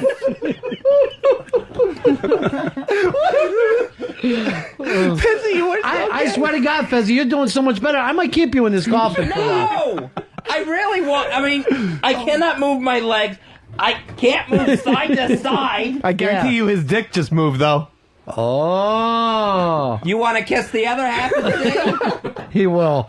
But the Fez, don't dare him. I will. You know what? That's what we could do. Shut that part and open the bottom for a while. Open the bottom and then shut the top. So you got to give his legs some air. Look, they just drop it on his head. He had his head up. He had his fucking head up. And this idiot just drops it on him. Damn, no wonder I have a headache. His mohawk's about 2 inches shorter now. This may have been the first time in history anyone's ever duct taped the coffin anyway. This is the worst funeral I've ever been to. Yeah. So, yeah, open up the bottom. You give his legs a little problem. Now drop the top on him. So there you go. Wait till I sit down. Go ahead. Bring it down on him. There he goes. And this way you can wiggle your toes a little bit, Fez. Yeah, that's nice. This feels weird. Yeah. It feels like one of those barn doors that opens two-sided like that. I don't know if that's gay slang. I don't understand it. Wait, Fez, a lot of your friends are calling in to check to see how you're doing. See if you can remember who this... Drop the bottom now. It's disgusting to see his feet out like that. But see if you can tell in your coffin who your best friend is calling from your past. Go ahead, best friend. Hi, Fezzy. Oh, I must be in hell. It's Elfish. Elfish. Hey, while he's got the bottom open, start pouring concrete in that motherfucker. All right, don't be like that, Elfish. Now, we haven't talked to you in a while. Where you been? I was in rehab for a while. Now, what? How many times have you been to rehab? I thought once you do it and then that's it. No. Sometimes people break. Sometimes people break the rules and they got to go back. All right, so you got a brand new chip for yourself. Yes, sir. How many days now? Oh, I got 2 months now. That's got to feel great 4 years after quitting drinking to sit there with your 2-month chip. Hey, you want to hear something really fucked up? I'm in the rehab, which is in fucking between West Virginia and Pennsylvania, redneck heaven. Uh-huh. And they give me a roommate, and the roommate's a fucking DJ on XM. What don't you understand about the anonymous part of AA? I thought one of the big points was we don't out each other in the program. I don't get. He gave me permission. The motherfucker's crazy. Yeah, well, again, it may be a reason not to bring it up, but you know that you have a code to follow there. It's a code. Yeah, right. Let a bunch of drunks have a fucking code. That's a good idea. Yes, that is what the whole thing is about. You still haven't really picked up on it yet. Yeah. Alcoholics Anonymous, right. Well, what do you think? It doesn't work? Oh, I think it works. I think it works. I mean, some people. For some, now this is what I love. Last time we talked to him, he was running meetings and wearing the jewelry. Now you're like, yeah, fuck it. I don't know whether it does or not. I'm still running meetings, but But that's one reason to stay anonymous, because when a guy brags about it and then falls, it looks to everybody else like it doesn't work. Well, I don't know about that, but the chicks come in with low self-esteem. That's what you got to deal with, Yeah. helping them out. Yeah, unlike the chicks with low self-esteem that are in bars. All right, Fez, how you doing, buddy? I'm doing all right. I don't know why it feels like it's getting smaller the longer I'm in here. Yeah. All right, Fezzy, one of your friends wants to say hello to you from your past. Here's another mystery caller. Go ahead, mystery caller. I'd like to come in and sit on that coffin. Do you know who that is, Fez? No, I don't. Oh, see, that's why his feelings get hurt. Yeah, well, that's why I don't call lately. It's not because of Earl, it's because of Fez. Every time I call, he's just mean. He is mean. Oh, it's Hard Rock Johnny. Yes, it's Hard Rock Johnny. I'm going to get in a cab in a few minutes, and I'm going to come and sit on the coffin. Johnny, it's not that good of a coffin. Johnny, where you been lately? Too busy. Just busy. What's the story? You ended up with a pair of pants from Grand Funk. You got to get them up on the wall. I cannot understand how the Hard Rock thing has gone on so long. It's just people's clothes. Why do they love it so, Johnny? The clothes are just a part of it. It's an experience. It's a rock and roll experience. I don't understand the rock and roll experience of sitting next to a drum set. It's not about the drum set. It's about the music that you hear, and the current music, the old music, and then you get to see some cool memorabilia. All right, so it's a whole experience that I'm not getting. Food. Come on, we do good food. You can get a beer. Now, do you think that anybody, Jamie, would love to have the comedy experience where you go in there and you sit next to Milton Berle's old condoms? I don't think it would be as big. I don't think it would work that way. I don't think so. And I heard there's a place in New York that's like that, but just all the most obnoxious forms of comedy. Like, it's called the Jokey Stand-Up Comedy Restaurant or something. And like, you sit there and people do just all the shit that's not funny though. Like, a guy's head like busts through the wall and he's like, "Wah!" Like, it's like nothing that's actually funny. Like, what was that guy's name? Lenny Schultz. Remember Lenny Schultz? He did like the second Laugh-In, and he used to be very big. And his whole act that used to have to yell, "More pigs." More pigs, Lenny, Adam. Coming up a little bit, we got board gossip that we have to do, and also Mr. Perfect's pick. And Mikey Background showed up finally? He'll be here at 2:30. Why? I just got, I thought I was told. Didn't somebody just tell me Mikey was here? When do you guys come in? No, that note was telling you that he's coming in at 2:30. Fez? Yeah? You're doing a terrible job as the executive producer inside that box. Hey, can I ask a question? Who said that? Paulo? Paul, yeah. Yeah. Can he actually see in there, or should you give him like a lighter or something? Because I'm curious if he can see at all. You got your eyes closed, right, Fez? I have my eyes closed. I don't want a light in here because I don't want to see how close the lid is to my face. I can feel it right up against me, and I'm starting to freak. But you're doing amazingly well. You do a lot better than Earl did. All right, here's what I think we're gonna break. During the break, we're gonna put the lid open a little bit for him too. All right. I just think he should open his eyes to the predicament he's in. All right. Elfish, talk to you later. Johnny, talk to you later. Later, boys. Polo, that's it. You're not doing the movie reviews anymore. It's just too bad. It's just awful. Okay? But I did good. All right. No, it was bad. And next week, I'm just going to bring a monkey in here, and whatever he throws shit at, that's the movie we'll recommend for everybody. I cracked the lid for him during the break. We'll be right back. Still in the box. We gave him a little air break there. Thank you. Time to shut the box back on you, though. What? Shut the box back on you. It was going so well this way. I know. Now you're back inside. I noticed this. He had lost a lot of color until we got him the air, so I got a little nervous about that. Yeah, he doesn't look good. Jamie Lissell, the comedian, sitting in with us. Also just came in Mikey Background. What's up, buddies? From various bands, including Art of the Topless. How's everything going, Mikey? Everything is going good. I was just talking with Letitia. We're going to do something with her in the near future. Really? Yeah, the second I heard the first single drop, I was in love. Yeah, and sure. I knew if she didn't have a working band with her already, it was just a matter of time before we rocked out with her. You know, the one thing about Art of the Topless, they will play with anyone. They do not care. They don't care at all. He's like Lou Pearlman. I didn't hear you. What did you say, Fez? Who said that? Lou Pearlman. You're a little too coffiny. Pearlman. Pearlman. Oh, Lou Pearlman. Yeah. I like a joke from the coffin. Yeah. That's where most of your jokes should fucking go, actually. To the coffin.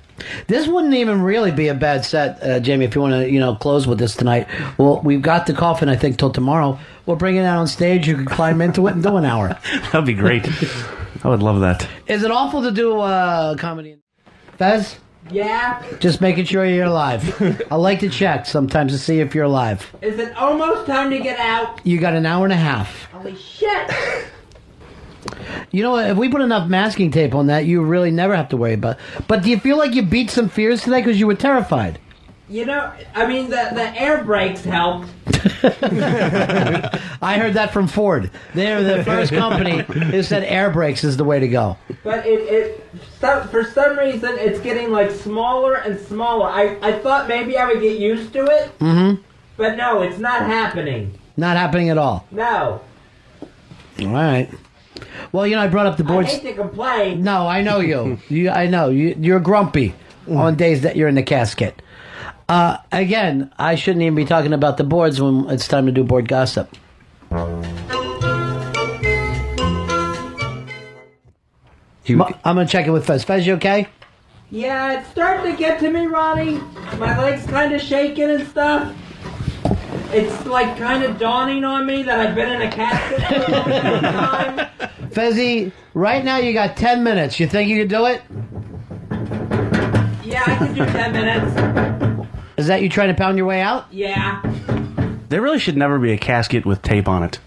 I did not know that worries me, Jamie.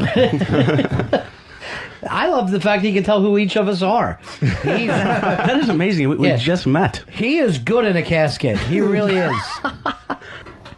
I always thought the tone. Ever seen like a person has to play a dead guy in a movie? Yeah. I just and lay in a casket. Well, I never thought I could pull that off. And look at Fez. Kevin Costner was the guy in the casket in The Big Chill, and that was the best role he's ever done. If this would have been a perfect world, he actually would have been dead in that casket, and we wouldn't have to sit through Waterworld. What's the last thing that Kevin Costner did that anybody watches? I liked, I think, A Perfect World, where he played the bad guy, who kidnapped that little kid that Clint Eastwood directed. I really liked that film. I don't even remember seeing that. I remember that. Yeah, it was Eastwood's follow-up to Unforgiven, and I thought it was really dark, and Kevin Costner playing a bad guy did a great job. I don't think he's done anything good since that. I think he is a bad guy in real life. I think that's what really... Why are we cheering for this guy? Why do we want him to do well? I was one of those people, I thought Dances with Wolves was fucking not a good movie. It's very boring. If he comes back tomorrow, I will call him Two Socks. Shut the fuck up. Just shut up. I'm going to go watch Goodfellas again and watch you steal the fucking Oscar from Marty. Fez, all your buddies are calling in, all your best friends you've ever made, like it was a real funeral. See if you can guess who this is. Hi, mystery guest. Say hello to Fez. Hi, Fez. You recognize it all? I'm sorry, I couldn't hear it. Try again, mystery guest. Oh, hi, Fez. Mystery guest, try to tell him where, how you guys first met. I believe it's on the Ron Fez show. Is he calling from a coffin also? His life is a coffin. His life is a coffin. He's the one person right now who wishes he was Fez. Fez, you recognize him at all? I think I do. Who is it? Oh, hi, Big A. Oh, Big A! Oh, Big A, what are you up to, buddy? Nothing much. I just wanted to say hi to Fez. Yeah. And also... Could you spit it out? I'm running out of air. Stutters. And also, I think all the topless on the show definitely rocked. Oh, it's very nice. Well, thank you, Big A. I appreciate that. They would love for you to sing My Generation with them. It would really be great. I think that's Patty's gig, but and also the person who began the thread on Whackbag was MILF for you. MILF for you? For me? Yeah. Wow. For you began the thread on So Whackbag. that's the person that was just really whoring out Are the Topless. Like, we need to get them in studio. Wow, we have a fan. So you don't know who MILF for you is? No, I'm not big on the boards. All right, I demand to know who MILF for you is. I want to try to track that down. Actually, that's my friend Heather. Heather. Okay. And her husband MJ. Oh yeah, I know MJ and Heather. Yes. Actually, they were both behind it. And also, I want to plug my friend's Halloween party. Well, why shouldn't a caller? All day. Yeah, why shouldn't a caller be able to plug things? Go ahead, Big A. It'll be a Halloween party on October 27th at 5902 Norman Street in Ridgewood, New York. And also, my friend. Oh, Big A, that party's already over. While you were telling us about it, last call took place. Go ahead, Big A. What else were you going to say? And also, you can find out the details on spreadtheiris.com. And anybody who posts in the party thread, my friend Chris will buy the first round of drinks. Okay, there you go. Great plug. Okay, hey, thanks a lot, and take care. Take care of Fez, and also Ron and Fez, and everybody is invited to the party. Oh, great. We'll all be there. What I'm going to do is take this piece of tape, splice it, and try to figure out where it is. Okay. Just fast forward through. Here's where I want everybody to go to. There's a party in Brooklyn, everyone. That's it. I've broken the code. All right, Big A. All right, take care, everyone. Big A! Big A! There he goes. Who doesn't love Big A? Fez, you got 5 more minutes. It's going to be an eternity. I am losing it now. And please don't let Big A deliver the eulogy at the real funeral. No, but he will be one of the few people coming. And you know, I really figured this out. For your funeral, I'm going to have a keg. I'm not just going to be able to get by on people stopping in. There's going to have to be free beer. You know what, Pitsy? Let's see this for the last... Why don't you try laying on top of the casket to see if that helps him? Oh, I don't think so. Yeah. Oh, God. All right, this thing needs to get off of there. Why? Because it's extra loud in here. Yeah. And it feels like big fat piles of dirt hitting the top of this thing. All right, all the guys want to come on and lay on top of it with you. No, that's not a good idea. This would be great. Let's bring in K-Rob. K-Rob to come in and flop on it. Oh, my God. Yeah. I think the lid's coming in on me. Yeah. K-Rob, get on there. That's a big dude. Yeah. Right, now I feel like I'm completely buried alive. Does that make you feel more comfortable? Oh.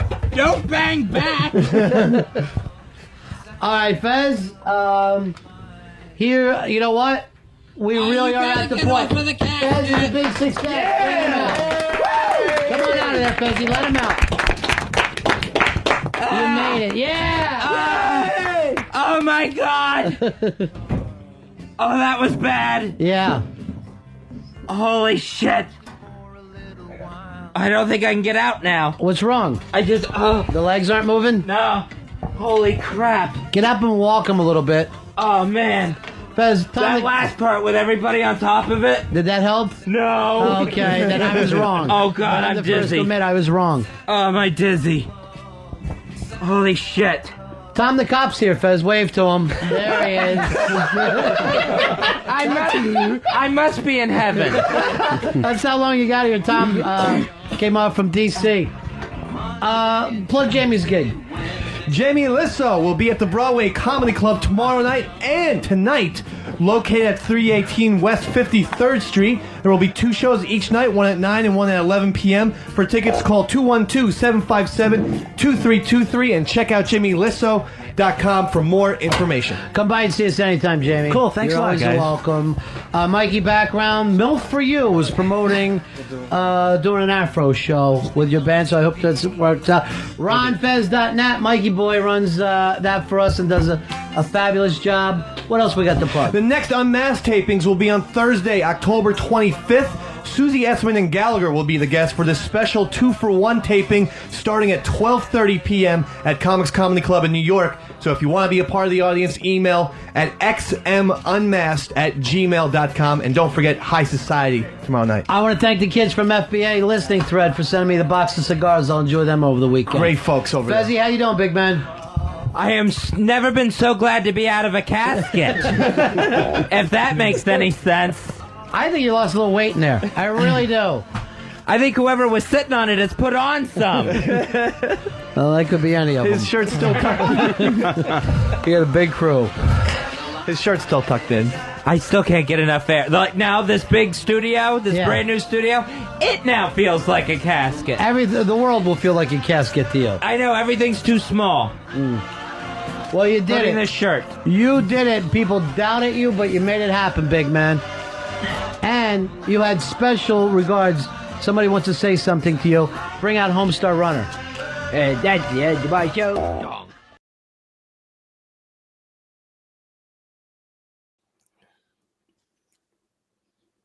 So we left. Pitsy had just kissed Fez.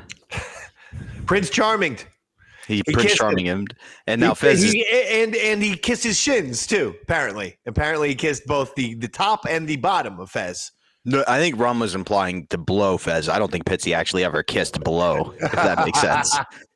No, I know what he's implying, but I actually seem to recall maybe Pitsy like, oh shit, that's pretty possibly funny. Kissing his legs. Yeah.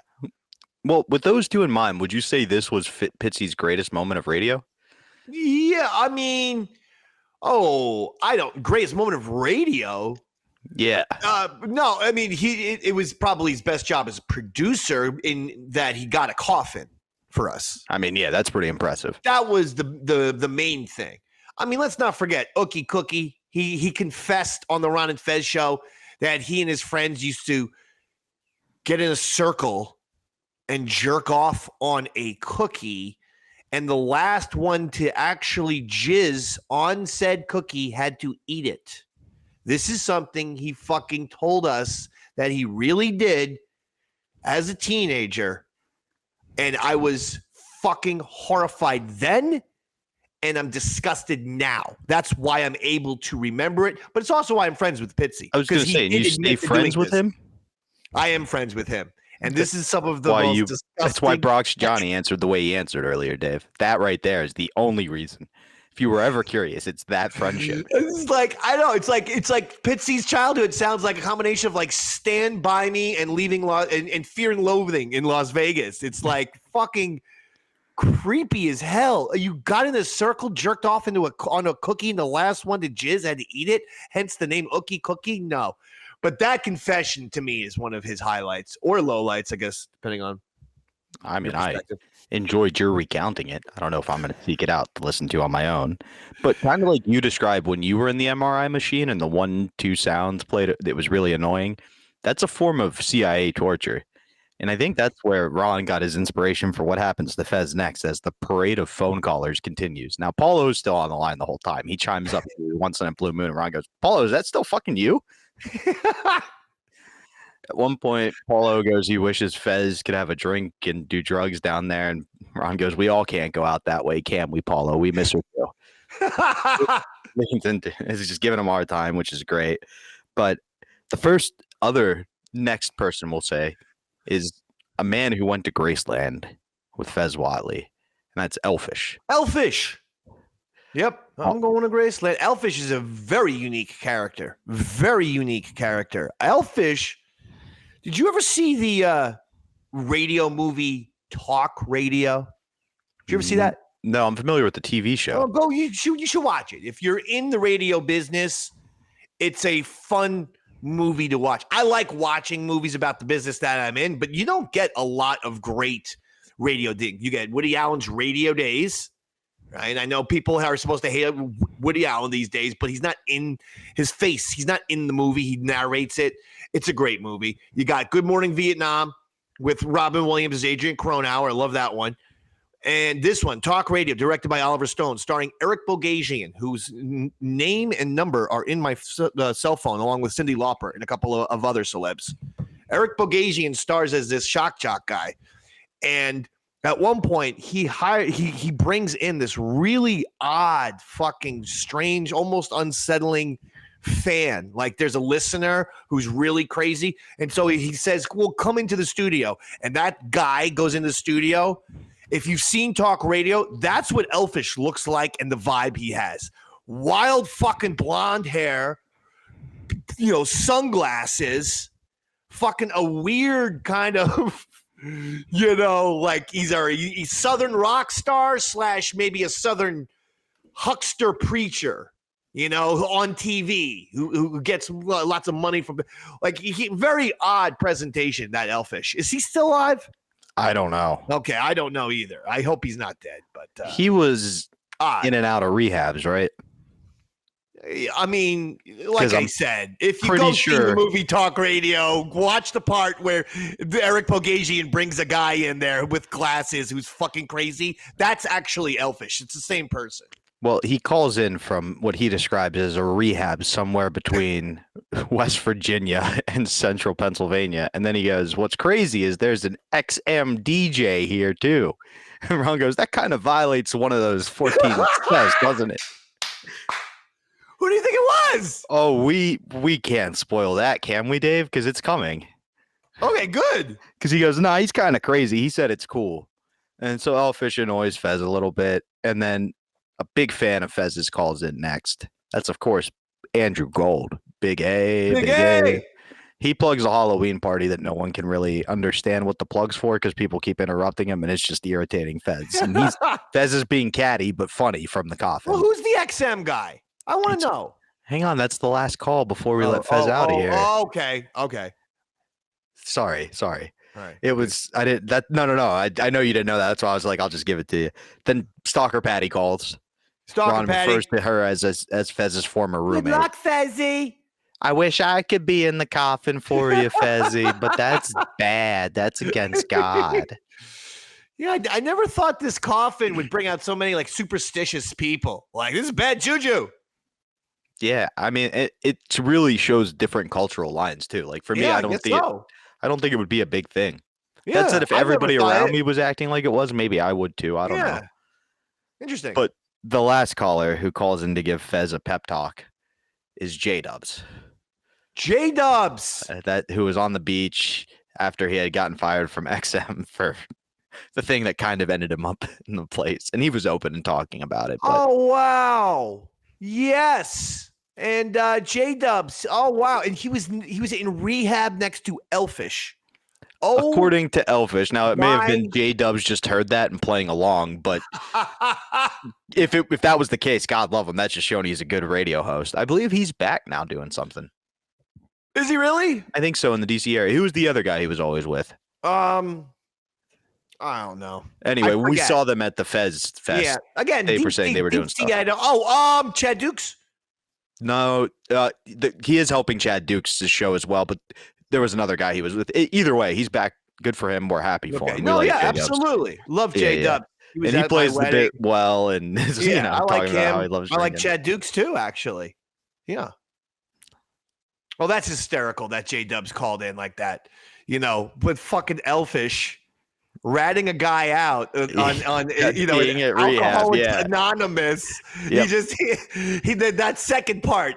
Got lost on him, huh? Ron nails him with that. Yep. And then he's like, weren't you preaching about how great you were and teaching classes? And Elfish is like, I still am. He's like, but you don't believe in it? He's like, a job's a job, Ron. He's like, I don't think you're supposed to get paid.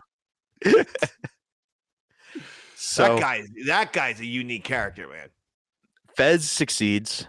He makes it through his time in the coffin. The show Victory! ends. But it wouldn't be enough to just let him have a win, would it? So right before you let him out to end the show, what does Ron say? All right, all the producers pile on the coffin. And everybody land, and that's when Fez really has a meltdown. It takes him a few seconds to get out of there. He's unresponsive for a few, and then he gets out and he's visibly shaken. And it feels like without that, he would have been okay. The show ends and everybody sails off into the sunset. Boom. Victory. See? That's a great episode. That's a good, nice, clean bet. It starts, you got the fucking drama of the game. You got the Rutgers, Florida thing. Me from Jersey. Fez from Florida. You got the Pitsy getting the goddamn coffin. Earl actually coming through. Yeah. And then Fez completing the controversial coffin challenge. Please. CCCP. That's a great episode right there. That is a fantastic episode. After you guys got him out of the coffin, do you go out and celebrate? Then what happens next? No, I mean, this probably was a Friday, wasn't it? I think the game was on a Thursday. Yeah. Friday. Then there is a good chance that we had beers. Okay. Yep. There's a good chance of that. As we get out of here, I'd like to say maybe that's a tradition you, me, and Roy could carry on going forward. We hang out after big shows. I would love that. It seems like a great time. I'm on board too. I am for that. Tell the people where else they can see you besides this amazing podcast that we do every other week. Well, the Davey Max Sports Program. We're kicking ass. We're upgrading. Like I said, incrementally, we're upgrading. We're innovating. We always bring insane content and great shit. But on a technological level, we're going to be upgrading and implementing and innovating, just so everyone knows. Davey Max Sports Program, you can get the audio podcast on iTunes, Spotify. You could get the video on YouTube. You could get everything on my website, eastsidedavecountry.com, eastsidedavecountry.com. And go check out all the other shit, man. I mean, the wrestling show, the Eastside Davidson Wrestling Show, nationally syndicated by Beasley Media. And speaking of Beasley Media, New Jersey's number one morning guy right here, Davey Mack, Eastside Dave. Now 33 books in a row, 9 years. Catch Larry me Legend numbers. Legendary. WRAT 95.9, The Rat, or get the free Rat app and download that. You can listen each weekday morning, 6 to 10 a.m., where I'm numero uno, Ichiban, number one. And Robert, I know you're a working comedian. Do you have any plugs yourself? This weekend, I will be at Rick Bronson's House of Comedy in Minnesota. Yeah, Thursday. So wait, when are you turning this bad boy around and giving it back to me? Pretty quickly, buddy. What? That's the goal anyway, as long as the computer cooperates. But if you're listening to this on YouTube, the best way to make that happen is by signing up over on the Eastside Dave Patreon. So that way we could start getting some better equipment to support these changes we're making. What we're doing with the Patreon money is simply paying bills. The podcasting, the Libsyn takes a bite out of my ass and stuff like that. But yes, that is what we're utilizing that for. And maybe we can also, we're going to put it towards, whatever, microphones and blah, blah, blah, blah, blah. But yeah, I will be there this weekend, which would be the 9th through the 14th. That's Rick Bronson's House of Comedy in Minnesota. June 15th, I'm at the EMAW Theater, I believe, in EMAW, Pennsylvania, with Aaron Berg as well. I've got a bunch of dates in Pennsylvania at theaters and whatnot with Earl David Reed. So if you're in that area and you want to let me know, great. And then I'll be at the Bijou Theater with him as well. So all big dates coming out. Check it out. I'm on doing a podcast every morning called the POS Show on Pat Oates' channel. Check it out. And most importantly, like and subscribe this, share with 2 friends, and good evening. Man. And thank you all for subscribing on the Patreon at Eastside Dave and on the YouTube and everything. Actually, the YouTube has gone up. Did you notice that? I have, which is great. I was at 5,700 last year, and I just looked, and it's like either 6,500 or 6,700. So it's an increase. Listen, I'm not Logan Paul. I don't have a fucking million people, but I'll tell you one thing. What you like to see is up, up, up, up. Numbers go up, numbers go up, numbers go up, and that's going on across the board. So we thank you because 2024, 2025, we're going into a real golden era period, and we thank you for your support because it's paying off, and we're going to give you lots of great content in the years to come. Thank you all very much. Bobby, thank you, buddy. Thank you, Eastside Dave. You killed it as always. Good evening, radio fans.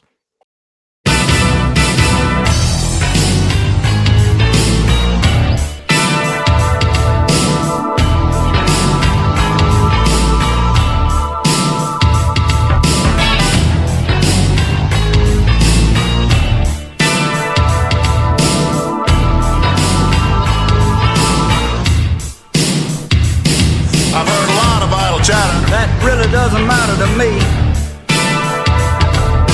A lot of you guys want to see me in agony. But the measure of a man, understand, is more than your common pattern. It's the way I'll make you eat those words that matter. If you only knew what I'm gonna do to you, you'd be running out of here as fast as 2 feet could carry you. Your destiny belongs to me. If you only knew.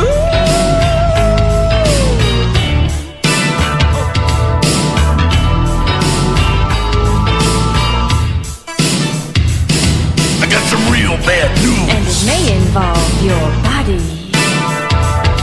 You've been talking too much, too long, too loud. But you ain't scaring nobody. You see, talk is cheap when you can't keep your promise of destruction. I think you'll see, because of me, you'll need reconstruction. If you only knew what I'm gonna do to you, you'll be running out of here fast as 2 feet could carry you. Your destiny belongs to me. Whoa, if you only knew. Please realize. Look in my eyes. You'll be on your back. Out flat. Hit by a Cadillac. If you only knew. Hey, dude, you ain't got enough money to buy me out. Yeah, everybody's got a price. Oh, I'd like to bust you up real, real bad. Yeah, see Virgil. If you only knew what I'm